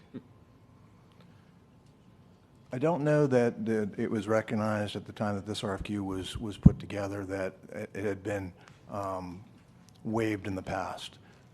So it went unrecognized as being a concern. And I'm quite frankly, I'm not sure who put that original ratio together, but it obviously had to be waived the last time as well. So had it been known, we would have adjusted the ratio, or we would have eliminated that consideration altogether. Can you give me some clarification on how it wouldn't have been known that it was waived last time we did this? Well, it would have had to been researched. The original RFQ would have had to been researched to determine what, then the entire process, the QSEC process, what transpired during that meeting, and what would have been waived as a technicality or otherwise. And I don't believe that was undertaken. Can someone walk me through the process of how this RFQ was established then, and what typically we look at when we are writing an RFQ? Yeah, Ms. Paul, and I know Ms. Coley was part of that process too. You go ahead, Ms. Paul. So the RFQ was a collaboration between legal, construction services, as well as the procurement department. And so we looked across the state and looked at where the language and how could we construct a program that would provide a more economical approach to running a construction, our construction projects. Keep in mind that this is more of construction services minor projects and not a complete program in which we had previously over $1 billion to manage. And so we were looking at how we could streamline the program and also look at how we can finish the program at a much faster pace than has been demonstrated in the past. And also not pay the overhead that we had to pay previously, and I think I said this before, of managing a $1 billion program. And so that was the intent, to be more efficient, save money, and get the program or get the projects completed quickly. And I think that was the task when I was hired, to increase the speed of closing the projects. Therefore, you need more capacity. And so that was the vision, the mission, and the goals. Not to continue to pay the overhead that we've paid over the last 11 years, to finish the projects in a more speedy manner than has been demonstrated in the past. And those were the goals. So can you say yes or no if the previous RFP was referenced or reviewed when creating this? Yes, it was, but a lot of the information, understanding the context and what happened back in 2020 is almost like a forensic reconstruction process. And so the RFQ that was sent out represents some of the successful programs or elements of it across the district, or across the state, I'm sorry. Okay, and then can you walk, because at least this board member's understanding is the RFP we were going out for was a PMOR and not a CMOR. So can you very concisely and in plain language explain the difference between the two? So again, the program is managing an entire program that we chose to try to separate ourselves from the previous bad negativity of the past with managing the program over 11 years. And so we said, really what we're doing is we're running a construction program of minor projects, which includes the DEFP and finishing up the last elements of the SMART program. And so really we wanted to,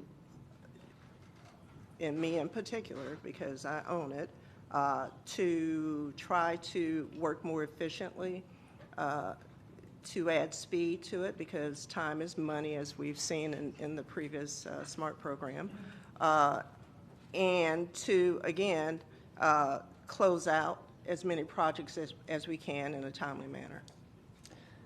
So can you give me more detail about what exactly is the difference between a PMOR and a CMOR? Like, what does that setup look like? So so a CMOR is more geared towards staff augmentation. So in the current contract that we have with AACOM, they manage the staffing elements of it.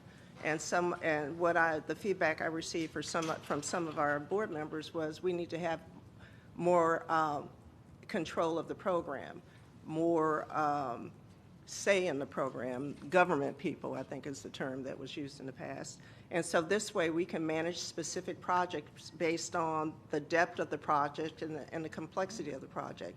So if I need a project manager for this and I need one estimator for this, then we can manage that mix. Currently we cannot. We rely solely on the program management firm to do that for us. And so that was the rationale behind it. And why wasn't that discussed during any of the workshops when we referenced this, that you'd be going out for a CMOR and not a PMOR? Well, quite honestly, I never thought that it mattered that much. I thought that we were continuing on with the business of trying to close out projects, so I was more focused on accomplishing that piece of it than the nomenclature. But basically, we're managing construction projects. Again, I was looking at it from a fiscal responsibility perspective, that we did not need to pay the overhead that we've paid in the past for a program director and so forth. So, I've learned a lot from going through this experience. But the mission and vision and the goals were to finish the programs as swiftly as we can with fidelity. And I appreciate the rationale. I just think moving forward, even though it might just be a name, having that understanding for the board, because then we can defend this process. And I know it might seem like a little thing, but to me, that was a big thing.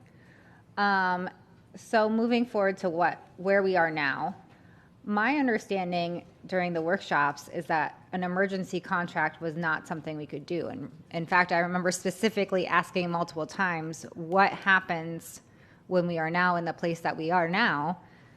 And basically an emergency contract wasn't an option. So what has changed from those workshops to now?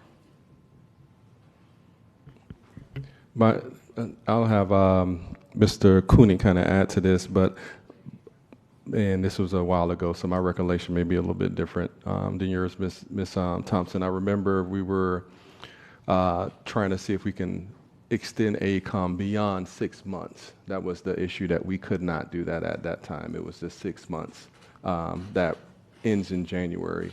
I don't know if we spoke about emergency, but if Mr. Cooney has a better recollection than I do about that conversation, I know we spoke about extending it for a year, and we didn't have that opportunity at that time due to the contract sunsetting. I think it was June or something like that. But Mr. Cooney, if you recall anything different. Through Madam Chair. My recollection of the conversation was at that time there was no immediate emergency circumstances that this particular provision under 6A 1.012 provides. So without that emergency circumstance, you can't avail yourselves of that option. So that was the distinction at that time. Right now, we are in that window where you can avail yourselves of that option. But several of us not proposed, but thought that we would be in this instance. So why wasn't that discussed with the board that, there are factors where you could potentially enable this emergency provision or whatever? Like, I feel like we were told that everything would be fine and we wouldn't need it, and also that it wasn't even an option. And now I'm hearing, oh, it was an option, but we weren't going to tell you because you weren't in the emergency situation. So could you please clarify that for me? Sure. Thank you, Ms. Thompson. If I could clarify, the situation at the time of the discussion when we were going through the procurement process, there was no emergency situation at that point, an imminent threat to health, safety, welfare, or other substantial loss to the school district. It did not exist. So you can avail yourselves of that option at that time, and it was not anticipated that we'd be in this position. But it's always been available, and it's always a last choice, frankly, to go down that route. You cannot use it if you don't have that immediate emergency. And I understand it's a measure of last resort, but I would say that several of my colleagues theorized that we would be at this juncture. So that's also a little frustrating to me. I would like one of the speakers, I believe it maybe staff as well, said something about sending this back to QSAC. I would like to get staff's opinion on that. I'll have Ms. Paul or her procurement team, or even Mr. Cooney. I'm not the procurement expert, so they can kind of walk us through if that's possible and what that looks like. I would defer to Ms. Andreu.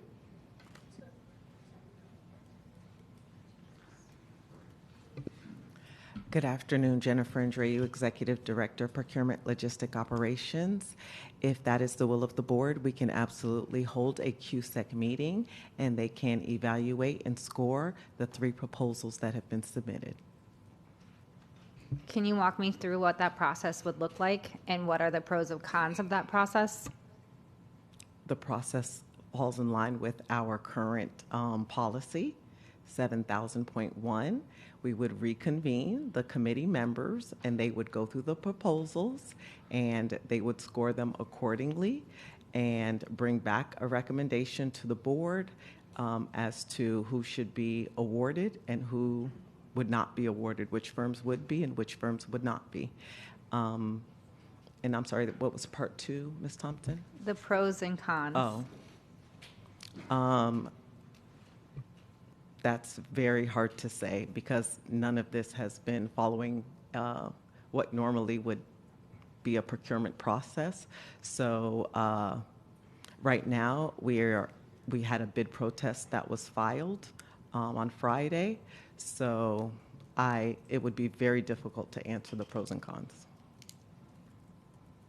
So can you elaborate that, since we now have a bid protest? Is this an option? If I may. Mm-hmm. Okay, so I'll take a gander at it.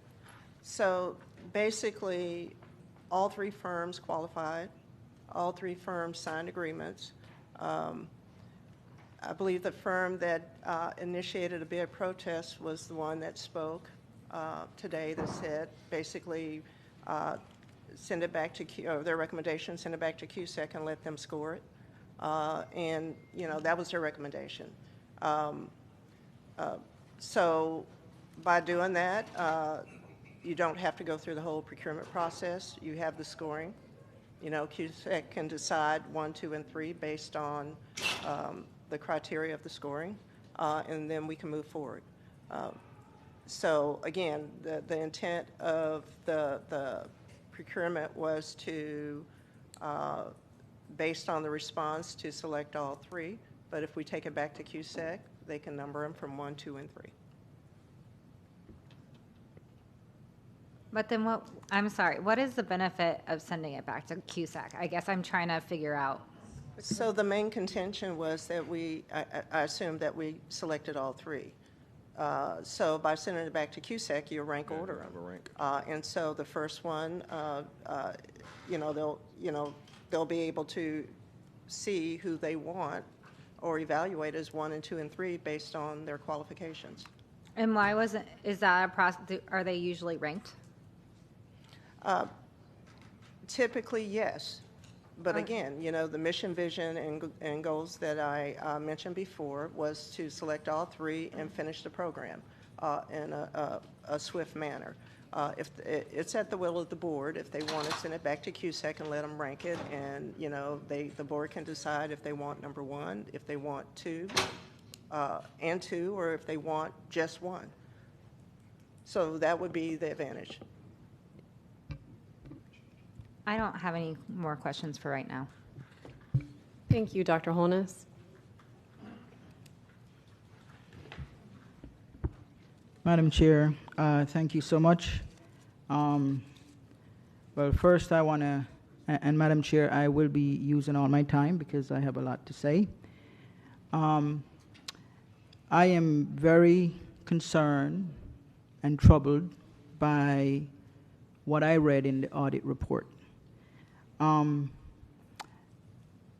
so I'm going to have a few questions, but if what is in the audit report is credible and true, it indicates to me that the process impact vendor participation. It appears to be dismissive of the board's authority. It is potentially consequential to the board and to the district, and it cannot be ignored. I also believe there should be some degree of accountability, discipline, whatever it is, but there is enough in the audit report to be concerning. And as a board member who is elected by the people to serve the people, I have an obligation to the residents of this county and the rest of us up here that we're doing things in a manner that is a manner that is reflective of good process, a manner that is reflective of adhering to policies, district policies, as well as reflective of adhering to state statutes. And so I'm not sure if that's what we have here. So I'm going to ask a few questions as we move forward. I have the audit report with me here, and I'm going to ask a few questions. So Dr. Hepburn, you mentioned that the audit report is the reason you brought this item to reject all bids. Is that correct? That's correct, Dr. Holness. Okay, so on page 1 of the audit report. If you give me a sec, Doc, to pull up to right where you are, just a sec. And Madam Chair, I may need a second round, if you don't mind.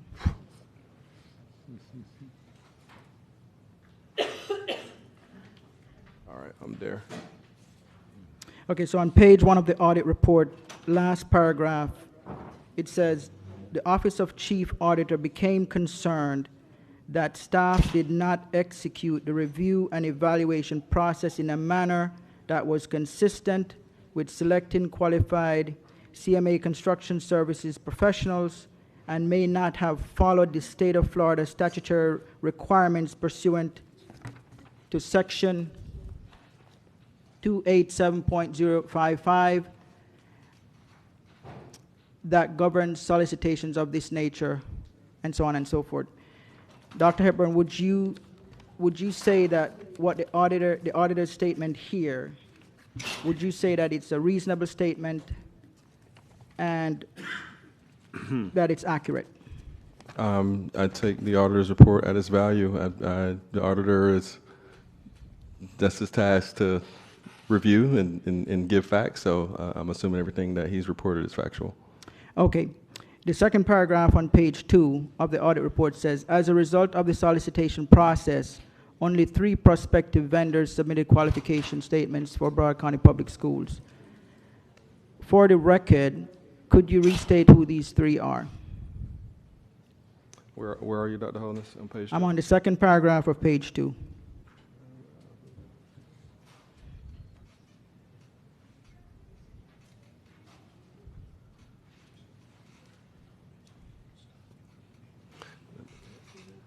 Okay, so in other words, who are the 3 prospective vendors? I believe Ms. Paul repeated that before.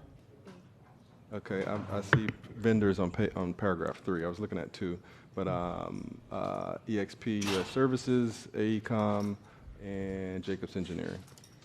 Okay, and then in the latter part of that paragraph, it says the Assistant General Counsel told Office of Chief Auditor he did not see how Broward County Public Schools could proceed after learning none of the 3 submitting firms met the established minimum financial ratio qualification.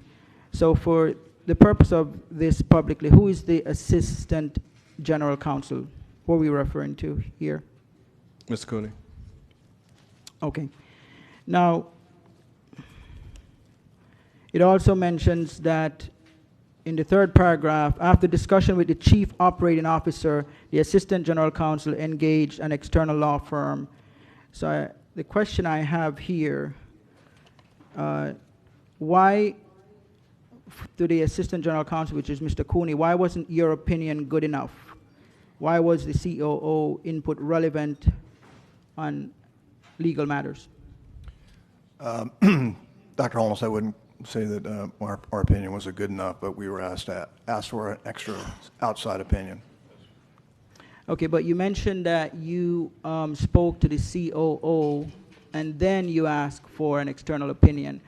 Can you tell us what the conversation was that led you, upon having a conversation with the COO, to go to an outside counsel instead of what you recommended? Correct. So my recollection was when the issue was brought to light that none of the 3 vendors met the required financial ratio, and that our office had a problem with that, and that it could result in the termination of the procurement and we'd have to re-advertise. I was requested to provide an outside opinion. I brought that request back to my boss, the General Counsel, who agreed to pursue an outside opinion, and that was the result. Dr. Hepburn, I have a few questions for you as well, if you don't mind. Did you authorize the release of the RFQ 26059, or was it done without your knowledge? Ultimately, all staff members work for me, so I'm the final approver. Okay, so did you authorize the release of the RFQ? Yes. Did you receive any briefing on the RFQ before it was released? No, very concise. Okay, did you give any consideration to the public statement you made to the board promising to present a draft of the RFQ for our review? Because I recall that was a specific Yes, and I acknowledged that in a later board meeting that we did not bring that back. And if the board wanted me to bring it back at that time, I know it had hit the street, but probably could put a pause on it, and the board opined and decided not to direct me to bring it back. So yeah, I take full responsibility for that. Okay, so who had final approval of the draft before it was released? Ms. Paul, the procurement team reviewed the draft before it was released. Okay, so it was also brought to my attention that there's possibility that that language in the RFQ was copied from the Duval Schools RFQ. Is that true or is that not true? I'm not aware if that's true or not. I know the team said they looked at several RFQs or language or across the country and across the state. So they pulled some language from our current one and also from other areas too. Okay, so I'll ask the question another way. Was there any language, word for word or otherwise, taken from the Duval contract that was included in the RFQ? I'm not aware. Okay. is it customary for, and Madam Chair, I'll finish with these two questions and I'd like a second round. Is it customary for submission packages to be shared with QSEC ahead of their meetings? Yes. So the purchasing agent did not share submitted qualifications with QSEC members. Did you direct this action, or was it a surprise to you? No, I did not direct those actions. Was it a surprise to you? After reading the report, yes. Okay, and why would you say it was surprising? Just factual information that was in the report that caused concern for the auditors. Okay, so did the purchasing agent act as on their own, or were they directed not to give the materials to QSEC? From my understanding, I don't know, to be honest. From just the conversations I've had, I don't think everybody was aware that they did not receive the information before the QSEC meeting. Okay, so Madam Chair, I'm going to make one comment and then I'd like a second round. It has been expressed on page 5 of the audit report where the Office of Chief Auditor recommends that the policy be reviewed to determine whether certain provision of the policy require clarification to ensure that all stakeholders clearly understand its intent and purpose. So there's obviously a concern with policy 7003 in terms of how the language is interpreted. As a result of that, the policy here states the school board authorizes the superintendent to develop standard RFQ and RFP forms, including selection criteria and selection procedures in accordance with applicable statutes and the state requirements for educational facilities. As amended, the board shall approve standard RFQ and RFP forms. With this language, even the Office of Chief Auditor recommend that this policy be looked at and reviewed. So, Madam Chair, I believe this policy needs to be clear for any future concerns of this sort that may put the board in a position of possibility of not adhering to state statutes or to a policy. So am I able to make a motion for this policy to include language that is clear? And I have a motion here, Madam Chair. Go ahead and state your motion. Okay, the motion for policy 7003 is to add the following language. Any solicitation that relates to purchase for which the board has approval authority, that the solicitation must be approved by the board. Ms. Batista?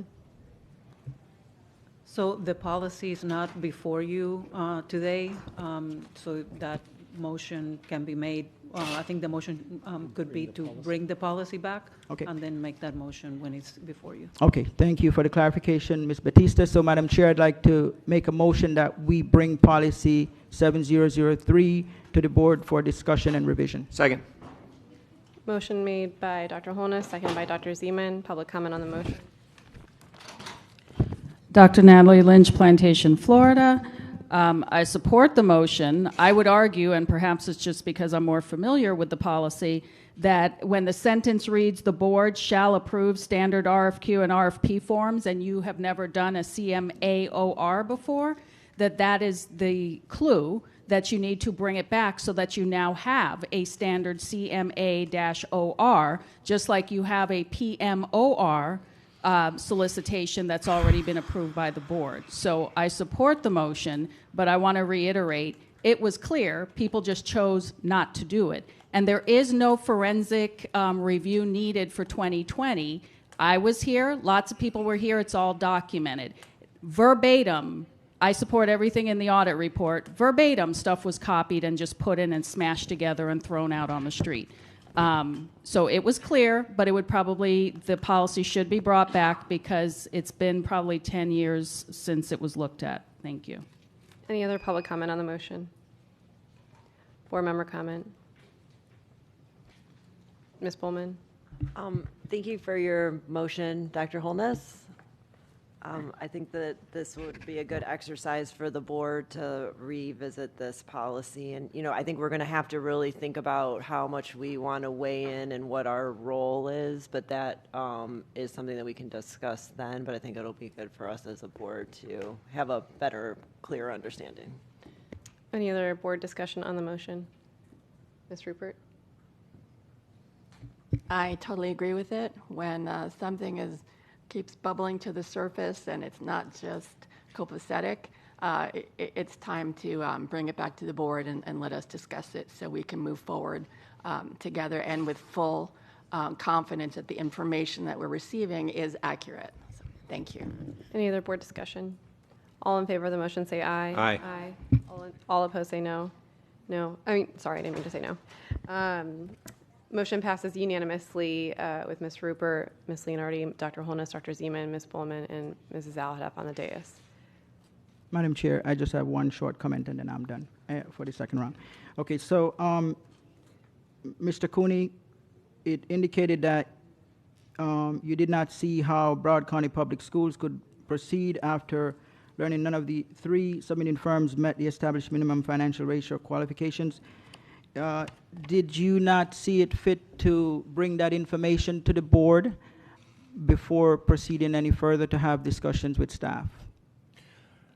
The question was whether it was a waivable technicality, and I was not comfortable with making that determination that it was a waivable technicality, but it wasn't a clear-cut decision. So bringing it to the board at that point, I did not give it consideration because I knew ultimately it would come back to the board in the form of an agreement. Okay, so Mr. Cooney, according to the audit report, it indicated that you did not even see how Broward County Public School could proceed after learning none of the 3 submitting firms met the established minimum financial ratio qualifications.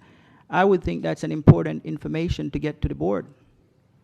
I mean, that it's, you know, I concur, sir, with Board Member Bullman. You work for the board. General Counsel works for the board. This is a key piece of information that should have been brought to the board as opposed to bringing that to staff. I mean, with all due respect, sir, you don't work for the COO. You work for the School Board of Broward County. And that is concerning to me. And so I just want to caution, and while I respect staff, I stand here on ethics and values. I report to the public. And so what I'll say is this, and this is not to reprimand Mr. Cooney, I just get concerned when we don't follow a process that has to do with possibility of not following state statutes or district policy. It puts the board at risk, it puts me at risk. It is serious. So I just want to make it clear that the School Board of Broward County, including staff, we don't have a de facto mini school board among staff. We are the board. We make policies. We make decisions. And the direct reports that we have need to directly report to us. And I am upset that I didn't get this information. I am upset that this went to be discussed with staff when legal reports directly to us. Staff is not a de facto school board. We are the school board, and I'm concerned. You know, and normally I don't get this routed up, but this is serious. And when I read, I spent, even last night I went back to the audit report, and I read it before. And I'm concerned about it. So I just want to caution that everybody should stay in their lane. The school board makes policy, and staff do not make policy. Staff is not the board, and the board is not staff. And stuff that needs to come to the board should come to the board. We requested the RFQ to come to the board for approval. It did not. Important consideration that's in here, to which you indicated that you don't see how the school district could proceed, and we never get that information. We didn't get it. So, Madam Chair, I'm through with round one. Thank you, Dr. Zeman. Thanks so much, Chair. I appreciate all the comments. Dr. Holness, this is a 5-alarm fire. This is as serious as it gets. There's not an issue bigger before this board in the past 3 years, and I'll tell you why. This is the same contract for which 4 members of this school board got removed. And if we're not paying attention to this contract, why are we here? It's a $125 million contract, and 4 school board members were removed because they weren't paying attention, ostensibly, to construction management. Chair, you were right, except you were wrong by a month. It wasn't January we're looking at this and saying, oh my, we're here in January and we don't have a plan A, we don't have a plan B, what are we going to do? And I really reject this conversation about to Ms. Thompson about her questions previously about what to do in emergency. We need to get better advice. And to Dr. Holness's point, I'm 1,000% with you. We need to look very hard at the Office of General Counsel and find out whether or not they work for the school board or not. Because in my view of serving on boards before and on this board, the General Counsel has to work for the school board, which means they have to, by legal standards, if they learn of something that the school board needs to know, we need to be informed of it. And that means we need to change the practices in Broward County School, because there are members of the General Counsel that go out and help senior staff people to achieve their goals. And that's useful to a point. But where that point is crossed is when the client to the Office of General Counsel, which is us, where that relationship is drawn. With all due respect, this whole thing started with a big mistake. And the buck has to stop somewhere. We said 3 times we wanted to see this solicitation before it went out. We were not vague. We were not ambiguous. We didn't say, gee, it would be very nice. We said 3 times, bring it to us before it went out. It did not come to us. Let's get into the details. There's reason Ms. Thompson's recommendation may not be the best is the scope of work for this contract included things that were not, the specification of this contract included things that were not required by the statement of work. We didn't need the financial ratios. We didn't need the audited returns. We're trying to do construction management. Actually, we're trying to do staff augmentation, not even construction management. I reject the idea that this is CSMP. I don't think Rickards Middle School chair is a minor project. I don't think Coral Glades Auditorium is a minor project. We have to get all projects done, not just small projects. The QSEC was dismissed. You can't do that. Protests were eliminated because every bidder got an award. Did you think about that for a minute? Nobody could protest this award because everybody won. The perception was created that there was a favored vendor. We asked in the solicitation for contract management and owner rep, but what we really needed was staff augmentation. And if you want staff augmentation, Dr. Holness, you go out with a contract that says, I need bodies. And you get firms that bid and say, I can bring engineers, and I can bring estimators, I can bring program managers and project managers. Instead, we said we wanted construction management, but that's not what we really wanted. All of this, when we have huge needs in Broward County to show the county, to your point, that we can actually build things. This is a moment for accountability for staff. There are some changes we need. Broward County Schools needs contract officers. They need to report to the superintendent of schools. They need to be able to look people in the eye and say, no, you can't have that because that's not either compliant with the policy, compliant with Florida law, or just stupid. And that's what we need in Broward County, somebody that works for the superintendent that understands how to do contract work. In the federal government, we call them contract officers, and they say no to senior 4-star generals all the time. We need to implement a procurement policy, and I thank you, Dr. Holness, for bringing that back. And as others have pointed out, our general counsel needs to get right with the school board. And again, I don't think that anyone was doing anything that was out of normal processes for here. I just reject normal processes. I don't think an attorney that works for the Office of General Counsel can work for both a senior staff member or a superintendent and work for the school board. So I think we need to clear that up either in the policy that we are bringing back or in another one to make sure we move forward. So yes, we need to reject all bid. No, we cannot, get the QSEC together because we asked for the wrong thing. We didn't ask for staff augmentation. We asked for contract management and owner rep work, and the wrong people bid. The reasons the specs bother me so much is medium-sized and local firms were excluded for bidding. And if you're a government agency, you want as many people as possible to be qualified to bid. You want them to come and show you what they can do, particularly local firms and medium-sized firms and medium to smalls and all kinds of stuff. This was a self-inflicted wound, and it's a very, very serious one, and it is time for people to be held accountable. Thank you, Chair.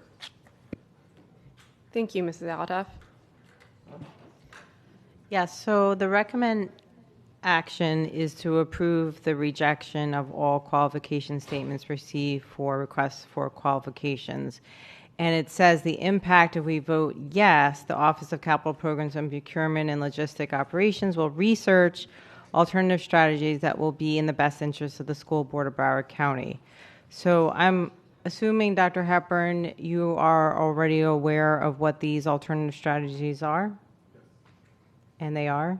The first viable for us is to use the emergency declaration to extend the comms contract. And then, yep. So that would come when, that in will January? Yep, that will come in January before contract terminates. Okay, and would there be any stoppage of construction work? No, there won't be any stoppage. They're already on the job right now. They already, have the relationships with all the local contractors. So the continuity will be there to just a seamless continuation.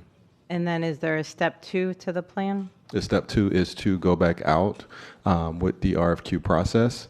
Also hire a consultant to help facilitate this process with procurement. That offers several opportunities just to make sure that there's somebody, as Dr. Seaman talked about, this contract administrator, somebody that can directly report to me throughout that process, but also help to the continuous improvement process within procurement, especially for large dollar items such as this. So we can continue to close any identifiable gaps throughout that process that'll help us with the whole entire procurement process for other items that we're going to procure in the future. Thank you. Any other board discussion before we move to round 2? Okay, I have a few questions and a few comments. I'm interested in the opinion of our general counsel as well as our chief auditor's office about the proposal to reconvene the evaluation committee to complete the scoring. I'm curious about your opinion on that.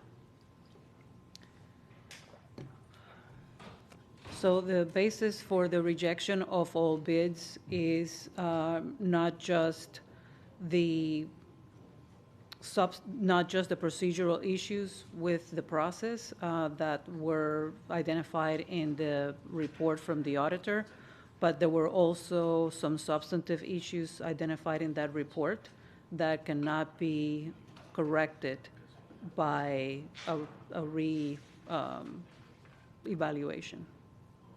Okay, and can I hear from our chief auditor's office? Yes, ma'am. I wouldn't look to opine on the legals, aspect of that, but we do know that this thing has been out, and now it's in the light of all what's gone on. So certainly, based on perception and things, that's an influence too. What we didn't touch on were, in fact, the specifics of the qualifications in there. We reviewed the process and how it was formed and how it went through more than we did the substance of the qualifications and the standards that were listed by the collaboration of staff to include in the solicitation. So I wouldn't know where those standards are and how they would be viewed in that capacity. Okay. And Mrs. Leonard, just to be clear, what I meant by that was that some of the points that were identified, for example, were that there was a restraining competition because the language in the RFQ was flawed, that there is some ambiguity in the policy and some ambiguity also in the terms of the RFQ. So those items would not be corrected by reconvening QSEC. Got it. Thank you.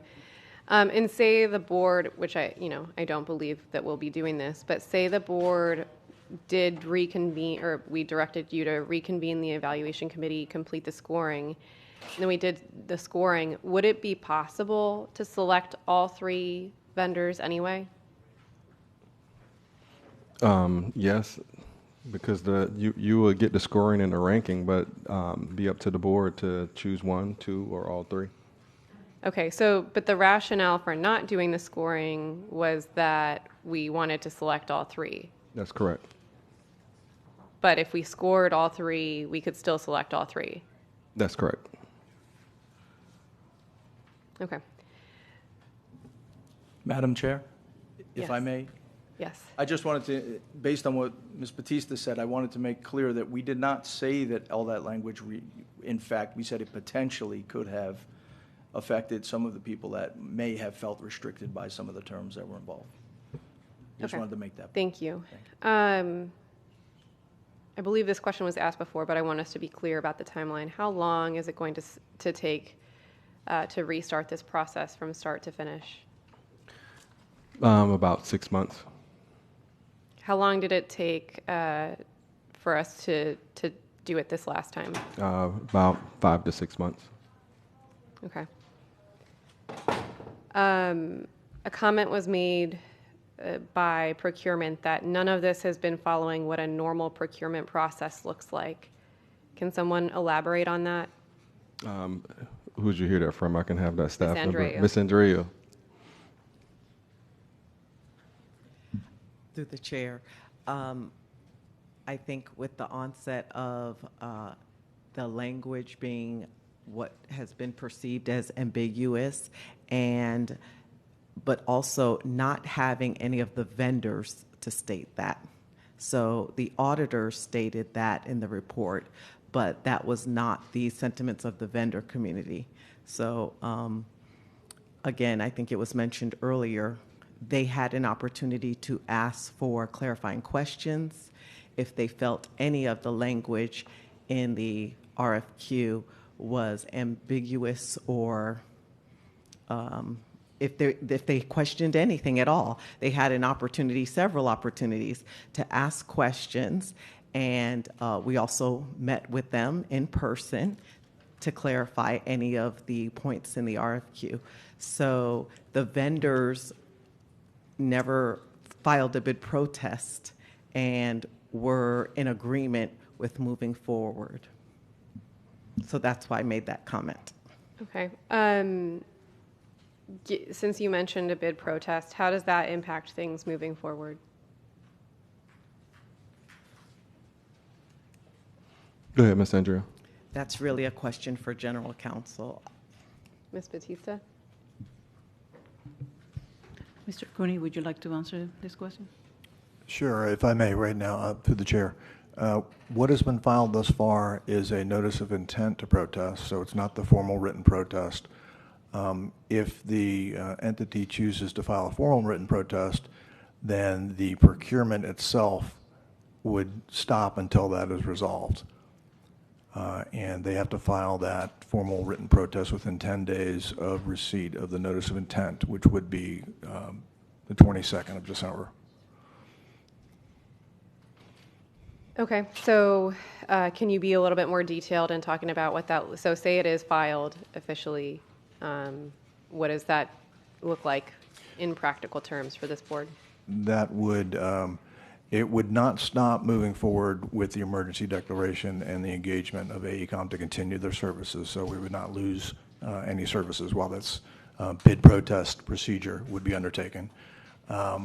We would go through the typical protest process where we would have 7 days to try and resolve it after they file the formal written protest.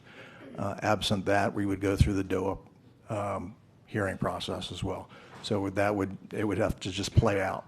I will say that the decision to reject all bids, the board has given great deference to that, and it's a very, very high hurdle to overcome to challenge a reject all bids.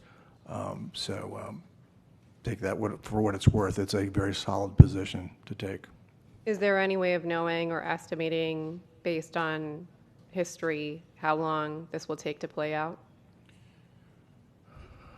I'm not the one in our office that would be the best to answer that, but my recollection is approximately 90 days for the entire process to play out if it goes to DOA and the full hearing process. Ms. Batista?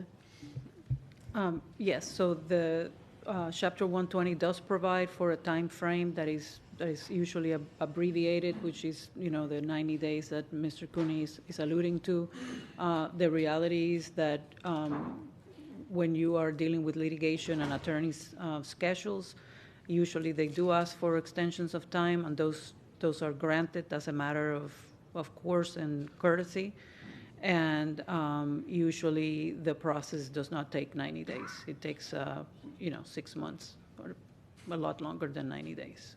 Okay, thank you for that. And I want to go back to talking about timeline for a second, but if the bid protest is officially filed, we wouldn't be able to do anything around a new RFQ until that whole process is played out? Am I correct? Not if the superintendent finds that there is a state of emergency, then those two processes can run parallel to each other. So the state of emergency and the bid protest and the RFQ can go forward? Yes. Okay. And I just want to go back to the statement about how long it'll take to put a new to start this process over again, because I believe we had a workshop on this in April, and now it's coming to us in December. I believe that's 9 months, if I'm counting correctly. So the idea that this would take 6 months, again, is not, it doesn't pass muster for me.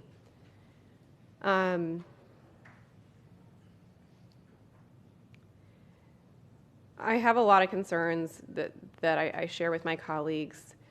You know, the piece about how we waived the financial requirements in 2020, and then we're doing it again in 2025. And I want to go back to the workshop in April. We were assured that this would be written so tightly that there would be no issues.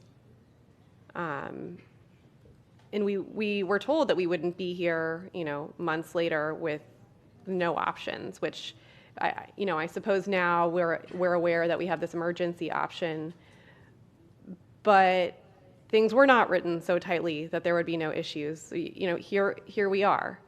And so I echo my colleagues' feelings that people need to be held accountable, because this is honestly embarrassing for this school district and this board. And also I think about like the message it sends to firms looking to do business with us. And we are not in a position to not be getting competition for work in Broward County Public Schools. In the past 5 years that I have been on this board, that's been a constant theme is, you know, good firms don't want to do business with Broward County Public Schools. You know, it costs way more to do things in Broward County Public Schools because there isn't a lot of competition. So the way that this has become a whole spectacle is not good for this district. It's not good for the business community.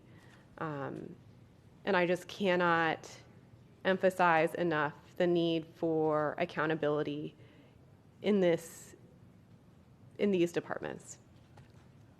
I'll go to round 2. Dr. Holness. Thank you, Madam Chair. So I'll just say that as a board member, I'm not interested in this going back to QSEC. I'm also not necessarily convinced that the emergency option is the only option we have, but I'm going to make some comments, and then I'm going to seek clarification from Ms. Batista. So this RFQ, as I said before, is troubling. It's a troubling example of the board's authority over procurements not being fully understood or respected. We have the authority to avoid situations exactly like what is happening now with RFQ 26059. I believe we would not be here if the board had been allowed to exercise its authority to review and approve. On several occasions, board members demanded that the RFQ be drafted for our review and approval. My understanding, or what I thought I understood, Dr. Hepburn, Ms. Paul, Ms. Andre, and others said that our request would be honored. The administration published RFQ 26059 without board review or approval, and then proceeded to what appears to limit the board's ability to discuss the RFQ. I believe this is unacceptable and should not happen again. The auditor's report suggests that it may be unclear whether policy requires staff to present draft solicitations, and I am glad we're bringing that policy back for review. I can't recall for the entire SMART program that board approval, as far as I can recall, has been required for solicitations of architects and construction managers. We have Policy 3800, which clearly establishes that authority for any purchase not specifically delegated to the superintendent or his or her designee, the director of procurement and warehousing services, department heads or directors or school principals must be approved in advance by the board. If a purchase must be approved in advance by the board and the RFQ is used to define that purchase, then it seems logical to me that the board must approve the RFQ in advance. The general counsel is one of the very few direct reports that we have as a board. Recently, we had a concern with the handy lease, and now with this RFQ demonstrates what I believe is a troubling pattern of council having reservation about significant procedural matters and resolving them in support of staff without the board. I want to caution to our direct reports that as a school board, direct reports report to us and not to staff. While I respect our direct reports and I respect our staff, it is important that everybody understands their role and who they report to. I know who I report to. I report to the voters. I report to the residents of this county. So the auditor's report that Assistant General Counsel indicated concern about whether the RFQ could proceed if none of the respondents met the established financial qualification. Then council was moved to seek a second opinion after talking to the COO.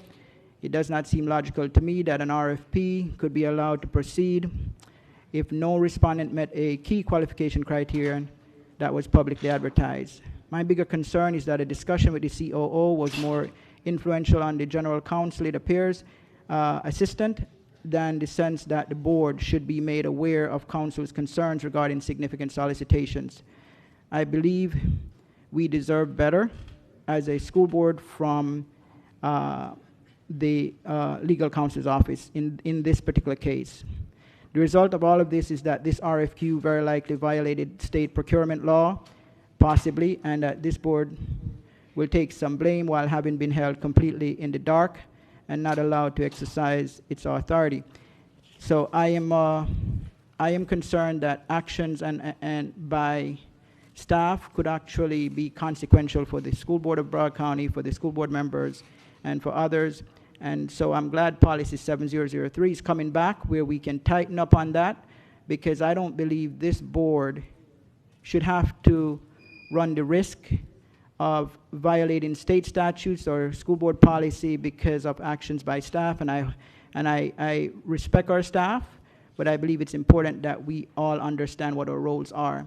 And I'm not going to try to be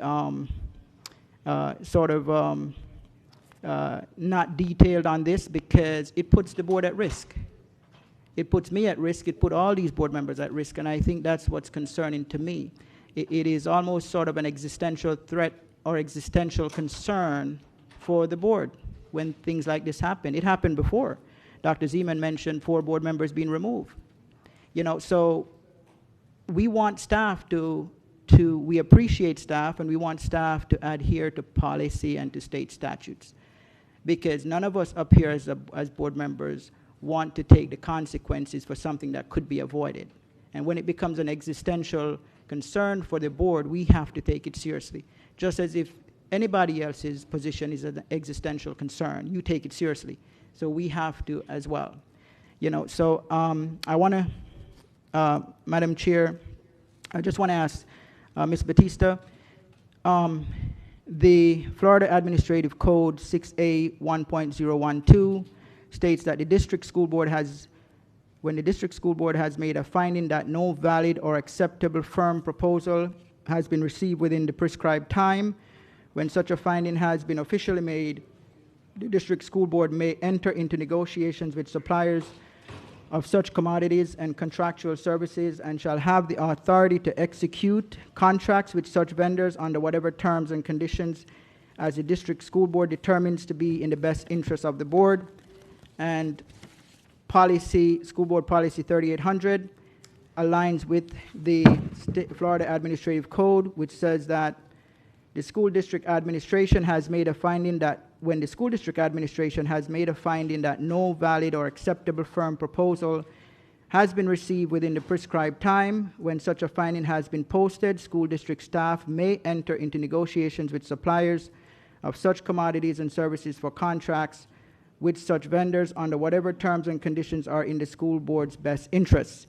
So, Ms. Batista, I just want you to clarify the administrative code that's here, as well as policy 3800. Are we at this time, based upon the Florida Administrative Code, based upon policy 3800, are we able without going back to QSEC or continuing this process, because quite frankly, I'm very concerned about this process with what I've seen from the audit report. Are we as a board able to, if a motion is made and passed, able to proceed with negotiating a contract with particular entities such as ACOM, based upon the administrative code that I have here? Mr. Cooney, would you please answer this question? I think that finding would have had to been made upon the receipt of the original qualification statements. And at this time, I would not be able to extend that beyond a finding that there was no responsive vendors. So I don't know that would be a viable option at this time without doing more research. Okay, Ms. Batista, the language states that the school district administration, if it has made a finding that no valid or acceptable firm proposals have been received within the prescribed time, then the board may direct school staff to enter in negotiation with suppliers of such commodities and services for contracts.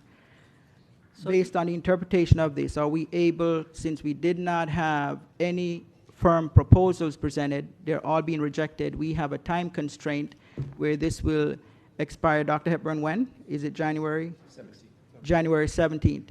So now that staff did not present us with any viable proposals because we're being asked to reject them, are we able now to enter based upon Policy 3800, Florida Administrative Code 6A 1.012, as a board, do we now have the right to enter into a contract without going through any further process? So the only process that I'm aware you can follow at this point is that once you reject all bids, the superintendent is able to declare an emergency, and under that process, then you can engage into some negotiations with your current vendor and continue that, not necessarily extend the agreement. You can enter into a new contract for a specified period of time until you complete the subsequent process. I think the language that you have read is talking about the fact that there are no responsive bidders. The bidders were found to be responsive. The reasons for the rejection of all bids is for technical and other irregularities with the process, not necessarily with the responses of the vendors. Okay, so Ms. Batista, based on the language here, do we have any valid or acceptable firm proposals being presented to us today? That's not what's before you. It's the rejection of all bids is the item that is being recommended by the superintendent. Okay, so the board is also discussing an emergency contract, which is not before us today either, correct? Correct, because that has not been negotiated. Okay, so will the board be in a position upon voting on this item to speak of an emergency contract as well as to speak of this option? So the next step would be, once the board rejects all bids, then you would be in a situation where you are in a state of emergency because the contract will be expiring on the 17th of next month, and therefore that would initiate a process. Okay, so if after we reject all bids and we will immediately be in a state of emergency, is that correct? Yes. Okay, and in that state of emergency, If the superintendent finds that it is his determination, factual determination, so it's not for legal counsel to say. If the superintendent determines that we're in a state of emergency, and quite frankly, I can't see where he would not think that, but we'll see. But if he determines we're in a state of emergency because this contract expires January 17th, we don't have another board meeting, we're going on holiday break, we come back. So I can't see where we would not be in a state of emergency, but if he does find we're in a state of emergency, we can then, since that we're going to be in a state of emergency immediately after we vote on this, are we then able to talk about an emergency contract right away? Because we're out of time.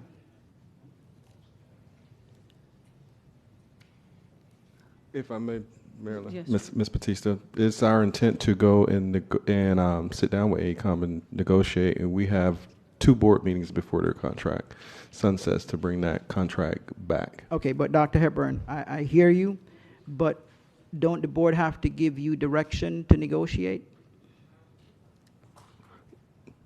I think we, in the past, with the other extension, we brought it back to a board meeting, and the board provided any details of by motion if they needed to change anything. Okay, so, Madam Chair, forgive me if I'm taking too much time, but I really need to understand this because January 17th, we have no contract and we're going on break. So if we have no contract after we reject all bids, Ms. Batista, don't this board have to provide direction to the superintendent as opposed to the superintendent having the latitude and flexibility to determine where this goes from here?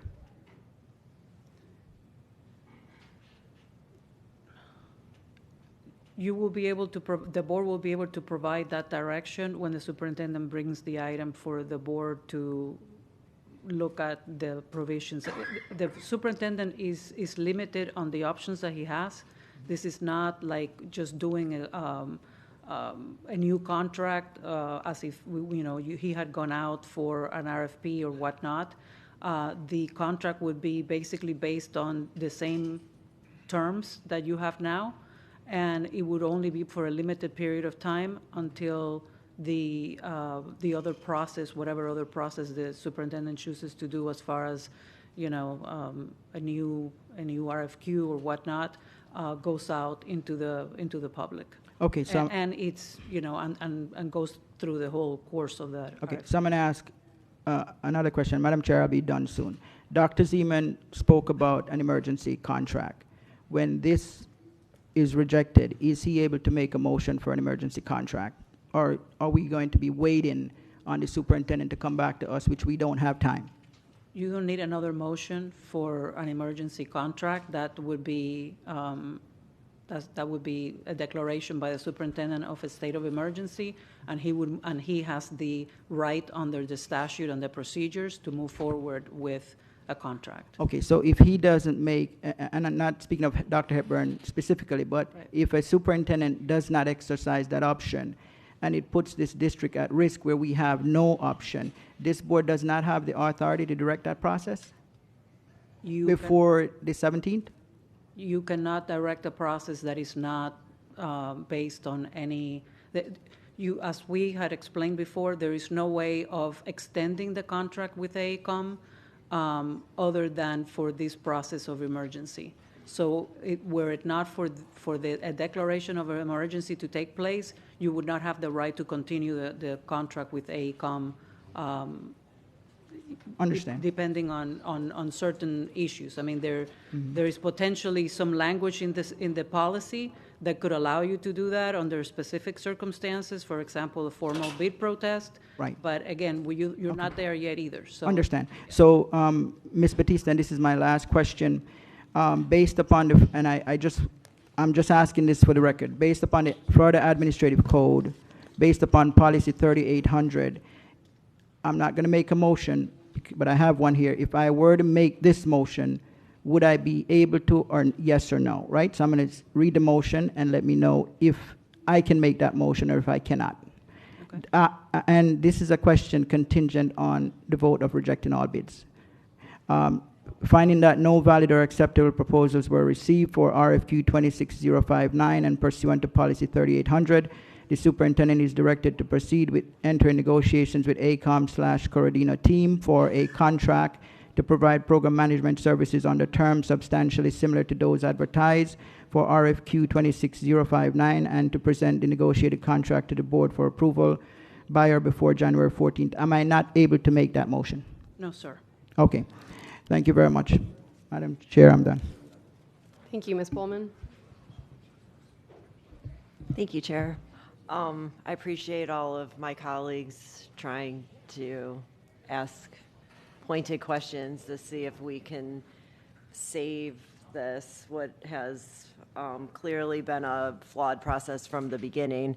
And the point about wanting to do business in Broward County, I would like to extend an apology to the vendors that are sitting here, because I know that everyone spent a considerable amount of time and money putting together their proposals, being ready to present to the QSEC board, and now we're at this position. But please know that the board is aware of these things and working to make this process better. And to the point of, I believe it's Dr. Holness, I think to that point, because this is our community and we're all part of it, our business community, our students, everybody, accountability is absolutely in order for this, because this is now touching a lot of different aspects of Broward County. You know, I go to my schools in District 1, and I am less than pleased with the physical state of affairs there. And so to have this go on for so long and not have a resolution and not have a path forward, and to have muddied the waters even more, so that we're not on our path to potentially passing a bond or having money to really improve our facilities, is extremely frustrating. We all either have children, have future children, or had children that are going to the schools that are sitting up here. And I also think it's very important for us, and again, I said this in the first thing, this piece with legal, it's easy to throw legal under the bus. I don't think that this is what's driving this problem. I think a better understanding of how we're interfacing between our legal department and how they serve the staff versus the board is important, that we can all get on the same page about that. But I don't think, while an easy scapegoat, I do not think legal is to be blamed fully for this, and by any stretch of the imagination. And then my final, so I would like, I would like to have clarity on that relationship going forward, so that we don't have these same problems. And then, like I said originally, I'd like to workshop our capital program and what we want to see, because are we doing staff augmentation? Are we hiring a giant international firm to do, how much work do we really have?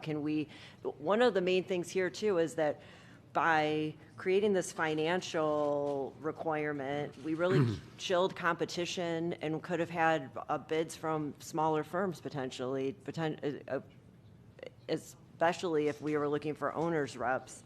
And so we need to know as a board what we're looking at for that, so that we can all be on the same page as we're going forward, so that we don't have these same mistakes happening again. So I don't know how can we ask the superintendent to bring that back in a workshop. Does anyone else agree with that, or to the capital improvement program? Is there any objection? No. Okay. I will say we've done that before last year, but we can do it again. We'll do it again, and we'll make it very clear that we're very serious about nailing this down now that we've gone through this process. As soon as we possibly can, I think it would be important, so that we can be moving forward again. Thank you. Ms. Rupert? Thank you. Wow. I think the overall effect of subverting the authority of the school board, perverting its integrity, and the operation of this school district is outrageous, and a willful failure to follow board directives. That is possibly sending us into a state of emergency. And yet, we were just here 6 months ago, and before that. It doesn't seem to ever find its way off the, I'm just going to say it and don't yell, the carousel of crazy. It just keeps going around. So this needs to be done. As a superintendent, I'm going to ask you, I know that you take responsibility for your staff and your chiefs, and I respect that as a leader. But you also have to show the rest of the district that there is discipline across all areas of this school board, from the top to the bottom. And I think people, employees, the business world, and actually the citizens of Broward County would be helpful if they knew and they saw this and they understood that this was not happening again. Because we can have a new superintendent, we have new chiefs, and things still keep happening. So there has to be a larger bit of something that's going on beneath the surface that we really need to get a hold of, and I mean superintendent to his staff, and a recommendation to the board. There's no way that we can wait another 6 months and then another 6 months after that. So I'm extremely disappointed and sick to my stomach that here we still have teachers, students, staff, families, all our employees with buildings that are crumbling around them, and we still can't get them finished for stuff. So, so I'm going to say on this, we need to be able to take swift and concise action when this comes back in January. Thank you. Thank you, Dr. Zeman. I want to clean up a few things that are very important. We have asked members of the General Council to serve senior members of the superintendent's staff for a long time. And there's nothing that happened in this exercise that wasn't consistent with the expectations we have set. What I'm talking about is expectations, in my view, need to change. We think, and other people have talked about it, the Office of General Counsel works for the school board. And maybe, Mr. Superintendent, we're grabbing on a little tight here, but I think this board is done asking for things and not getting them. Like, that's over. We need it. If we ask for it, it comes here. And if it doesn't, there'll be accountability for everybody. Why is accountability important? Because of the first 2 hours we spent in today's school board meeting telling teachers that if a student was outside their classroom for 1 minute, they would be held accountable. That if they didn't show up for work, they were going to be terminated. If they harmed a child, we were going to terminate them as fast as possible. Those standards for our staff have to be withheld and be consistent with people who work at much higher levels.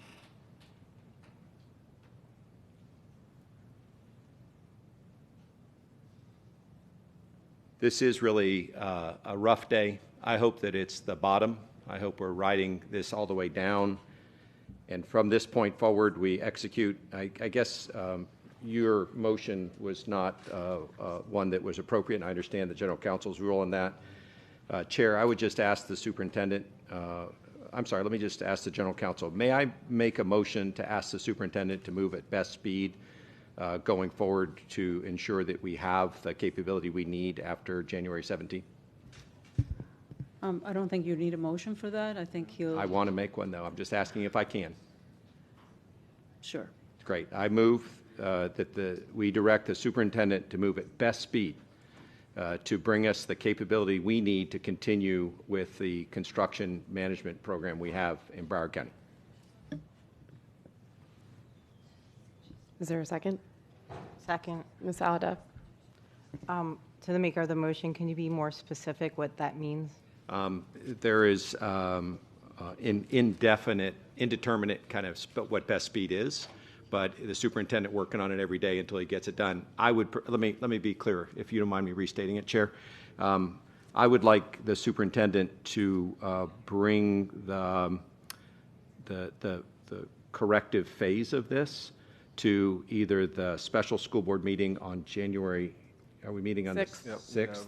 Or to the regular school board meeting on January 16th? So we have... Is that the next one? I'm sorry, my dates are up. According to my calendar, we have a special on the 6th and a workshop that we can add a special to on the 13th. I'm just going to ask for it on the 6th. My motion would be to direct the superintendent to bring a solution, the going forward solution, by the special school board meeting on January 6th. Second. Motion made by Dr. Zeman, seconded by Ms. Alhadeff. Public comment on the motion. Dr. Natalie Lynch Walsh, Plantation, Florida. I totally support the motion and having the solution sooner rather than later. The air out here is not good on this. So it's appreciated getting some accountability and a plan, because apparently there was none. Thank you. Any other public comment on the motion? Board member discussion. Ms. Thompson. I just want to ask about the feasibility in the superintendent's opinion to get it to the 6th instead of the 13th, considering the district offices are closed for about a week. We work on days off too. The cabinet does. Okay. Any other board discussion? All in favor of the motion say aye. Aye. All opposed say no. Motion passes unanimously. Chair, I just have one more thing to do while I've got the floor. I don't want any organization that's here who is involved in this to feel like this is a reflection on the organization. You know, Broward County Schools went through a process. I think it's a self-inflicted wound. It's just we made too many mistakes on this. That doesn't mean that people on the winning, losing, or other side of this are vendors that can't deliver. That's not the case. In the same way that our construction attorney was doing exactly what processes and procedures have been set up in the past and current for Broward County Schools, the vendors that were involved in this, it is not a reflection on your capabilities and your talents, whether you're on the one of the three vendors or you're one of the vendors that was excluded from even bidding on this. I just don't want any vendors to think that being in a position in this process is a reflection on the capabilities that you have. And I hope you come back and bid in the future in Broward County. Thank you. Ms. Batista? Thank you, Madam Chair. I just wanted to take this opportunity to just make a statement regarding some of the comments related to the Assistant General Counsel, or General Counsel's office in general. First of all, I appreciate all the comments made by the board members as to what the expectations are. I think we definitely would need to have further communication and conversations moving forward, what those expectations entail. As a general rule, when one attorney represents both the school board and the superintendent, the attorney's client, as you all know, is the school board, not the individual office holders or the attorney or anyone else. That the dual representation is permissible, and that's what our office has been doing for the last 30 years. So long as the board and the superintendent's interests are aligned on the matter. If there is a conflict, if there is an actual conflict, then the attorney will have to come to and let both sides know that there is a conflict and share that information. In this particular case, with waiving of an informality, or whether it was an informality or it wasn't an informality, is a legal question that was open to debate. There was a request for another opinion. If the answer would have been that there is no leeway and there was only one response possible, and the superintendent would have wanted to go in a particular direction, that would have created a conflict. But that was not the case. We sought another opinion. That opinion came back in a different way, and therefore supported what the superintendent and staff wanted to do. And so that's the way we moved forward. If there is a different understanding of what the board would like moving forward, then I think that's a conversation that I think we welcome to have, and I'm sure my whoever follows me will have. We'll be happy to do that. But I just wanted to make clear that under the rules of the Florida Bar and the normal rules of process in the district, that there was no conflict where we as attorneys would have felt that we needed to move forward and advise the board of some information that needed to be shared. Thank you, Madam Chair. Thank you. At this point, we need to vote to extend this meeting. I would propose to 6:45. All in favor of extending the meeting to 6:45, say aye. Aye. All opposed, say no. The meeting is now extended to 6:45. Any more board discussion on item 04? Dr. Holness? Madam Chair, so I just want to mention that, for me, and I believe what I've heard from members of the board, is that the more information we have, especially on relevant issues, it puts us in a better position to understand where we are as a district.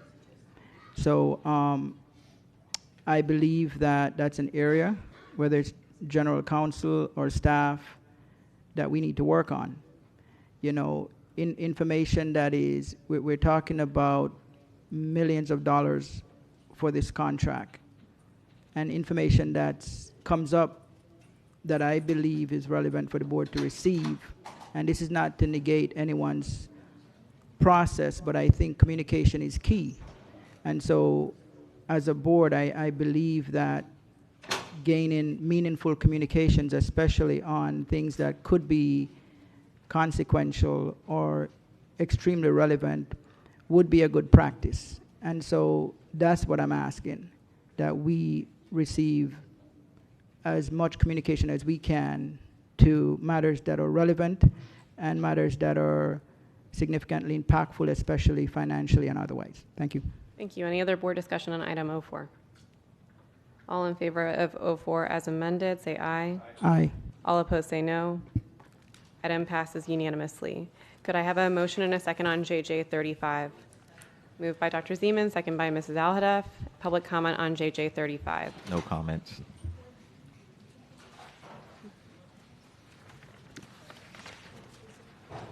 Board member discussion, Mrs. Alhadeff.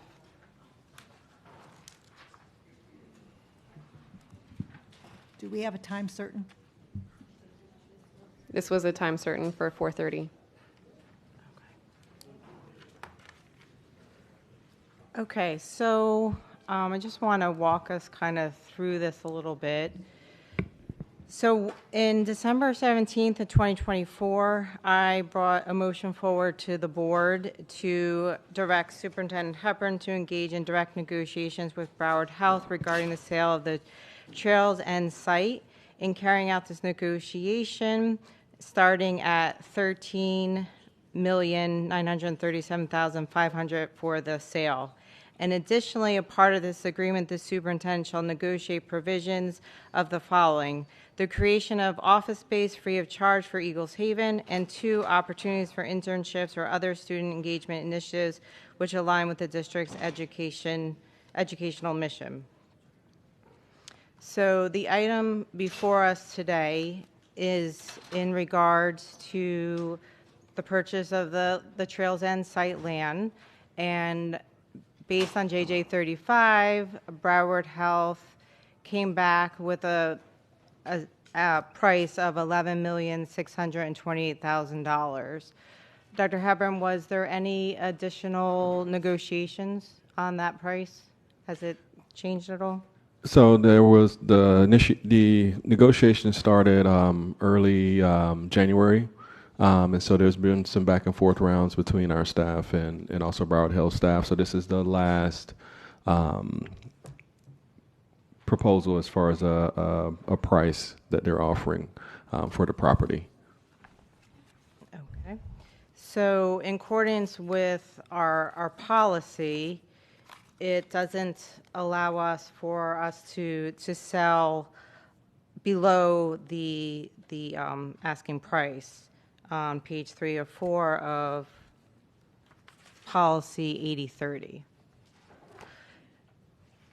Other things, though, to take into consideration is Broward Health has, since 2022, they have provided training for Broward County Public School students. So in 2022, to Atlantic Tech, McFadder, Sheridan Tech, there was different rotations like EMT, medical assistants, medical administrative specialists, medical health tech, monitor tech, EKG tech, and the cost of the training is $2,266,854. And then basically almost the same thing in 2023, providing this training to our BCPS students. In 2024 and in 2025, it was $2,737,672. So this is like an in-kind donation to the school district.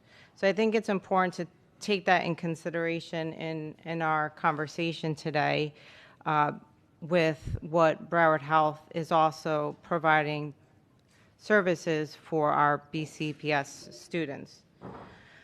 The other thing I think to take into consideration in conversation is when Broward Health, so they already own the adjacent land in that area. And when they purchased that land in 2019, it was about, they paid about $2 million an acre, a little bit above. And so we are now, this is 10.14 acres, and this is significantly less than that what was in 2019, and we're in 2025.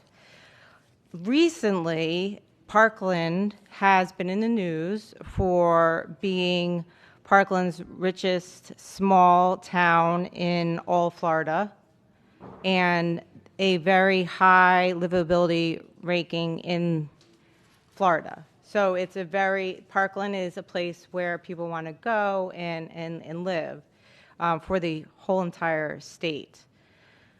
So I want to hear from my colleagues. The other thing that also transpired recently is we received another unsolicited offer from Baptist Health for $14 million. Yeah, purchase price. I'm assuming the board received the email. And also in there is office space for Eagles Haven.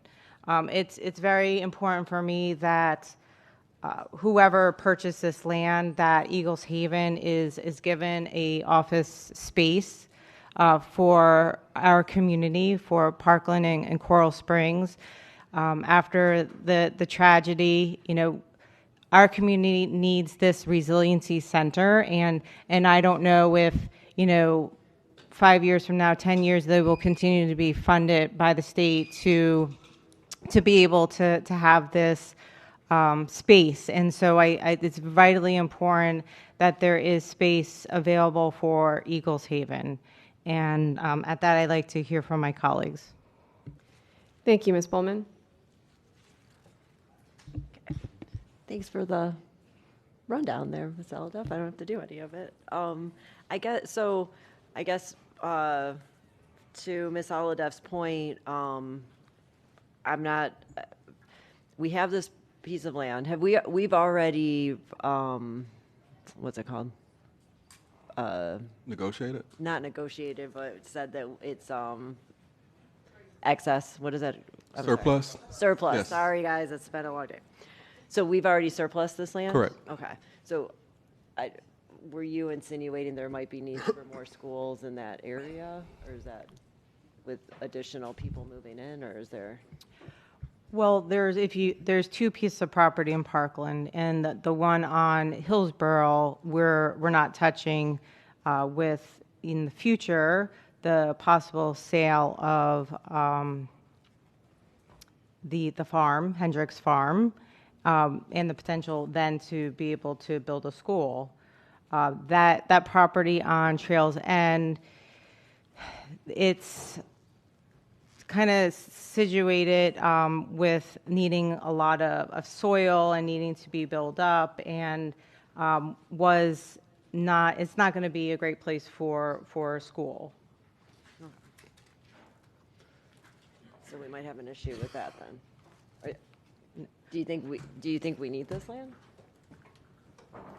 No, I don't think we need the land. The question is, right now we're in this predicament, and we have to, based on our policy, right, direct the superintendent how to move forward from here. Okay. So, I mean, I see the back and forth, and I know that we had an existing motion which was to direct us to negotiate specifically with Broward Health. And we do have the policy which is setting the asking price at nearly $14 million. We've also heard from our colleagues in the legislation, I can't think right now, legislature, God, sorry, that everything that we do with property has to be a good business decision for the district, and that we better be capitalizing on that for the benefit of the district. So, I just briefly kind of looking at this new proposal that came in. One thing that kind of caught my eye with the Broward Health, in addition to being almost $3 million under what our minimum price is as set by our policy. But the appraisals also were done a couple years ago, so this property could potentially be worth even more than it is right now. They want a 365-day inspection period, so that would put us back another year, and then they could end up canceling the contract at that time. The Baptist Health proposal provides a 90-day inspection period.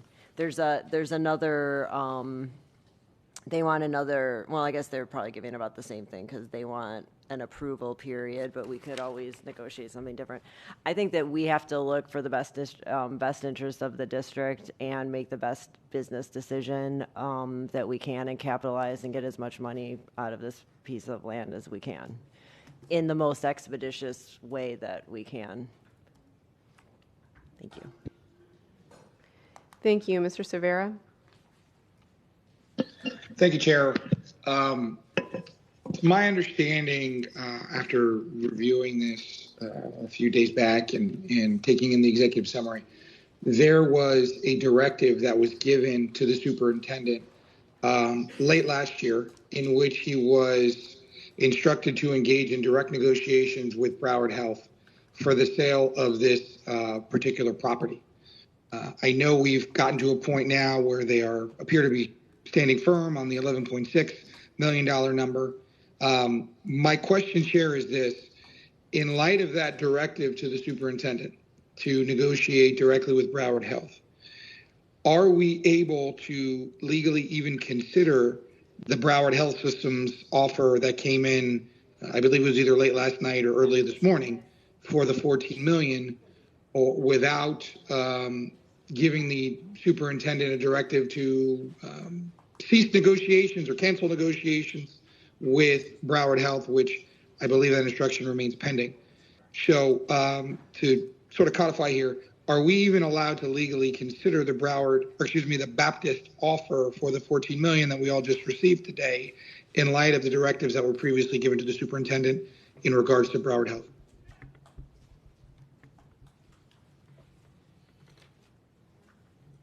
Ms. Jack Adams? I want to make sure that I understand the question because what's before us is an attempt to sell to Broward Health, and are you saying that there was yet a different entity that's making an offer for an amount that's higher than what Broward Health is? Baptist. Okay, so if the question is whether or not you can switch from Broward Health, negotiating with Broward Health, to somebody else, I think that instructions to the superintendent needs to be different than what's before you here. I mean, we're operating on, the question that's before us is whether or not to ask for a price that's lower than what our policies, procedures, I'm forgetting the name of the. So we're on Broward Health right now. Yes. Baptist Health is what sent the email to the board previously. Yes. So if there is an evaluation of the property indicating that it's a certain amount, all of these things are things that we need to adhere and comply to. So if the question is, can you switch from negotiating with one entity to another, I think I need to look into some things to be able to answer that question directly, but I don't see why you cannot, but I don't want to make that a knee-jerk decision at this point in time based upon what is before the board in terms of making a decision today. What's before the board, what's on the agenda, what's been noticed is what's in this agenda item. So moving on to a different decision is not what's before the board and what's been noticed today. Whether or not you can do it, now that's a different question to sit down and look at thinking the answer is yes, but I hate to give you an answer and then find out after research that it's incorrect. So, Chair, if I may, what I'm really looking for here is the ability for the superintendent to even open up discussions or conversations with this board about the Baptist offer. In order for that to happen, does he have to have a directive to cease all negotiations and all talks and all backs and forths and all proposals with Broward Health? Can we do both simultaneously? I'm just trying to understand the process if we're essentially going to have to go back to kind of square one before, if we were to reject this offer and decide to move on, which I'm not suggesting is going to happen. But if that is a possibility, what then has to happen for us to consider this Baptist offer? if I may, through the chair, that those are the types of questions that I wanted to be able to understand whether we can do that or not procedurally. So I didn't want to sit here and say that, yes, you can go ahead and do it, and then we find some sort of technical basis in which we can't. Like I said, I think we can, but I want to be able to check procedurally if that is okay, and if so, what steps we need to follow. I want to make sure that we follow our own processes. Thank you, Chair. If I may, I did find the same information that board member Aldeff had raised before in the partnership that we have with Broward Health and the approximately $2 or $2.5 million that they contribute annually to the district for various programs and the like. So I would have to assume that if this deal with them that's currently before this board doesn't go the direction that they want, that we would run the risk of losing those funds. So when you add that 2 point whatever it is number to the 11.6 that they're at, we are sort of in the same wheelhouse, if you will, as the Baptist offer. So for me, from a monetary standpoint, where obviously, yes, I do want to do what's best financially for the district, and I want to try to get the district as much money as possible so we can right some of these deficit issues that we have. Apples to apples, when we're talking dollar-wise here, we may actually be dealing with sort of the same ultimate or finite amount of money here, if you will. So that being said, my recommendation, or what I would like to see, and I'm interested to hear from my colleagues as well, is who do we have the better business relationship with? Who have we been good partners with over the years on this? And how does taking the Broward Health offer for this property sale as opposed to the Baptist offer, which potentially could be on the line, depending on, I guess, what Ms. Jack Adams comes back and tells us eventually, what is going to be good for the future of Broward County? Is this just a one-off? We're just going to make a bunch of money and that's going to be it, and we're never going to hear from Baptist or Broward Health again? Or perhaps we have to appreciate the partnerships that we have and this continuation of certain opportunities that are being presented by Broward Health. So I'm interested to hear what some of my colleagues have to say about that. But I think from a monetary standpoint, when you compare dollars to dollars, taking into that whatever it is, $2.2 million that we get from Broward Health, which could potentially be taken away, I think we're really talking about the same amounts here when we're talking about the sale of this property. Thank you. Thank you, Ms. Thompson. Thank you, Chair. I think I'm in agreement with Ms. Bowman. We've been, I would say, probably warned by our legislature that we need to be making smart business decisions. And if there's an opportunity to make more money on this property, I think that is the route we need to go. I would like some understanding, because I wasn't on the board, of why it was motioned to only negotiate with Broward Health. Someone could provide some background. should I call on the maker of the motion, Mrs. Alhadeff? Well, as I previously said, Broward Health has been good partners with Broward County Public Schools for a plethora of years. And Broward Health already purchased the land back in 2019 in that space already. And so the thought was then, with them being partners with Broward County Public Schools and offering different opportunities and trainings for our Broward County Public School students, that would continue on and be able to provide Eagles Haven a space in that area, and then also continue the internships and opportunities for our students. I think I maintain my thought process that I think we need to go for the highest price, and partnerships are obviously important. However, we need to make the best decisions for our district and students as a whole. And then I also want, following the current legislation closely, so SB 824, I was wondering if staff could inform my colleagues of what that's stating related to vacant land. Mr. Sullivan. Yes, good afternoon. John Sullivan, Chief of Staff and Communications. Up in Tallahassee, 826, I believe it is, if my memory serves me correctly. 824. Thank you for that. There's no house sponsor, so it's pretty new, or I should say the bill's new, but it's pretty early in the process. So it's not currently moving, but session doesn't start until next year. But if this were to pass, it says vacant land must first be offered by the district school board to all charter school operators within the school district.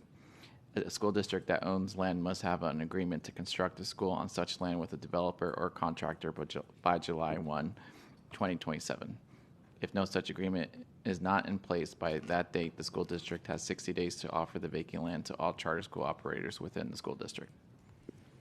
So basically, if we have vacant land, if this bill were to pass before we were able to sell it to any other entity, we would have to offer it to all existing charter schools within the county.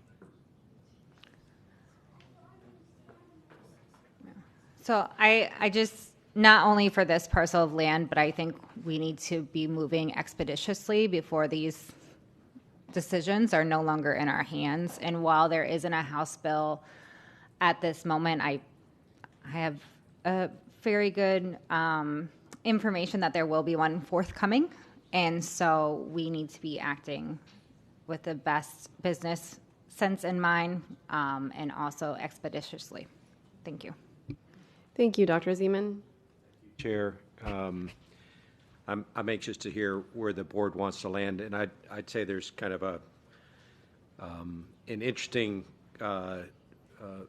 opportunity here. One, we went to Broward Health, adjacent owner who should be very excited to get 10 acres of land right next door.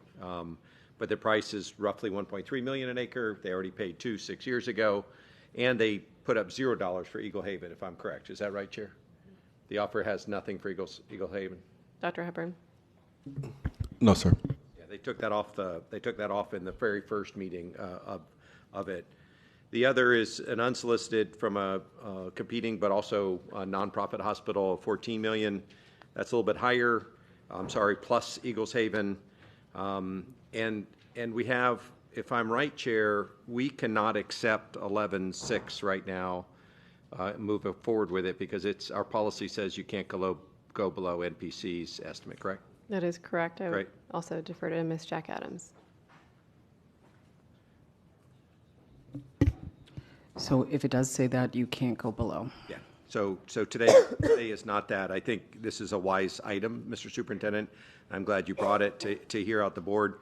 I'd say the other piece to Ms. Thompson's point is we've been very clear, not just from legislative pressure, but as a board, about last week, I think, Chair, in a workshop, we said that with great consensus, if I remember correctly, that if we were going to rent property, it wasn't going to be at $1 a year. it was going to be at market rate, and if we were going to sell it, it was going to go to the highest bidder. Is that fair, Chair? Yes. Yeah. So to me, there's just kind of these two sides to it. I think Broward Health has been a good partner. One of the things that's also true about these internships is Broward Health needs people to go through this internship because they need the people to become nurses and radiology techs and things like that. So it's a great partnership, but it's a real partnership in the sense that they want our students to enroll in these internships so they can be fully certified and get to work. But I do appreciate the partnership for Broward Health. Baptist coming in at 14 plus Eagles Haven. It's hard as a member of this board to ignore that. But today, I don't think we have necessarily a vote that is going to close this deal.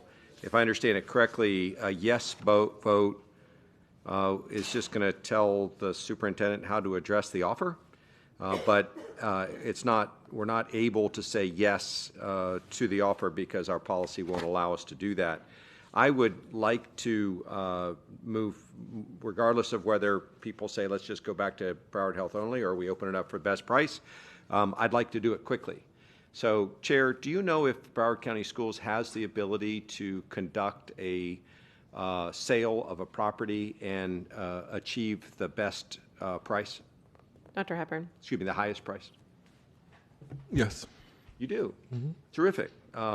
So that's good to know, because the process we've used up to this point, with the speed which the process does not have built into it, doesn't look to me like it's the kind of process that we can do quickly or the one that will achieve the best price. We could put it out one time and open up the envelopes, I think. But in terms of like having a commercial real estate rep who markets the property, who goes out and says, hey, this could be a hospital, or it could be a commercial office building, or it could be that. Do we have that capability? That, I don't know, internally, see Mr. Akabuso back there, if he can talk about the capabilities of the internal staff. Mr. Akabuso, if you can provide any details. And if not, has the district in the past worked with any commercial real estate rep to assist us in that endeavor? Thank you, Mr. Good afternoon, board members. Chris Akabuso, Director of Facility Planning Real Estate. Staff has been diligently selling property for the board. I understand we have a process, and that process is compliant with state law, right? We have to do appraisal, so some of those processes we don't have opportunity to skip the steps. The opportunity we have to do stuff simultaneously, we do. We, to my knowledge, since I've been here, we do not work with any outside real estate company. We do what we do internally. We've done it successfully. We have an outside counsel for real estate. So that's where we are. But it's up to the board if you want to engage somebody on the outside. But we have been successful in diligently selling property and getting the top price for that property. Terrific. And so, Chair, today, if we, I'm just a little bit confused about the choices here, because the two choices I see is we could go back and renegotiate with Broward Health and see if they'll meet the minimum price that we established and do Eagles Haven, or we could go to what we said a week ago and put it out for sale and get the highest price. Are those the two options that we ought to be voting for today, or are we just going to do a yes, no on Broward Health? Dr. Hepburn. No, we're looking for direction of from the board about next steps. Is it to continue negotiation with Broward Health? Is it continue to not to cease negotiations and do another option of putting it out or directly negotiating with another entity? So we're looking for direction. That's why we wanted to bring it in the board meeting, so there can be a vote, so we have something firm to work on to move for our next steps. Terrific. My own view is that I think the two feasible options are really to go back and negotiate and see if Broward Health will come up and meet the minimum price plus Eagles Haven, or to open it up and sell it to the highest bidder. Thanks, Chair. Thank you. Ms. Hickson? Thank you. And I have a question. I had a meeting with Broward Health yesterday and did ask about Eagles Haven, because I think that was really what drove most of us to agree to go directly to Broward Health to negotiate this. So the answer that I got about Eagles Haven wasn't necessarily that they don't want to do it, but the issue is a government agency cannot negotiate a free space for a private, which is what Eagles Haven is, entity, but they could negotiate with another governmental agency, which would be the school board.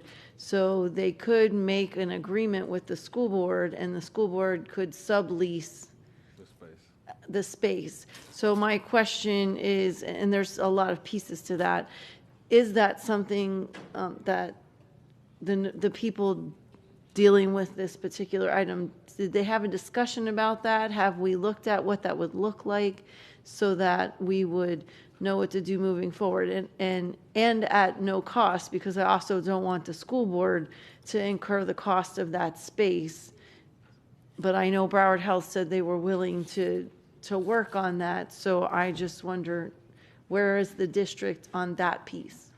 Ms. Akabusa, if we can talk about was there any negotiations relevant to what Ms. Hickson said about, I know we talked about Eagles Haven, but as far as the strategy of how we actually get Eagles Haven into a facility? There was no discussion on what Mrs. Hickson just said. When we started the negotiations, we had our strategic partners in the room. We had the CTAs staff in the room. But we got into a point where, for me, like the executive summary said, it wasn't financially feasible. That's what was conveyed to us. Because if they have to rent it out for a commercial, the cost was going to be based on the dollars for commercial, but there was no conversation about negotiating with the district as a public entity to then rent the space and then sublease. I'm going to kind of state my opinion. I'm not sure if there's something we want to do, but again, it's up to the board. Because again, this is new in that the school board will be the tenant, then the school board, from what I'm hearing, will then do a sublease of that space. And potentially you may want to say it's going to be zero cost, but I'm just saying it's up to the board. Thank you, and I appreciate the answer. So I would say to the superintendent, when you're asking for direction, my thought is that we continue to negotiate with Broward Health with this idea of how can we make it work with Eagles Haven, but we have another offer who is a private entity that wouldn't have that issue with Eagles Haven.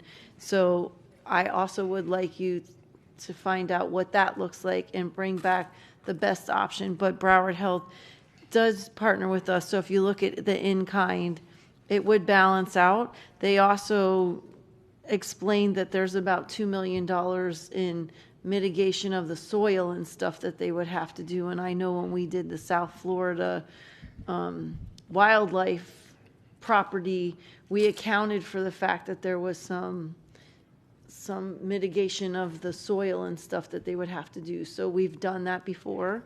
So I'm not saying no to Broward Health, but I will say my hard line is the Eagles Haven part. So I'd like you to negotiate with anybody who comes forward with that as a negotiation and find the best deal that works for the district. But I also would like to say, I don't think that Broward Health will make doing what they've done for the last few years contingent on us doing this deal, or I hope they wouldn't, and our students would continue to be able to receive those internships and stuff, regardless of where we land with this land property, because we've been a good partner with them up to now, and I don't think that that would be affected by what we decide to do. But I want to do what's best for the district, but also for the community, and continuing Eagles Haven is definitely best, not just for the Parkland Coral Springs. There are a lot of people that I've even referred to there from across the district. So I don't want people to think it's just for, the Parkland area. It really is for the whole district. It's a model for the nation, actually, and I think that it's a gem that we need to make sure that we have for a long time to come. Thank you. Sorry, go ahead. No, I was going to say, Madam Chair, after board members give input and feedback, if anybody can make a motion that we can have an official vote of yes. This is a legal question.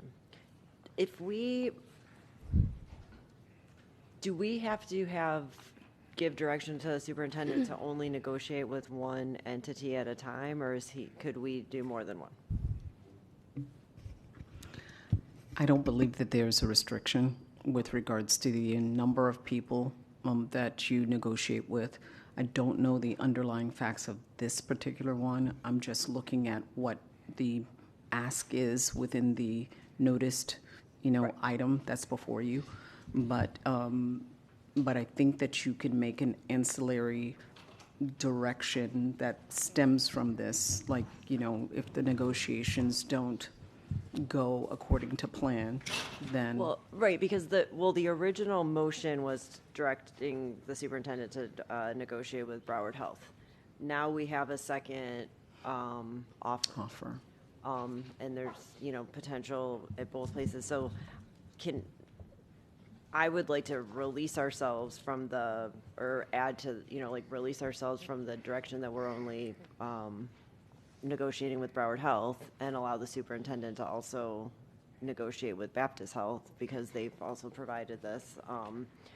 And then my other question is, we're traveling under appraisals pursuant to the motion that Ms. Aladeff made a year or two ago. Can we maintain those appraisals if we modify the direction today so that we can do this quickly? Because the goal would be to do it quickly. So through the chair, with regards to that second aspect of what you said, I would have to defer to staff, but in terms of negotiations, I do not know of a restriction in terms of you're only allowed to negotiate one, entity at a time. Like I said, I don't know the underlying facts that brought you to negotiate with this entity. I do know when you're talking about like in kind, those are terms that are within a contract, a contract that has been approved by two parties. Now there may be certain during discussions, there are offers of what is willing to be done. I want to be sensitive to what has been done in the past, but it's more like just because we have this policy that kind of restricts us more than general real estate negotiations. So just to make sure that we're not violating our own policy,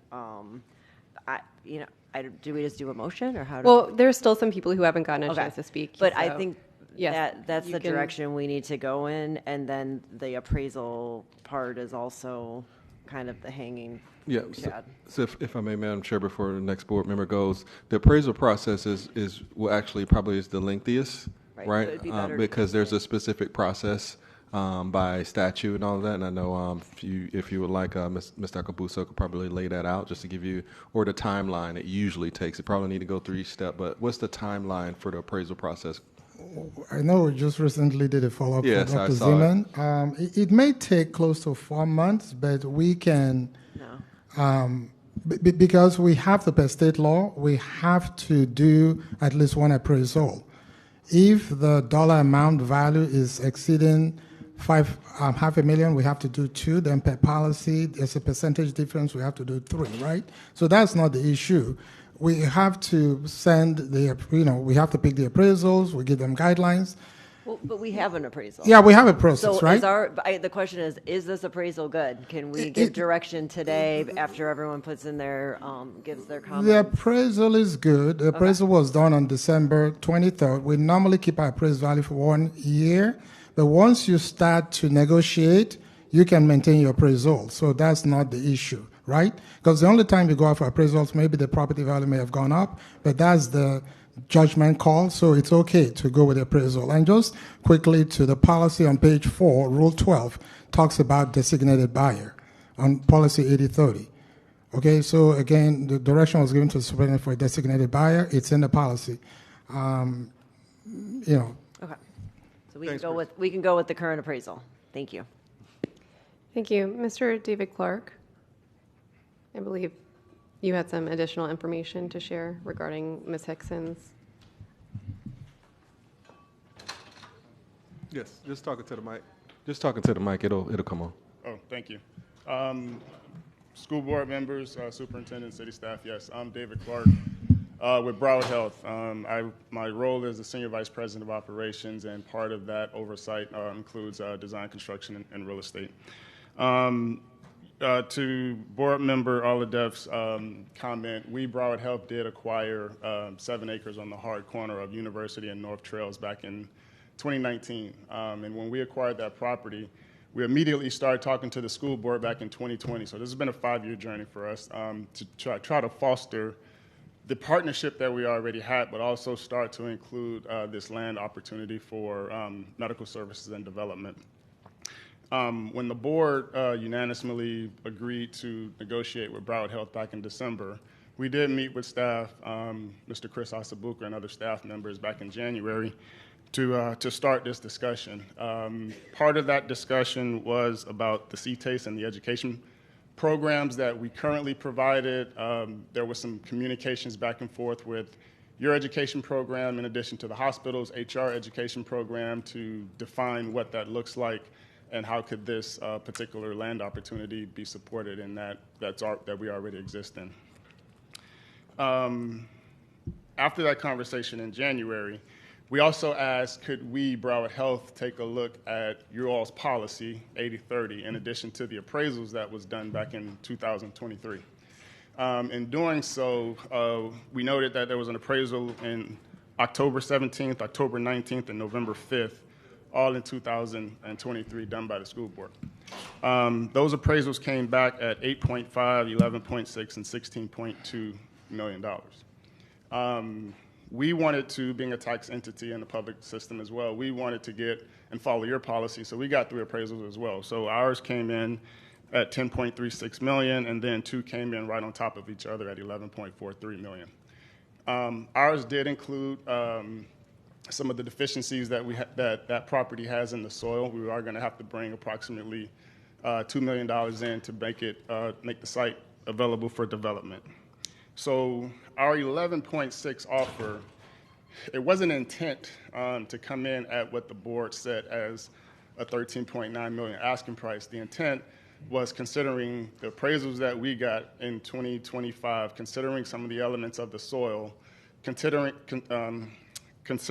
the difference in zoning designation. So part of what we paid for when we bought our property was frontage access on the hard corner. We paid for easement control or access both off of University and North Trails Inn.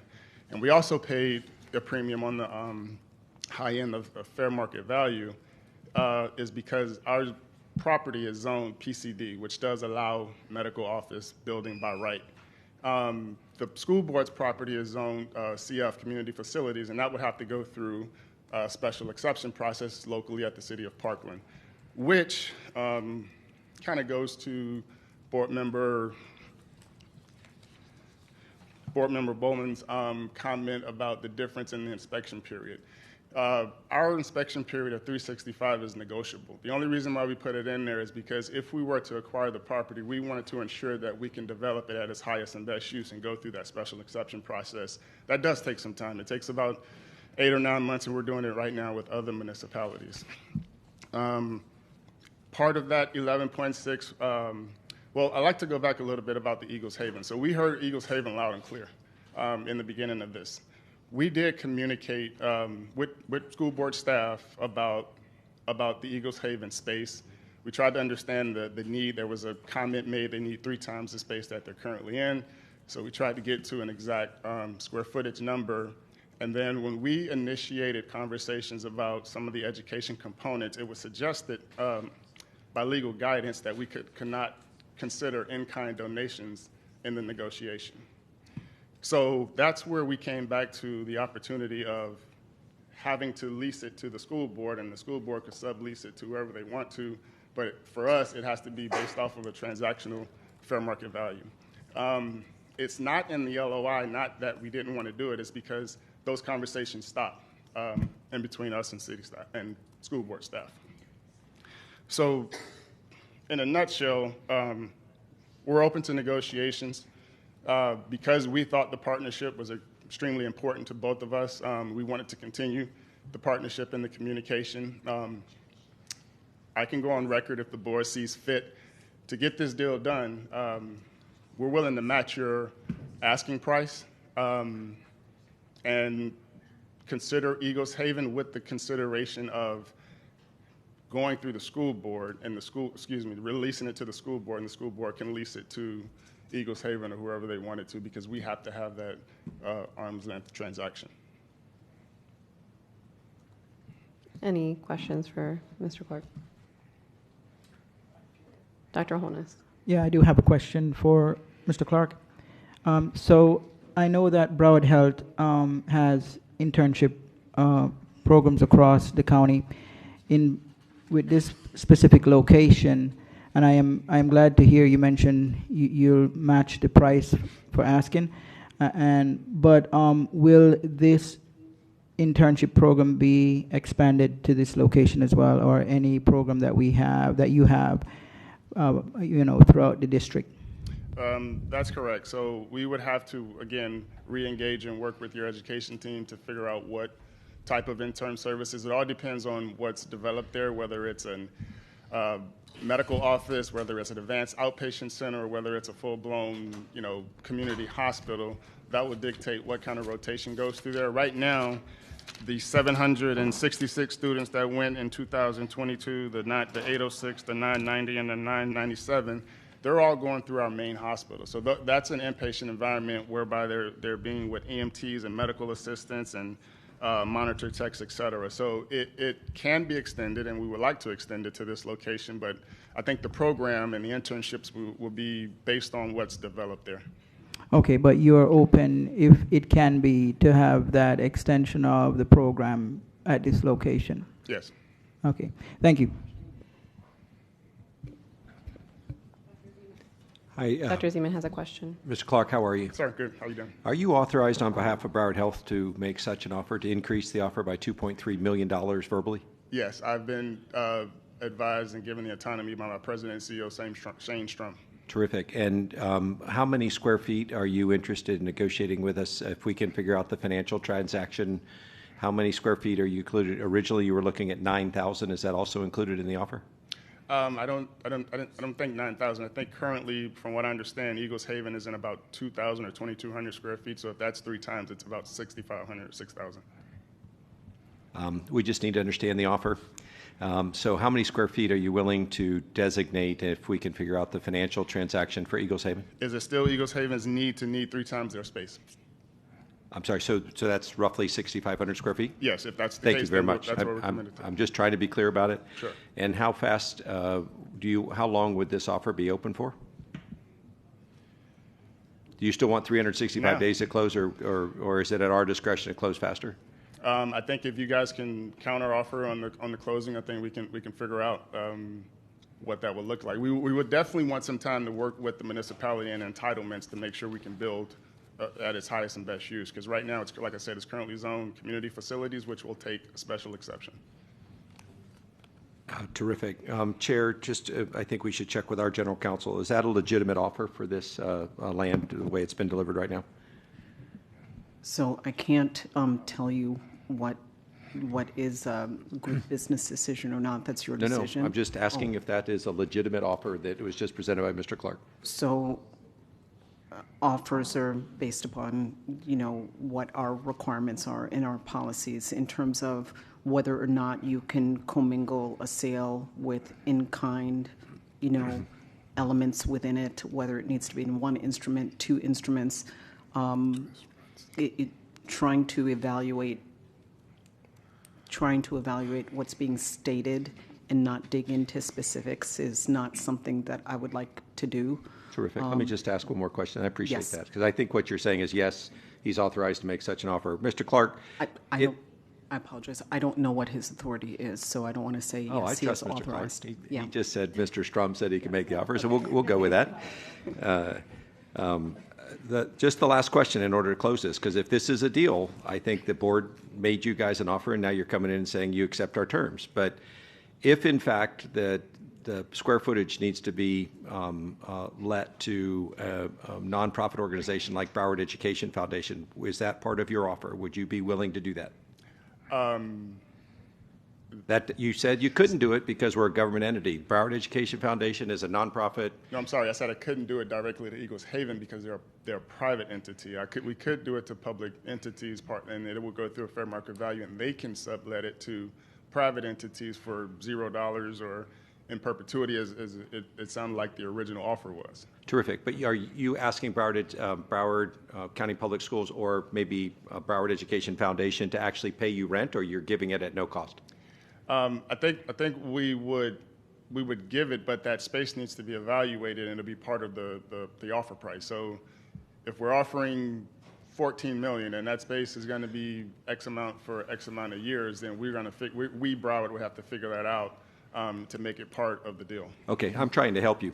Mr. Clark, the Broward County School Board offered Broward Health a deal. It was $13.6, I think, price, space for Eagle Haven as part of the deal. Is that what you're offering today? That's what I'm communicating. We're offering you your asking price plus now we got to a number, 6,500 square feet. I can memorialize. I'm sorry, this and put it in 13.9. writing.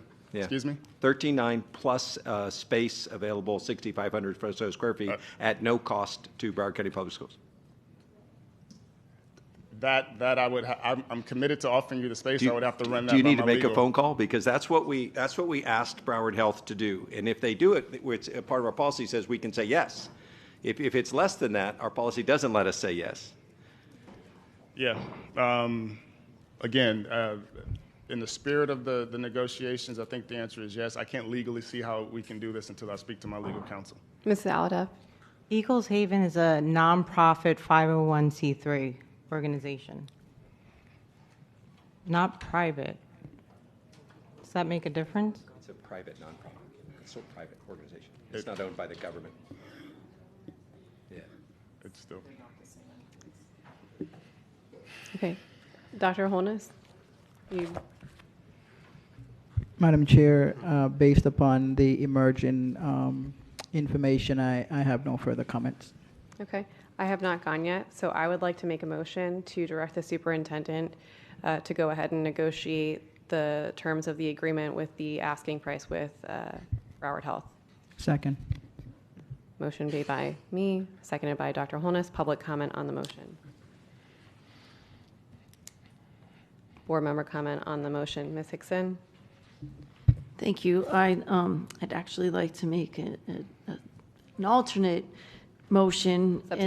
Substitute motion, and that is to direct the superintendent to continue the negotiations with Broward Health as well as any other entity who has shown interest and bring us back the best deal for the district. That includes Eagles Haven. Is there a second? I'll second it. Public comment on the substitute motion. Board member discussion on the substitute motion. Dr. Holness? Madam Chair, should this motion be supported by the board, will the superintendent be bringing to us one entity, or will we be able to look at the multiple entities who indicate interest in the property? That's in the motion. Well, the motion said for the superintendent to bring back the best offer, but will all of the offers come to us where the board can determine from what was received if we believe it's the best offer? Dr. Holness will function as directed by the board, so, yep. I'm just trying to understand the motion. I can change it to ask him to bring back all of the offers. Okay, that's okay. Thank you. Okay, so the motion on the table is to direct the superintendent to continue to negotiate with Broward Health and any other organization that offers any proposals, and for the superintendent to bring us back those proposals. As long as it includes Eagles Haven. As long as it includes Eagles Haven. Yes. Any other board? Oh, I have Ms. Thompson, then Ms. Alhadeff. I guess I just have a question about procedure, because it seems like we're negotiating, which I appreciate to an extent. it seems like we're negotiating a contract deal like from the dais. Is that typically what we should be doing? I would like some guidance. Ms. Jack Adams. So I'm at a disadvantage because I don't understand the facts of this negotiation with Broward Health. I want to be very sensitive to whatever it is that you all expressed as what you wanted to do in terms of negotiating with Broward Health. But I don't see a restriction in negotiating with anyone that offers you above what the value of the property is. I don't see that there is a restriction. I don't know any other underlying facts that exist with regards to the property in terms of, I don't know what I don't know, but it does not appear as though there's a restriction with regards to who you need to negotiate with, so long as the amount that you will ultimately accept is above what it's been valued at. So bringing back multiple offers so that you can see what those offers are to make a business decision as to which one to select. I don't see anything that prohibits that. But once again, if there are any other underlying facts involved in this that I don't know about, I would like to have the opportunity to find that out. But I don't see any restriction. Okay, and then I just had a question. When you say including Eagles Haven, do you mean like that it will be leased to us for free? Like, what do you mean including it? Whatever offer is there, that there will be a space that is free of charge for Eagles Haven. And the district, I guess it should be clear. Thank you. Mrs. Alhadeff. Yeah, so I just want to make sure, and I think we should really just table this item to later in the meeting, because I want to make sure that our general counsel is following policy 80/30. We don't have room for error, so if we need to pause, I think that is best to pause to make sure that we are being told the right information to be able to make the best decision. Would you like to make another substitute motion? Are you able to do that? So we've got like a motion, a substitute motion, and a motion to table. Yes, you can move to table at this point. Okay, I move to table this to later in the meeting today. Second? Second. Public comment on the motion.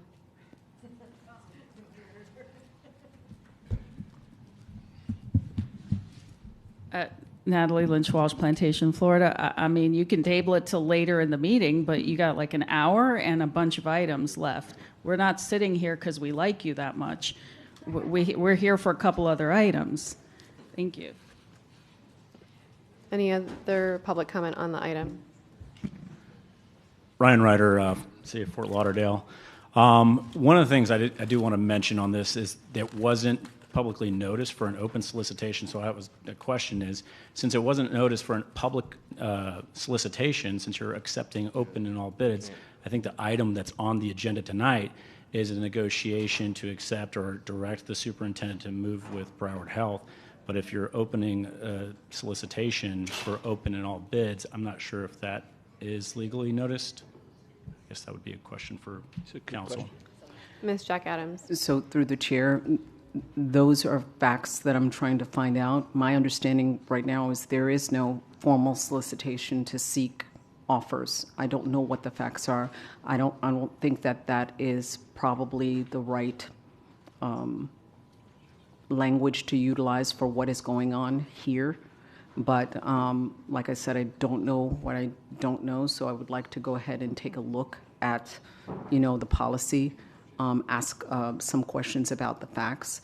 But I do not think that there is a formal solicitation situation that is happening here to seek entities to try to negotiate. I don't think that is the circumstance that we're talking about. We're not procuring anything. We are trying to sell. So if I can take a moment to go ahead and ask some questions with regards to process and procedure, then I could see, where we can go from here. Any other public comment on the motion to table the item to later in the meeting? Board member discussion? All in favor of tabling the item to later in the meeting, say aye. Aye. Aye. All opposed, say no. Motion to table passes unanimously. I will now go to item double P1. We had a time certain for that. Can I have a motion and a second on double P1? Moved by Dr. Zeman, second by Ms. Rupert. Public comment on double P1. Yes, Madam Chair, you have 4 public speakers. First is Dr. Natalie Lynch-Walsh, followed by Dr. Trudy Germanovich.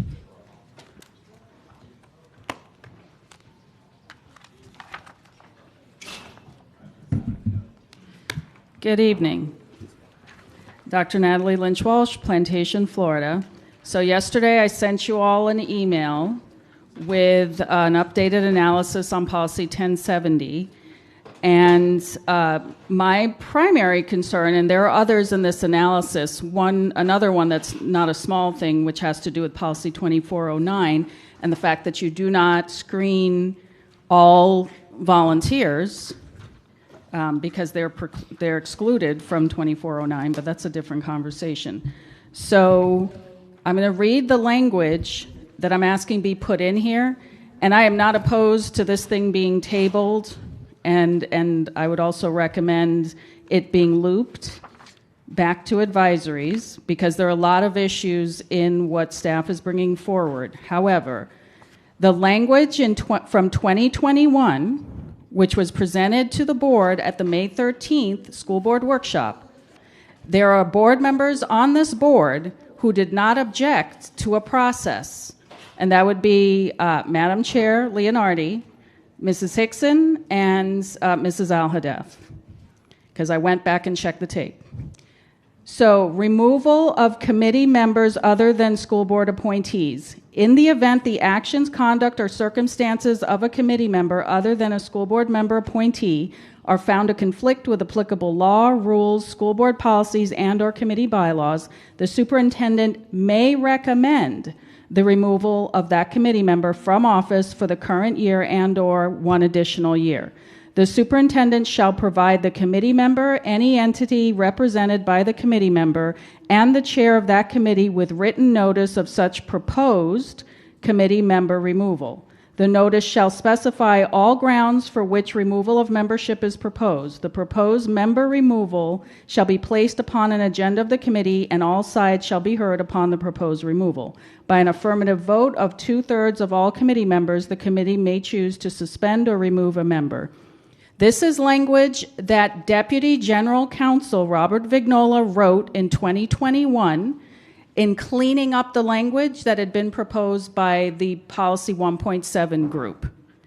It never came to the board because a lot of things started happening in 21 and 22, and by the time the policy came to the board, the superintendent at the time, which was Cartwright, had sent a staff member, and the Policy 1.7 group removed the language from what they were recommending. That should have never happened. So I'm trying to avoid you guys having an invalid exercise of delegated legislative authority by putting the language in and moving on. However, I believe this also needs to be looped. Thank you. Next public speaker. My name is Dr. Trudy Germanovich. I have a question. Is this rulemaking? This is not rulemaking. Okay, well, it doesn't appear to have been noticed as the other most recent policy. And the way that it was brought up, I think that we should have had a notice of about 28 days when it comes to the board. So I believe that right there might invalidate what's going on here. And the other thing that really needs to be done is the looping process. However, I believe that needs to be done through the committees that are affected by this. And you did not do that, and I believe that that is an error that you shouldn't start doing when you're doing a policy that's directly related to committees. So I don't know for sure, but the way I read it, it appears that it should have been included as a rulemaking. I found that on your legal notices for policy 1020, you did it the correct way, and you said exactly what should be done, and it was the notice of proposed rulemaking, and that was on 1020 when it was brought to the board. So I don't know why it's different this time than it was back that time. I could not find a notice in your legal notices for this meeting. Any other public speakers? Yes, the next public speaker is Jackie Luscombe. And to close us out is Brooke Brody.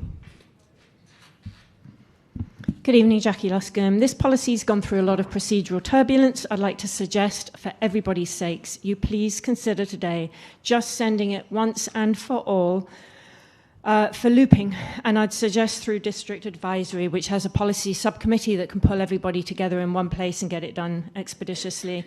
It's time to end the back and forth on policy making that we have had about this, and that you use the looping process that is at your disposal. The superintendent's task force recommendations on this have not all been considered and responded to, and advisories have had to keep providing just snatched comment through public speaking time at workshops or drawing up documents, going through policy line by line, only for a new draft to then come back with fresh issues. Looping is for exactly this purpose, giving voice to community through a fair collaborative process with your advisories, and there could be no policy more deserving of looping than the very policy that governs us. DAC's policy subcommittee would be a good forum for bringing together all of us, streamlining discussions, saving time, and bringing you one clean master list that flags concerns and problems, explains why they're problems, suggests fixes, and can help you and us reach a better place. The executive summary states that if you voted yes, this revised policy will strengthen governance, consistency, and transparency, and so on. It states if you vote no, committees will operate under outdated and unclear provisions, inconsistency, and procedural confusion. I'm not being facetious in pointing out that you need to swap those two around. I am genuinely alerting you to the fact that, as written, there are still elements that are not consistent, transparent, and that procedural confusion will remain. I'll give you some examples. One is a necessity for the removal language relating to the removal of advisory members that Dr. Lynch-Walsh just mentioned. I support that. There is also some contradictory language still around the three grassroots advisories, ESE, Gifted, and ESOL. Also, language was added at the last workshop after public speaking, so we couldn't correct it, regarding who should run a committee if there is no chair or vice chair. And it was decided that the longest tenured member would be assigned that role. I'd suggest this should read longest tenured officer. Also, there's talk about a new school board advisory committee responsibilities form. We've not seen it, it's not included. It also talks about categorizing committee recommendations when what you asked staff for was cataloging recommendations. It also defines a very curious concept of the transparency that Sunshine Law requires, and that I would suggest is questionable. And on page 10, it talks about minutes shall not be made unavailable until the next meeting. If my kid wrote an essay like that, it would be sent back.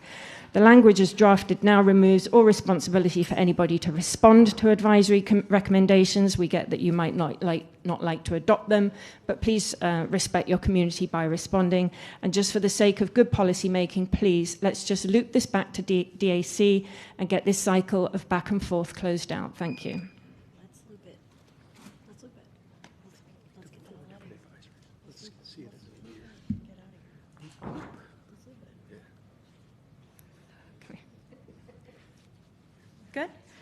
Good evening, Brooke Bordy, Plantation. I'm here today to ask the board to take a step back and reevaluate where we are. The review of Policy 1070 began a year ago, last December. The process has been laden with contention and rulemaking irregularities instead of looping, a process that this board stated it wanted to return to just last week. This board agreed to the creation of a superintendent task force. I and other volunteers on that task force worked ourselves to the bone and gave up our family time to the district only for the superintendent and staff to disown the task force, disregard its advice, and sunset the task force in the middle of rulemaking. We never saw the red line that's in front of you guys. There was never input. It's been constantly changing after the task force was sunsetted and then not looped. This item was posted to the agenda only 1 week ago. This deprived the public of notice and the opportunity to meaningfully review this red line. Specifically, DAC requested this red line through its liaison on December 3rd.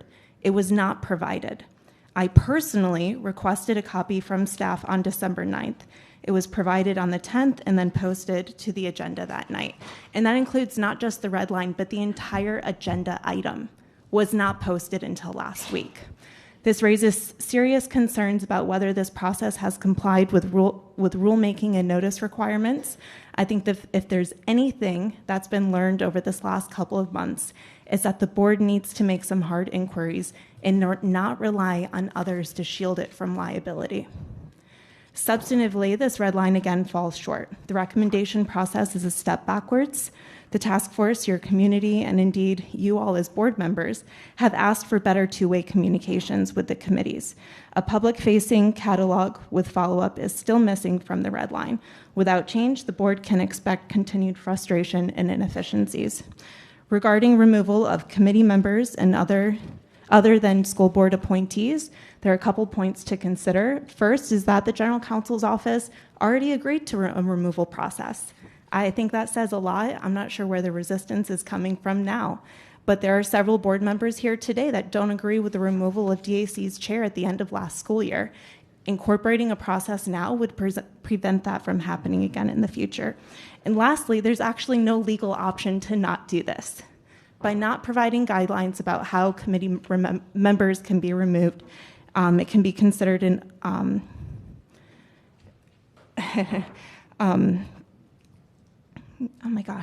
incorrect delegation of authority because it provides for unbridled discretion by the superintendent. And some that ask that you do not approve this policy today, and in the absence of meaningful public input and participation, I ask that this policy be properly looped. Thank you. That concludes public speaking. Thank you. Board member discussion. Dr. Holness is not here at the moment. Ms. Rupert. I would like to make a motion. I move to take this policy 1070 and put it through the looping process. Motion made by Ms. Rupert, seconded by Ms. Hickson. Public comment on the motion.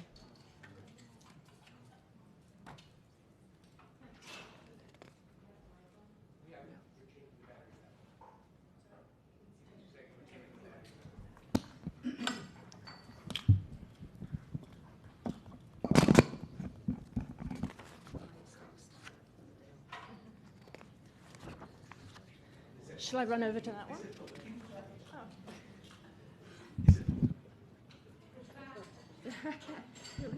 Thank you. Predictably, yes, I support it. And coming from the board member who used the phrase carousel of crazy earlier, this has been part of it. We have to be able to trust that when policies are being brought before you as drafts, there has been a collaborative process and that they are brought to you correctly. We have been back and forth on this, and I can warn you as well that policy 1070 is going to get, 1020 is going to get to the same point. You threw it back for another 30-day wait to come back before you, and a draft will be coming back that there are still going to be issues with. We have to be able to rely on staff to bring process and to bring correct drafts, and this has been back and forth like a ping pong ball. Thank you, Mrs. Rupert. Dr. Natalie Lynch-Walsh, Plantation, Florida. Thank you, Mrs. Rupert, for the motion and for hearing us. And while, and hopefully everyone supports this, of course there is nothing stopping staff from putting the removal language in and including that in what's to be looped. But thank you very much for the motion. Any other public comment on the motion? Board member comment on the motion, Dr. Zeman. Thanks so much, Chair. And I'm just going to ask the maker of the motion, in the past when we've asked things to be looped, we've said, this advisory committee or that advisory, which committees do you think or committee should loop this? I would start to have it the DAC because they already have the subcommittees that could do it. Dynamite. So that change. Do you mind making that change?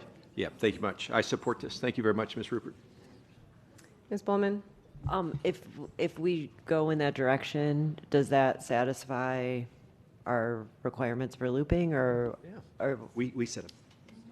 I got it, but I just want to make sure we're covering all of our bases as if we're going to do it, so that we're not coming back to here that we didn't loop it through some other group that should have been looped. So can we? Yeah. Okay. Thank you. Any other board member discussion on the motion? So just to clarify, the motion is to loop it through DAC. No other committees. They'll pull them all together. Okay. All in favor of the motion, say aye. Aye. All opposed, say no. No. Motion passes with one dissenting vote and without Ms. Hickson. Madam Chair? Yes. If staff can get clarity who is to loop this, because this is a board policy for board established committees. Maker of the motion. Clarify the question for me. Well, so this has already come to the board 3 times, this policy, which gave, and also it was part of the superintendent's task force, which a variety of committee members sat on. So we just need clarification of who would be, because this is Was it ever looped through DAC? it wasn't required unless the board gave us directed or Okay, or so by I'm the clarifying it now. It's to go through DAC, and then that'll be fine. But I believe staff's question is who is to do the looping?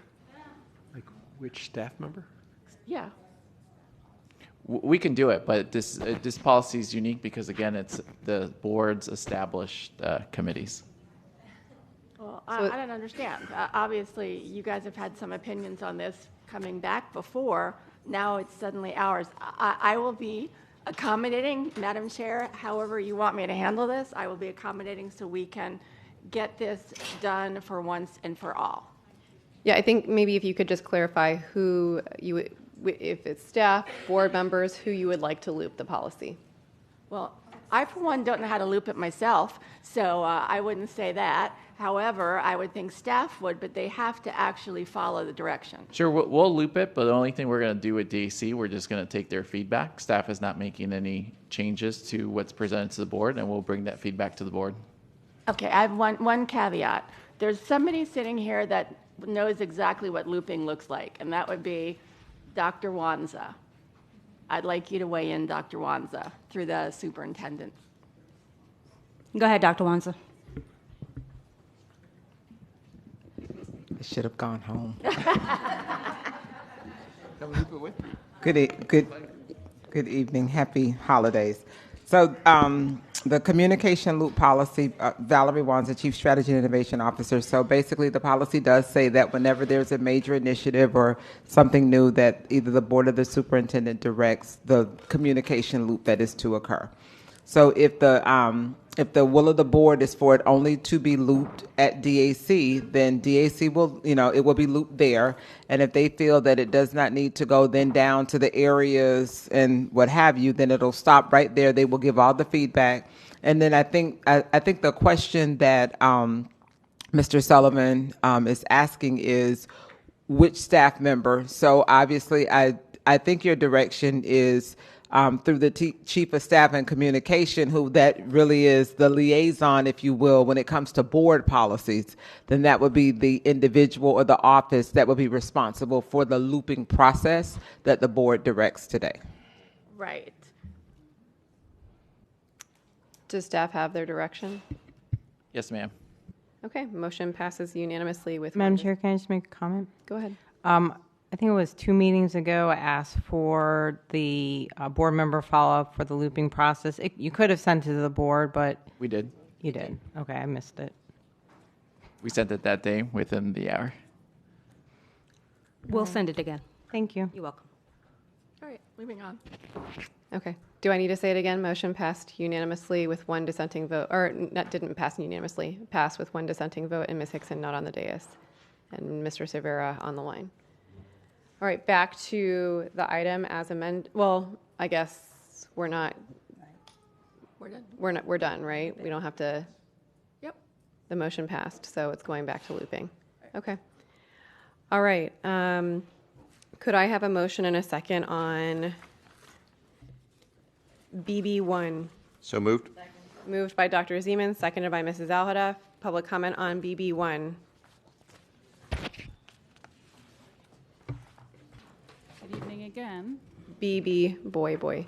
Yes. One of the reasons I stayed here till after 5. Dr. Natalie Lynch Walsh, Plantation, Florida. I support Mrs. Rupert's BB item to have the ITB audited. Multiple board members expressed concern. The thing came to you, I think, 3 times. And this way you can determine, seeing as you're in a budget crunch, whether you are paying consultants to duplicate work that should be done or could be done by staff, among other reasons. But I think that was one of the ones listed there. So I hope you'll support this. And by the way, Policy 1070's custodian is the Chief of Staff and Communications. So you would think they would loop that. You stay on the item. Yes. I support the item, like I said, and hopefully you will too. And I'll wait for the next person to wander off an item because you guys are very quick. I get one breath out and you're telling me to stay on the item. So I'm going to be watching now everybody else, like the guy over there, Please that stay went on the over. Don't test me, Sarah. Uh-oh. Any other public comment on the item?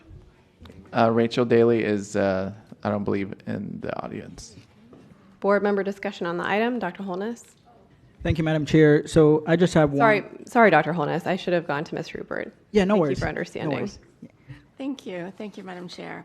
The reason that we have this here is, and I'm going to read just a little bit, is if you look at the last meeting where we discussed this, it included conversations and concerns about misaligned job titles, descriptions between purchase orders and ITB, inquiries about why vendor submitted titles didn't match the approved categories, clarification that project managers and analysts were used across divisions despite inconsistent labeling, the significant increase in spending authority compared to prior years, concerns about oversight, burn rate, duplicate listing of individuals due to multiple purchase orders with multiple vendors.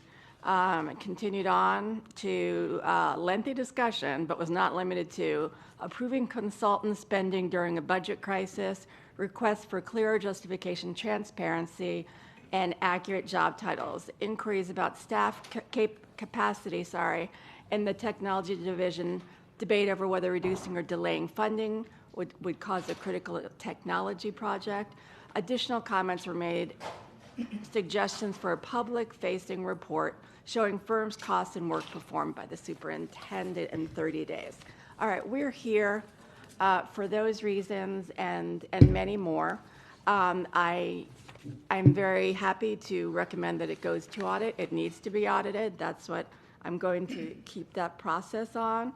And even the fact that it was soon discovered that there were not enough funds to cover projected costs as the intended funds were being used by another department, which was previously unaccounted for, and the other department was also utilizing the same funds to cover costs that they incurred with the use of the same ITB. As a result, spending authority is required to ensure all costs and payments will be made be more. All right, so measurable outcomes, potential cost savings from identifying duplicitous or unnecessary functions for which the district is paying consulting fees. Pay close attention to account control management, sign-in and sign-out approvals. Today, we had an employee that was being disciplined for stealing of time. It's very serious, especially in this funding crisis that we find now, but also we're trying to make sure that the employees that are within our employ are doing their jobs every single day, and for the ones that are there every single day, we say thank you very, very much. For those that are not, and it will show up in an audit, there will be discipline if it is founded. So truly, this is something that's bubbled forth from this particular group, and I look forward to having neutral information coming in so we can actually get to the bottom of things and make a decision. So that's why I'm asking my colleagues to support this. I appreciate and trust the chief auditor and staff to get this done. Oh, one more thing. When we're looking back, I wanted to ask a question to the auditor. How far back are we going to go on this audit, or you guys can't make a decision on that right away? So based on the information that I know and I've gleaned from what's been put forth, we would have to set a scope. I mean, there would be certain things that we would have to consider looking at and create an audit plan to see where we would go with that. So I really couldn't tell you that at this point. And generally, we set a scope and we expand as it may be needed. But, you know, there's testing and then it gets expanded if there's cause for doing so. Right. Well, thank you for that. And honestly, for the ACM aspect of the question, for the them clocking in, et cetera, I would think would be completely salient in this situation. So thank you so much. You're welcome. Thank you, Dr. Holness. Thank you, Madam Chair. So I just have a quick question for staff through Dr. Fulton. Do you have any knowledge of staff that could be performing functions for which we are paying consultants? Do I have any knowledge? Or is there any knowledge from any of your staff that we have staff who could be performing functions for which we're paying consultants? I don't know. I would rather wait till Dr. Hepburn comes back on that. Okay. That's my question. Thank you, Dr. Zeman. Thank you so much, Chair. I love this item. What I'm worried about, though, is that we need somebody to kind of work with the auditor. In my view, if you want to check compliance, if you want to look at accounting, if you want to see about whether you're doing things according to an established process or procedure, auditors can be extremely adept at helping you understand that. The biggest issue that I have with this idea of hiring consultants, though, is that we need to know what the definition of work is, to look at job descriptions, and also to be fast and agile when things change. So you take something like AI, does that change what CAO people need to do? It clearly changes what CIO staff needs to do, and we've made some pretty big changes. But Mr. Davis, and he's not here today, has made pretty significant organizational changes because AI has a huge influence on CIO. Those kinds of changes wouldn't be picked up by the good Mr. Magley and David Rhodes, because what they're going to do as auditors is go in and look and see what the rules are and say, did you follow the rules? This is really, are you adjusting staff compositions every year to make sure that you're creating the staff that you need and therefore don't need so many consultants? And so my recommendation is to think more about just the auditor, but an auditor and a superintendent designee might be as chief of HR, might be somebody that does workforce analysis or something like that, to make sure that the work that we're creating, the job descriptions and the teams that we're creating are consistent with the work we need to do every year. And that's not something that an auditor necessarily would be great at. So the only thing I'd like to do on this item is to make a motion to change the action from chief auditor to include after chief auditor and superintendent designee. I'm sorry, is that the right place to do this?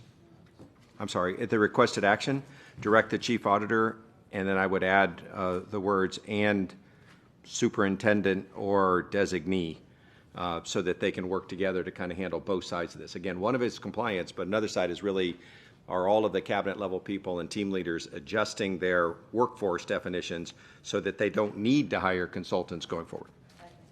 Second. Motion made by Dr. Zeman, seconded by Mrs. Alhadeff, and the motion is to add and superintendent or designee in the requested action. Public comment on the motion.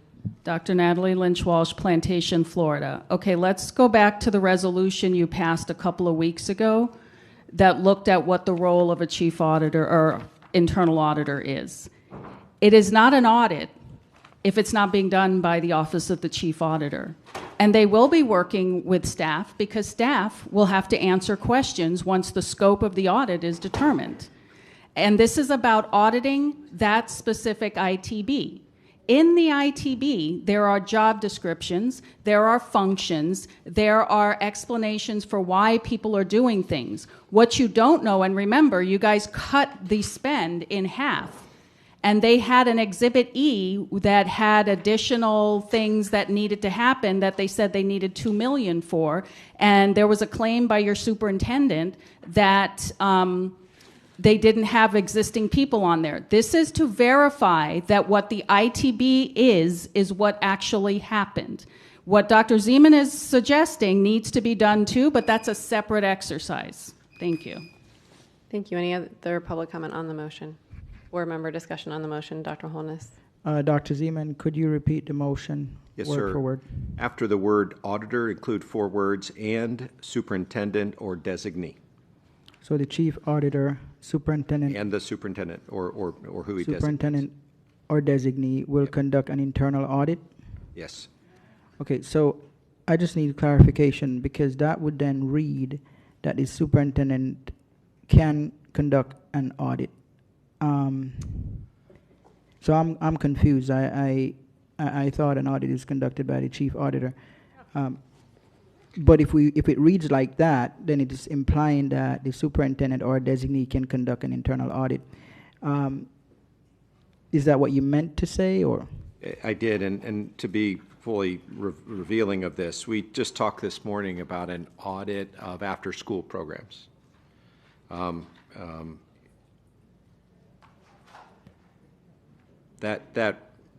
That word, yeah, I think it's actually fine to leave it the way it is because my intent is for this to kind of follow auditing procedures, but I think that it requires more than somebody who's looking at very specific process and procedures, but understands a little bit broader about how work is defined here. And that's not an auditor's primary function. That would be more of a superintendent. I'm happy, though, if you prefer to change internal audit to internal review. That would be a broader word to describe what the chief auditor and the superintendent might do together. Okay, so I'd like to get legal advice on this. So basically, you're changing this then, Dr. Zeman, to read the chief auditor, superintendent, or designee will conduct an internal review. Is that what you're saying? Yes, sir. Okay, so Ms. Jack Adams, can a superintendent or designee conduct an internal audit, an internal review as opposed to an internal audit? Is that motion something we can legally vote on? Also, Mr. Magley would like to speak to this as well. Mr. Magley, yeah. Okay, I wasn't sure if she was going to respond. I'm sorry. Just for the record, first of all, as I said initially, is we would have to define what the scope is of what we were looking at, and that's any auditor would have to do that. If there's a component in it that's something of that nature, as Dr. Zeman had explained, I don't necessarily fully agree that we couldn't do it, but the idea, and I don't think that's what he said. What I'm saying is we will always, speak to staff to get more qualified, more direct information and report it as such. If we know exactly what we want to look at, and that's a lot more of a consideration, and maybe that's a part of it. If we know for sure which components we want to look at, it would be easier for us to define.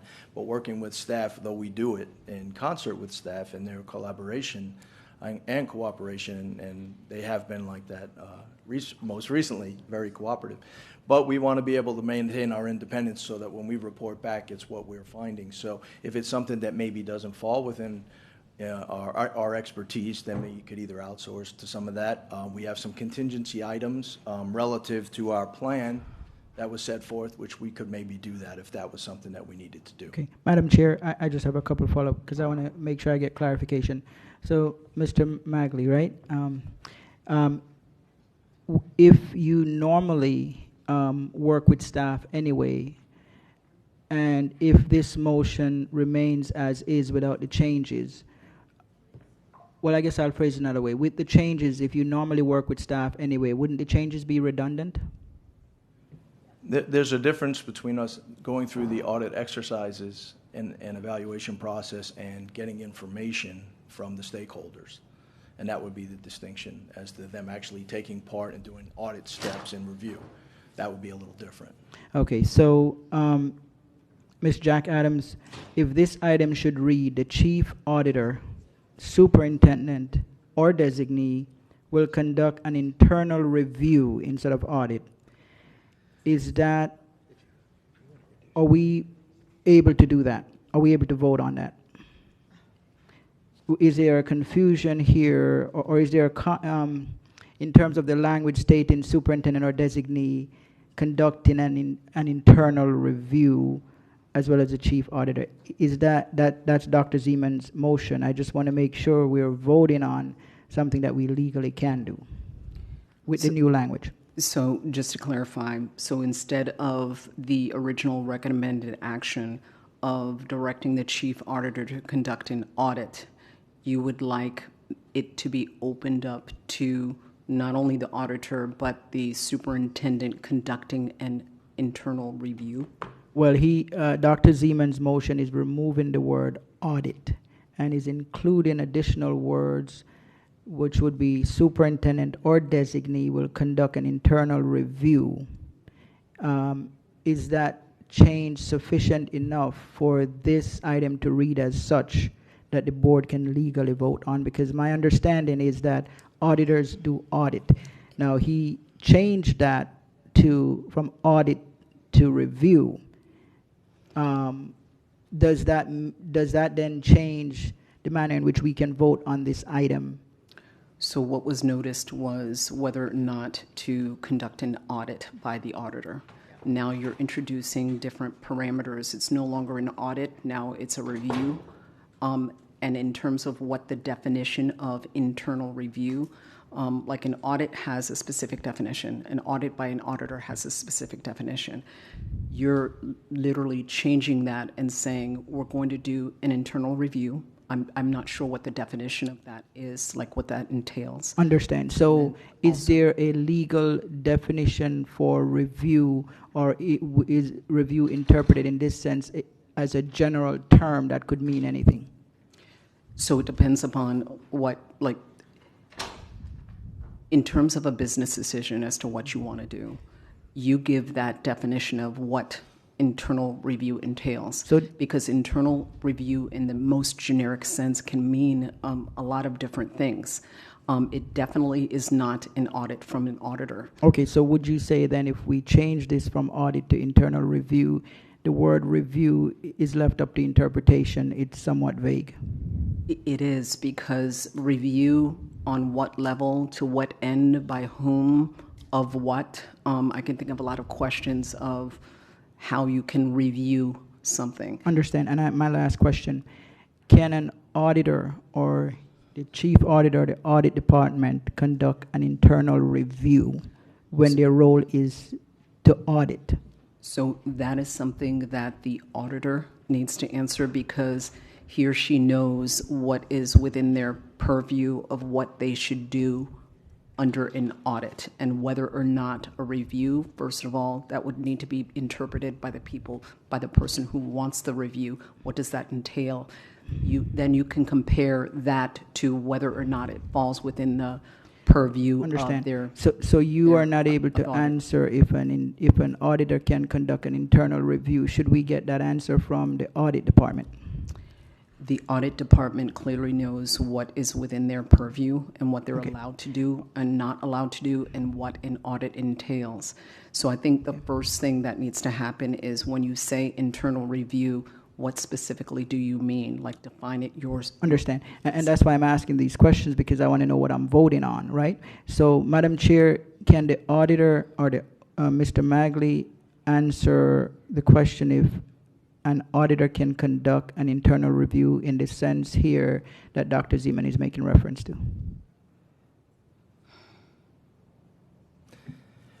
Once again, I mean, it depends on what we're looking at as a scope. There are certain steps that we would go through in the planning phase of this to accomplish that.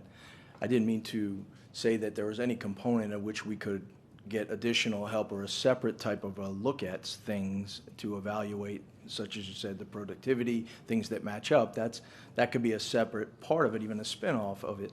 But Understand. you can certainly look at lots of different things, and relative to compliance review, it's a little different. Compliance is specific to what the contract terms establish and what's required by rule. Okay. So within all the parameters and the steps of that, the difference is just a matter of the sequencing and defining what it is we're looking at. At this point, we're kind of broad. Okay. And we would have to evaluate that to make a determination in the steps, in the procedures that we would have to incorporate to execute that. Okay, Mr. Magley, are you comfortable with the word review or the word audit in this item?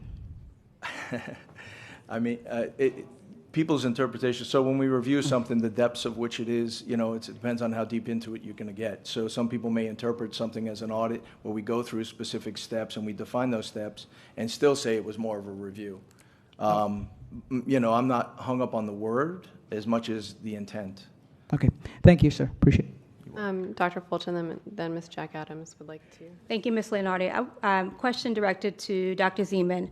Are you open to a slight revision considering the complexity and the large scope of what the superintendent does? So instead of having the superintendent, could it just be superintendent's designee? That would be fine, and that would be within the intent. And Thank again, the critical part of this is job task analysis. It's organization.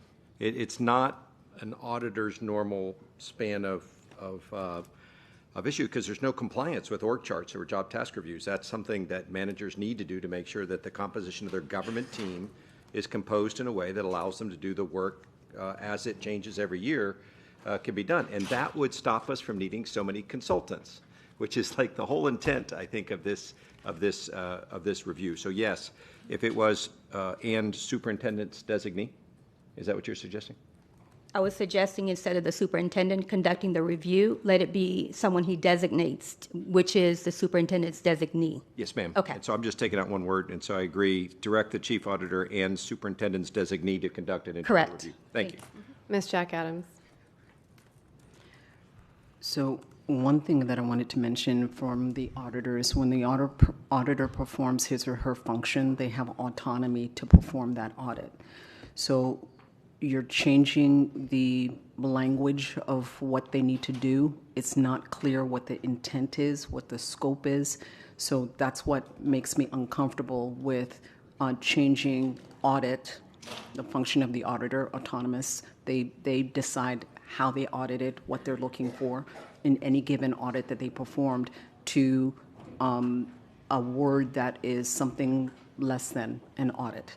So I'm concerned with the autonomy of the auditor to perform an audit according to what they believe they need to do versus calling it something else and utilizing terms that are generic and it's not clear what that scope is. And even if there was a scope, dictating to the auditor who has some autonomy what they are supposed to do. Ms. Rupert. I would love to have the superintendent weigh in on this. I still believe that there's a reason we have separation with our direct people, and I am not comfortable not calling it an audit because that is their function. And this was many grievous, many things going on that a review, and we've certainly had reviews before, a review doesn't really pass muster. An audit is neutral. They just go with what they say. So if the superintendent could share his feeling hearing Yeah, from absolutely. I've been listening. I totally agree that there needs to be some separation in auditing this, so we can get the real picture. Right, the audit team usually works with staff and all that. They get the information that they need. But if there's something going on that we need to correct, I would definitely like some independence when it comes to going through this matter and auditing appropriately. Yep. Absolutely. Yeah, absolutely. I'm confident in Mr. Rhodes and Mr. Magley's abilities to do what they need to do and find the information that'll help us continue to get better and identify any things that we need to address. Ms. Pullman. Thanks. You guys kind of covered it. I think it's a linear function. You do the audit, and then you take the findings from the audit, and then you analyze the staffing or whatever. If there's, if you find that there's duplication, I guess to Dr. Zeman's point, in the auditing function, if there's also duplication with systems and tasks that are being moved to AI, if that's the case, is that something that we should add to it, or you want to just keep it? Okay, linear. All right, we keep it as it was. All in favor of the motion, say aye. All opposed, say no. No. I heard the motion is voted down with one vote for yes, Dr. Zeman voting yes on his motion. The rest of us voting no, with Mr. Severa online and Ms. Hickson not on the dais. All right, back to the item.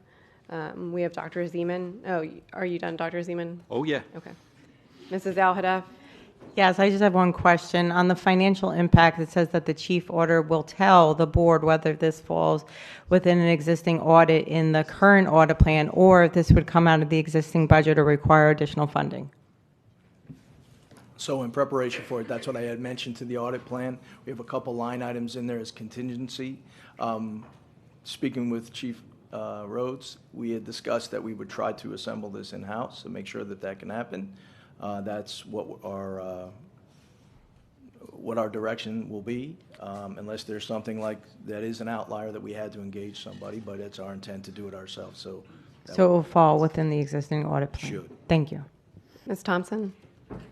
Thank you, Chair. I'm going to be voting no on this item. I feel like our staff appropriately addressed all of the concerns, the difference in job descriptions going from year to year. I feel like they were flexible in discussing where the payments are going for. And also, I just want to point out that IT professionals are getting paid $200,000 plus in salary. We don't have the capacity to pay IT staff in-house, which is one of the reasons that we go out for technical contracts like this. And in my opinion, this conversation has gone too long, and I'd like to call the question. All in favor of calling the question, say aye. Aye. All opposed, say no. Calling the question passes unanimously. So all in favor of item BB1, say aye. Aye. All opposed, say no. No. Item passes with one dissenting vote from Ms. Thompson, Ms. Hickson not on the dais. Could I get a motion and a second on JJ7? So moved. Moved by Dr. Zeman, second by Ms. Rupert. Public comment on JJ7. We have no public comment on any of the remaining items, Madam Chair. Thank you. Dr. Zeman. Thank you. Just want to note that this is a finished project. Nice to see 3 of them on our agenda. Final acceptance, release of retainage here at Dillard, and school that I graduated from just a couple months ago.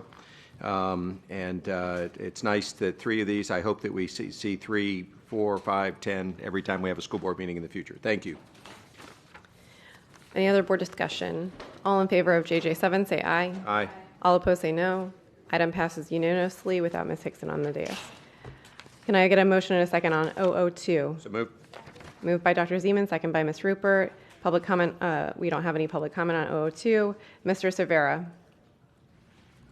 Cervera satisfied. Dr. Holness. Just a quick question, Madam Chair. Is the reason to bring this forward because we needed to add an additional vendor? Yes, that is correct.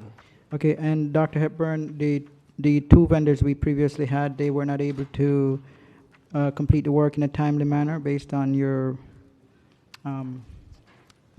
assessment? It's to increase the capacity to do work in a timely manner. Okay, so time is really the real reason? Correct. Okay. Thank you, Madam Chair. Any other board discussion? All in favor of 002, say aye. Aye. All opposed, say no. Item passes unanimously without Ms. Hickson. Can I get a motion and a second on 003? So moved. Moved by Dr. Zeman, second by Ms. Thompson. No public comment. Dr. Holness. Dr. Hepburn, are any of these firms that are here MWBE firms? Ms. Andrea, if you can confirm.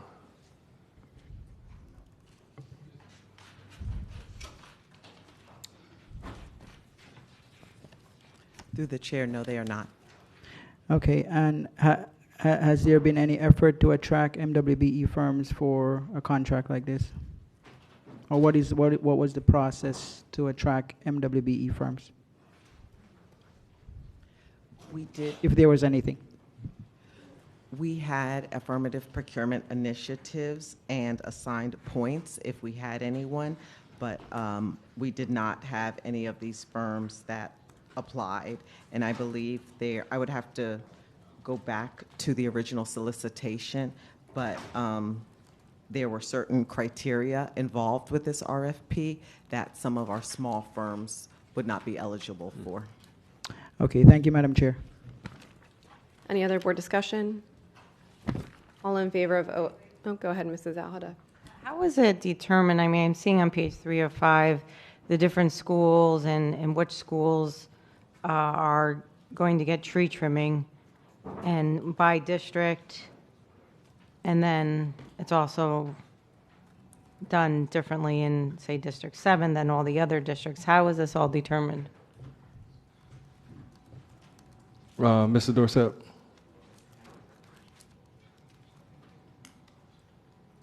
Good evening, Mark Dorsett, Physical Plant Operations Executive Director. Based on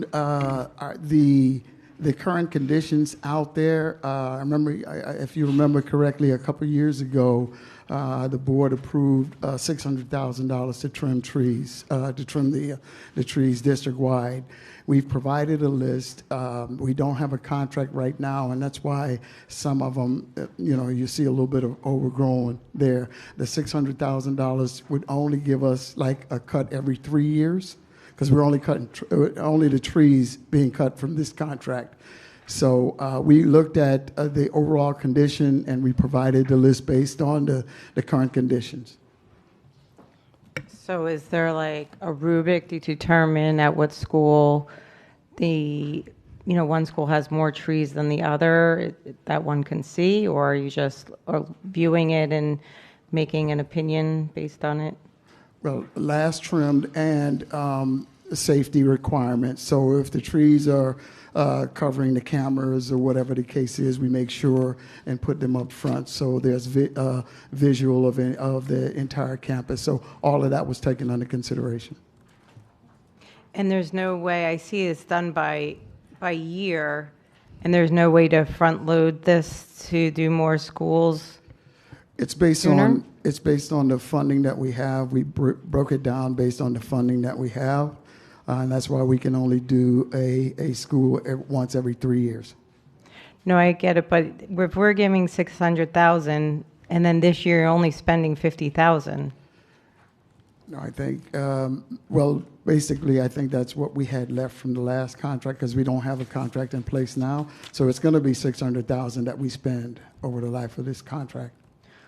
Okay, I guess, Dr. Hepburn, if you can just look at to see if maybe there's the ability, if we're funding 600,000 to do more schools sooner based on need, and then instead of extending it out for 6 years.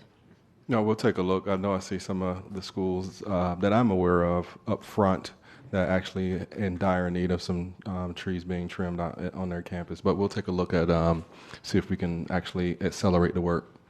Thank you. Any other board discussion on this item? All in favor of 003, say aye. Aye. All opposed, say no. Item passes unanimously without Ms. Hickson.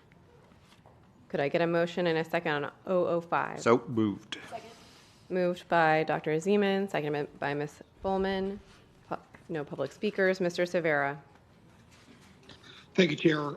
In looking at this item, I noticed that when we initially entered into an agreement back in 2021, I believe it was, with the original spend request, we had approved $237,000, or the board at the time had approved $237,000 over a 5-year period, which on my math comes out to roughly $47,000 a year. We're now being asked to approve $1.7 million for a year. I'd like to hear from staff why this is necessary, and I understand Senate Bill 676 did not exist back in 2021, but is that the sole reason for the increased nature of this contract, which is a pretty big sum? Mr. Severa, yes, that is correct. With the new legislation, it's requiring that we re-fingerprint every employee in the district, which we've started that first phase this current year in summer. And we've been working at a fast pace. I think some of the board members just had to go through this recently too, if you're not a new board member, but some of the ones that's been on the board for quite some time. But yes, that's the result of why the cost is significantly higher than in the past. Thank you. Mrs. Alhada. Yes, my question is if someone has already had their level 2 screening, say they were a sports coach for a city, and that's documented in the state's clearinghouse, would that be accepted for Broward County Public Schools clearance? I will defer that question to the team. Go ahead, Chief or Dr. Lozano. Our best recollection is they are going into the same clearinghouse, but they do limit that to the district. So we wouldn't rely on the fingerprinting in another district. We do the fingerprinting for that employee in this district. Okay, I was just thinking it could be a way to save money. Save money, yeah, I know. And parameters might be a little bit different too for municipalities. True, and just to clarify, the clearinghouse is really driving, as the superintendent mentioned earlier, Michael Gregory, Chief Safety and Security Officer, this clearinghouse is what's driving this cost and the transition we're going through. The state was not able to basically copy all of the old prints that are already on file in the old system and move them to the current clearinghouse. They're requiring us to create new records for every employee in the clearinghouse separately from what they had in the past. So we do have to do every one and put them in this new clearinghouse system, which will maintain all the records, and we'll then have to just do new people, new hires, as well as volunteers. And once you're in there, your prints stay in there, and we just do a resubmission every 5 years to rescan and recheck what you've already submitted to us. So is it a statewide clearinghouse, or is it a statewide BCPS clearinghouse? Statewide clearinghouse. So then if they're in the statewide clearinghouse, why wouldn't we accept it? That's been the practice. I'll research it further and get you a tighter answer. Thank you. Ms. Jack Adams. I do want to point out and piggyback off of what Chief had said. There's a lot of different agencies that have a requirement for screening. Each one has a different level. Each one may require a different requirement. So just because a city or a hospital has screening, it may not rise to the level of the level 2 screening pursuant to our statutes. So that's why they are, utilizing the statutes that are required for the school district and making that requirement of anyone who, does, interacts with children, et cetera. Anyone who is required to be level 2 screened. So there might be different criteria. Chief. Kevin Noswith, Chief Police. So as far as the clearinghouse goes, yes. Here's an example. If you have a teacher in Duval County that's already entered in the clearinghouse, they decide to move down here and come work for us, we will pull their prints up in the clearinghouse database, check them, and then ultimately we will take ownership of them, and it's on us then. But they will be cleared. Once they're cleared in the system, if they meet all the criteria, we can do that, and it's not an additional charge for us. So that's school district to school district. What about Correct. municipality, or like the example that Ms. Jock Adams gave, hospitals? No, that would be something different. We Okay. would do something different. School district to school district, that will meet the requirement for that. Dr. Zeman. Thanks so much, Chair. Is this clearinghouse a state mandate? Yes. So there was a mandate by the state to move to this clearinghouse. Was there any funding provided to do all the fingerprinting? No funding. And there was a prohibition on using fingerprints we already had in our database? Correct. Thank you. Any other board discussion on the item? All in favor of 005, say aye. Aye. All opposed, say no. Item passes unanimously without Ms. Hickson. We need to take another vote to extend the meeting. So I would ask that we extend the meeting to 7:45. All in favor of voting to extend the meeting to 7:45, say aye. All opposed, say no.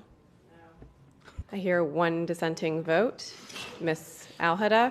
It's like half of a vote. Go ahead, Ms. Rupert.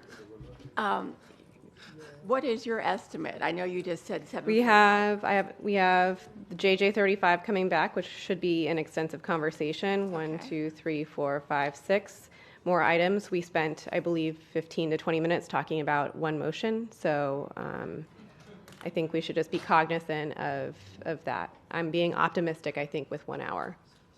Okay, I'm in. All right. Again, we voted to extend with 1 dissenting vote for Mrs. Alhada. All right, could I get a motion and a second on 006? So moved. Moved by Ms. Thompson, seconded by Dr. Zeman. No public comment. Dr. Zeman. I just wanted to comment that this helps a lot with emergency preparedness, and I'm tickled that we're going to continue it for the rest of the year. Thank you, Chair. Any other board discussion? All in favor of 006, say aye. Aye. All opposed, say no. Item passes unanimously without Ms. Hickson.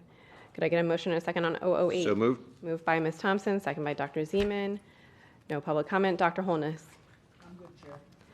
All in favor, any other board discussion? All in favor of 008, say aye. Aye. All opposed, say no. Item passes unanimously without Ms. Hickson. Motion and a second on 009. So moved. Moved by Dr. Zeman, seconded by Ms. Thompson. No public comment. Dr. Zeman. Chair, I'm just curious about the connection between this and our new one-for-one laptop distribution. Will this contract help us as these laptops come back for repair? Dr. Hepburn. That is a yes. And remember, we do have existing laptops that are still within their lifespan. And it gives us the capability to repair some things that are not repaired under warranty. And we can have real-time repair and get those back into the hands of kids and staff immediately. And what date do we expect to have the one-for-one distribution completed? Mr. Castaneda.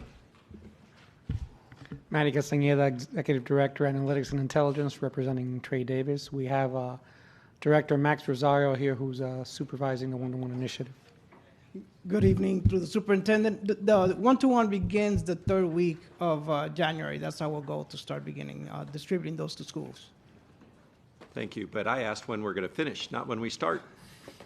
Well, we already start distributing them to schools. When are we? Right, but when do we finish? When do we get the last student to get their one-for-one that they're asking for?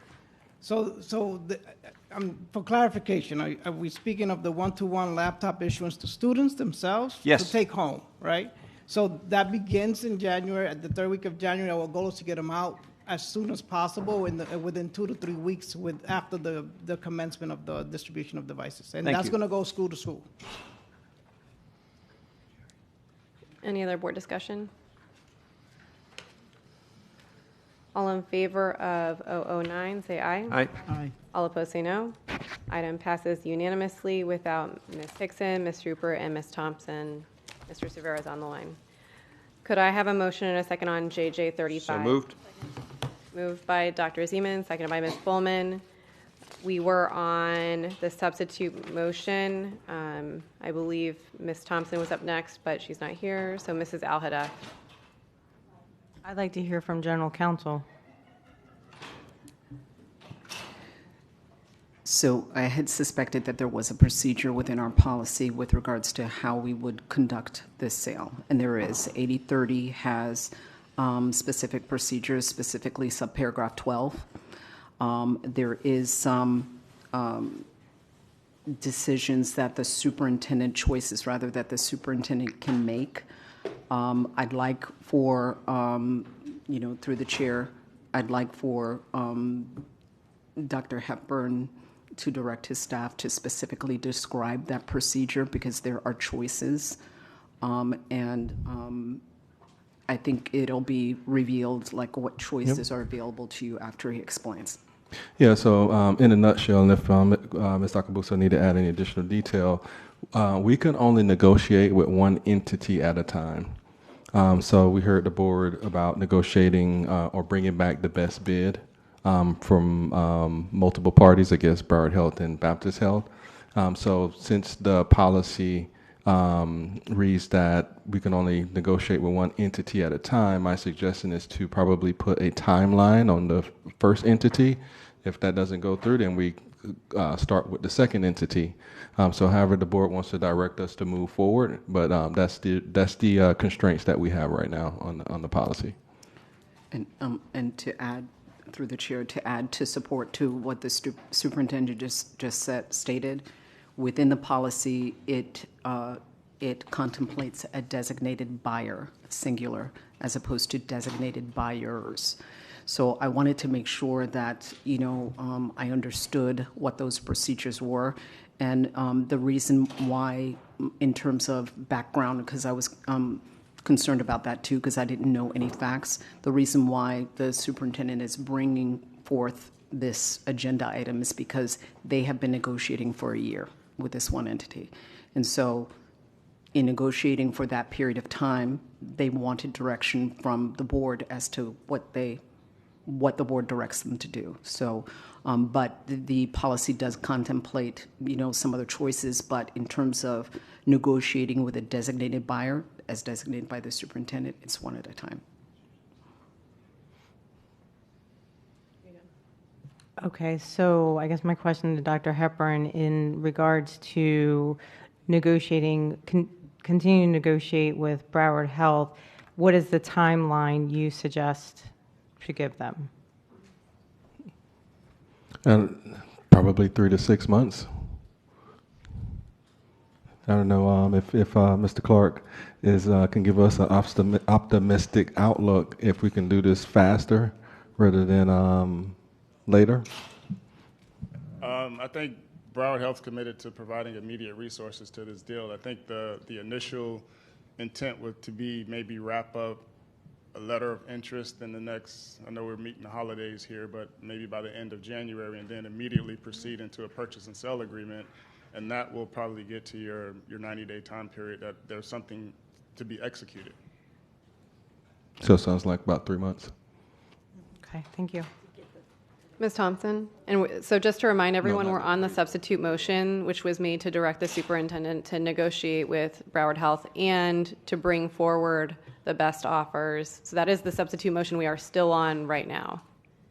Ms. Thompson? Thank you for the reminder, Chair. I think, according to council, we can't be doing that. So I would like to make a substitute. I would like to call the question. All in favor of calling the question, say aye. Aye. Aye. All opposed, say no. All right. All in favor of the substitute motion, say aye. All opposed, say no. No. The substitute motion fails unanimously without Ms. Hickson.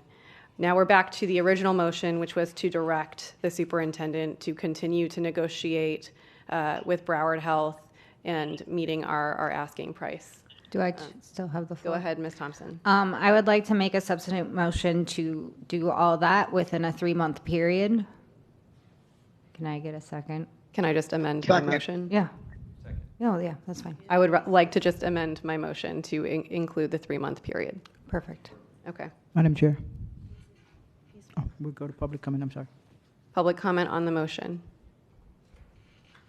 as amended.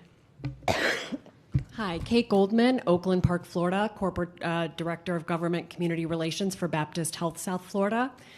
I just want to recognize everyone here tonight and let you know that we did submit our offer in good faith based on the public records and the documents that were posted with the agenda that said that Broward Health's offer was their final offer. We still would like to be considered, and we would not like to be excluded from this process. We are serious about our letter of intent and our desire to continue working with the community. We have worked with Eagles Haven since its inception. We have financially supported them. We have provided mental and behavioral health practitioners on a regular annual basis to support their mission. We would continue to do so moving forward. And while I don't have the ability at this very moment to commit to specific square footage in regards to Eagles Haven, I can assure you that we absolutely are willing to negotiate, and we do so with good intention. Thank you. Ms. Bowman? Can you clarify the motion? Because I'm confused about what the 3-month period, what we're doing in 3 months. Are we getting a totally signed contract? Are we closing on the property? So Are we getting a letter of intent? I believe that included the letter of intent, and then moving forward, I forget the actual terminology that was used to describe when we would be done.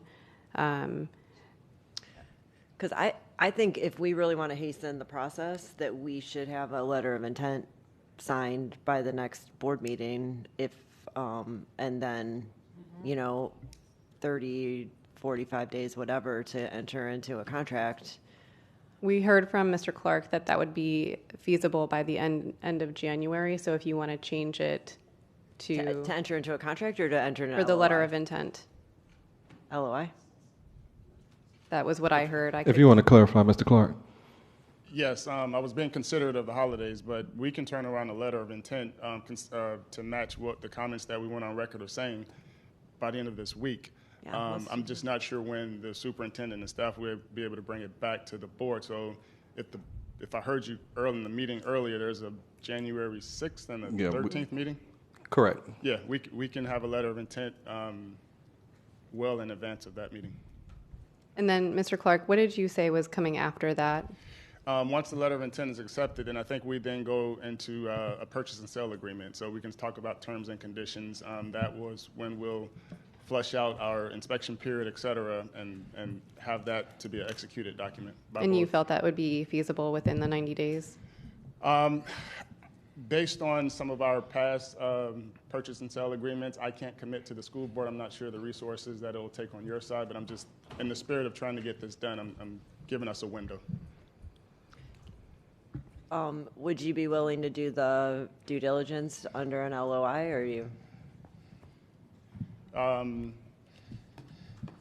We would be. We're willing to go on the risk. Okay, so that's something that can move us along and save a little time, because then you don't have to negotiate the contract and then have them end up backing out. Saves a little legal work. The only other thing I would say is that I think we need some kind of, because we still need to get some legal guidance on how we're going to do the rental space. The what? The Eagles Haven part of it. So there should be something in our LOI that allows us to also terminate if there's not a feasible way for us to legally use an entity as a pass-through to do Eagles Haven. Ms. Jack Adams. So depending upon what is being offered, who owns the property, the building, I don't know the specific facts. It does not appear as though you can wrap this all up into one contract, the sale. So whoever is involved with ownership of the interest that you're interested in, the Seagull, they would need to be a part of this negotiation, and the correct person needs to sign the correct contract. So in other words, it seems as though at a minimum there's more than one contract, one for the sale. Yeah, it could be contingent on the other parties, at the same time entering into an agreement. Yes. If we want to get out of it. Yes, it would be two separate contracts that indicate what you reasonable? want. Yeah, we can approach that. I can get with my general counsel and see if we can have two documents. Our intent was to roll it in one document, but if the school board sees fit, we can look at two documents with the same spirit and intent. Just to clarify, it would depend upon, like I said, like if they're not the owner of this interest that you're seeking, then you need the entity that's the owner to be able to properly sign off on an agreement. Right, they would have to have a side agreement with Eagles Haven and Broward Education Foundation or whoever we're using. But first of all, we need to know if we can even legally do it. Well, it depends upon what the parameters are. It's hard to say that you can and cannot do something when I don't even know what the parameters Well, no, are. I know. But once So we do so find we out. just need to have an out if we can't do what the will of the board is to have Eagles Haven there with the purchaser. We just need some kind of language that is the out for us for that. And we can negotiate on the side. I think that's a pretty... And that is doable. I mean, if you're trying to structure two different agreements to be put forth simultaneously, that can be structured. You don't have to refer to one in the other contract and commingle things. You just structure it such that it's being brought to the board simultaneously. Okay, that sounds good. Mrs. Al-Hadaf? Okay, so in regards to the timeline, what are we saying by, this all needs to be executed by March 1st? 3 months.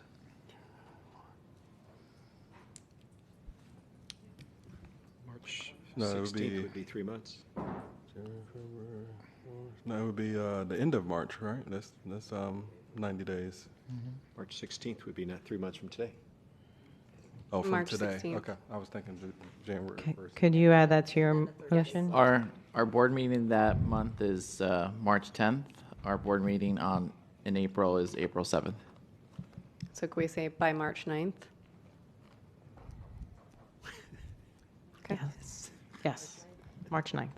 Broward, yes. Dr. Zeman? Thank you so much, Chair. I just want to summarize with Mr. Clark for a minute.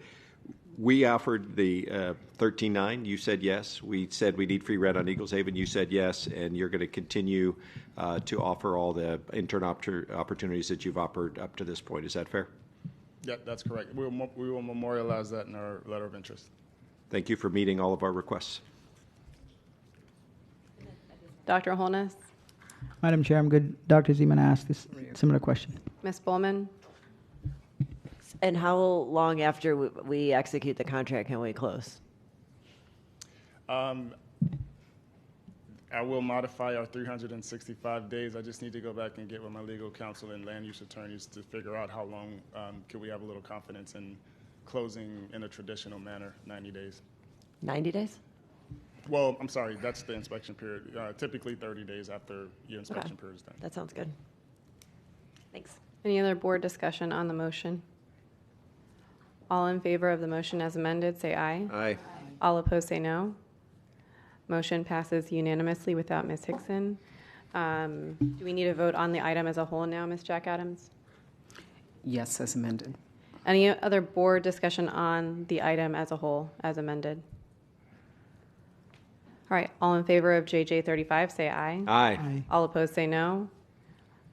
Item passes unanimously without Ms. Hickson. Could I get a motion and a second on 0011? So Moved by Ms. Thompson, seconded by Dr. Zeman. Ms. Bowman. Thank you, Chair. I just had a quick question about this one. Propane fueling buses, but the money that's being requested is coming out of the general fund. Is that typical, or is there a way that we can get it out of another fund? Because I see like the funding source kind of varies, but this ask is out of general.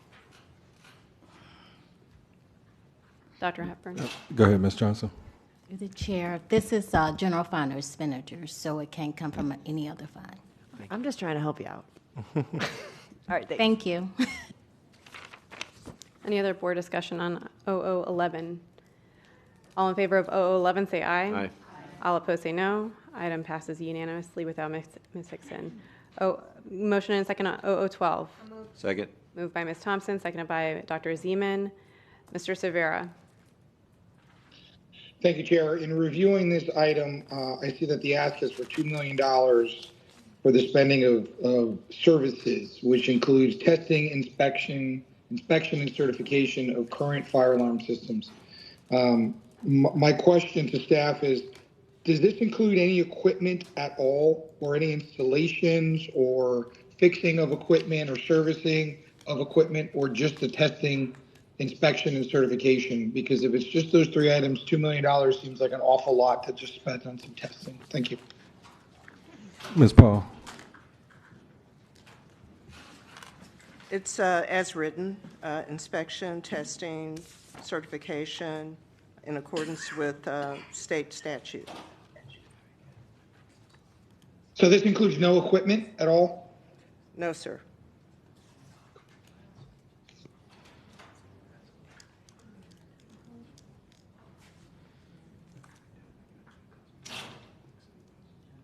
Mr. Severa, are you done with your comments? No more comments or questions. I think it's an awful lot of money to spend. Thank you. Any other board discussion on 0012? Seeing none, all in favor of 0012, say aye. Aye. All opposed say no. No. I have, item passes with one dissenting vote, Mr. Severa and Ms. Hickson not on the dais. Could I get a motion and a second on 0014? Second. Moved by Ms. Thompson, seconded by Dr. Zeman. Ms. Bowman. I had my question answered. Thank you. Mr. Severa. Cervera satisfied. Ms. Thompson. Thank you, Chair. I just want to talk about the process and kind of get a better understanding of why this money wasn't accounted for when we budgeted. Yeah, I think you have some complexities in this area where, as her son said, which we used the money for all nurses, and then we didn't have it, and then you have the complexities that we have to staff schools based on need, and then the need just kept compounding because some students, based on their health conditions, needed a nurse at the school. So we were able to identify that and identify the amount of money that we would need for the duration of the year. Okay, so I just want to clarify because I feel like recently we've been getting items that I think staff would know that we would approve because they're necessary items, and then kind of force the board to approve money that we could have saved or cut other costs. And I just wanted to clarify that this was not that type of item. No, oh no, this is an essential service for kids that actually require it. Thank you. Yep. Any other board discussion on 0014? Dr. Zeman? I just want to get a teaser going with Ms. Thompson's question here. There are opportunities for this board to set some standards about how much time in advance we need to see financial obligations. If the board decided to and asked the superintendent to not bring anything outside of an emergency within 60 days, we'd have time to look at everything. If there is something that we needed to make trade-offs and they had to do more research, they could go do that and bring it back, another month later. So to me, there's some opportunities. A couple years ago while I was on the board, we said we wouldn't spend any money if we didn't have an offsetting savings. And we stuck with that. I'm not sure, Ms. Jack Adams, what happened to that, but once we make a motion, I think it stays until it's undone. But I believe that there's some opportunities at the next workshop to talk about some things like that. $30 to $40 million isn't $94 million, but it's not zero either. And if it's true, as we heard from a speaker today, that there's no money for pay raises and benefits are going away and positions are going away and 1,000 jobs might be reduced and things like that, I think it would be incumbent upon us to start thinking about those financial arrangements that we'd like to have with the superintendent so we can be very deliberate and intentional with the way we spend other people's money. Ms. Bowman. Just to the point of, financial transparency and planning, I actually talked to the superintendent yesterday because on the executive summaries, it says what the year-to-date spend is or something, and then whether or not it's currently budgeted. But what I requested is to see the actual numbers so we know how much is budgeted for this year, how much have we spent so far, and then, do we have enough left to actually approve this item? That gives us a lot more information than we currently have to make that. So if we can have that moving forward, I think that'll help the whole board.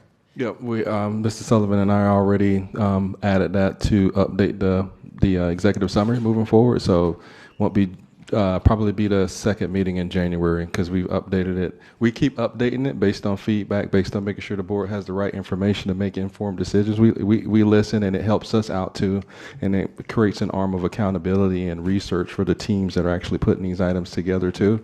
So that'll be in the next iteration of the executive summary. So probably the second meeting in January because they've already done the for the first meeting. All right, thank you. Yep, absolutely. Any other board discussion? All in favor of 0014 say aye. All opposed say no. Item passes unanimously without Ms. Hickson and Mr. Severas on the line. At this time, do any of my colleagues have any issues or student successes they'd like to bring forward to the superintendent? Ms. Thompson? I just had two questions that came from earlier today. The unions asked that we take a pause in our employee process. Can the superintendent speak to what that would look like and if that's a recommendation? So I think there are some minor things, but for egregious things, I would disagree with the union on that. There are some things that need to be addressed in a timely manner. There are some things that need to be addressed that are instant disqualifiers also. That we need to bring to the board immediately. As we're trying to clean up and be more fiscally responsible, I don't believe in certain employees sitting in so-called timeout that could be before the board because it is something that's very egregious or automatic disqualifier. For some things that may cause some question, we're working with the unions to come up with better processes, but I also think I saw Mr. Azzarito's email come out to the board while we've been meeting about, hey, this is what we anticipate H2 to come out and setting up the meetings. So I think board members taking advantage of those meetings so we can get ask those hard questions of our staff so we can really dive in some of the one or two items that are a little bit different than some of the others so we can get ahead of that. But I don't think pausing is going to do well for the district. Things compile up very quickly because of our sheer size and the number of employees that we have. And then now at the other end of the hopper, you have a lot of cases that the board has to see at one time versus, do it in a methodical manner like we have been doing it. So that's my 2 cents. Thank you, and I would agree with that. I just wanted to make sure that it was addressed. And then my other comment is we've been getting a lot of emails lately, and I think you've addressed it a bit about the excessive amount of testing. Is that something that could come back for a workshop so we can really dive into that? Yes, based on the last board meeting, we've already put that in our workshop agenda. Awesome. Workshop, yeah. Thank you. Anyone else? The scheduled order of business for this regular school board meeting of the School Board of Broward County, Florida has been completed. Seeing no obligation, I now adjourn the meeting.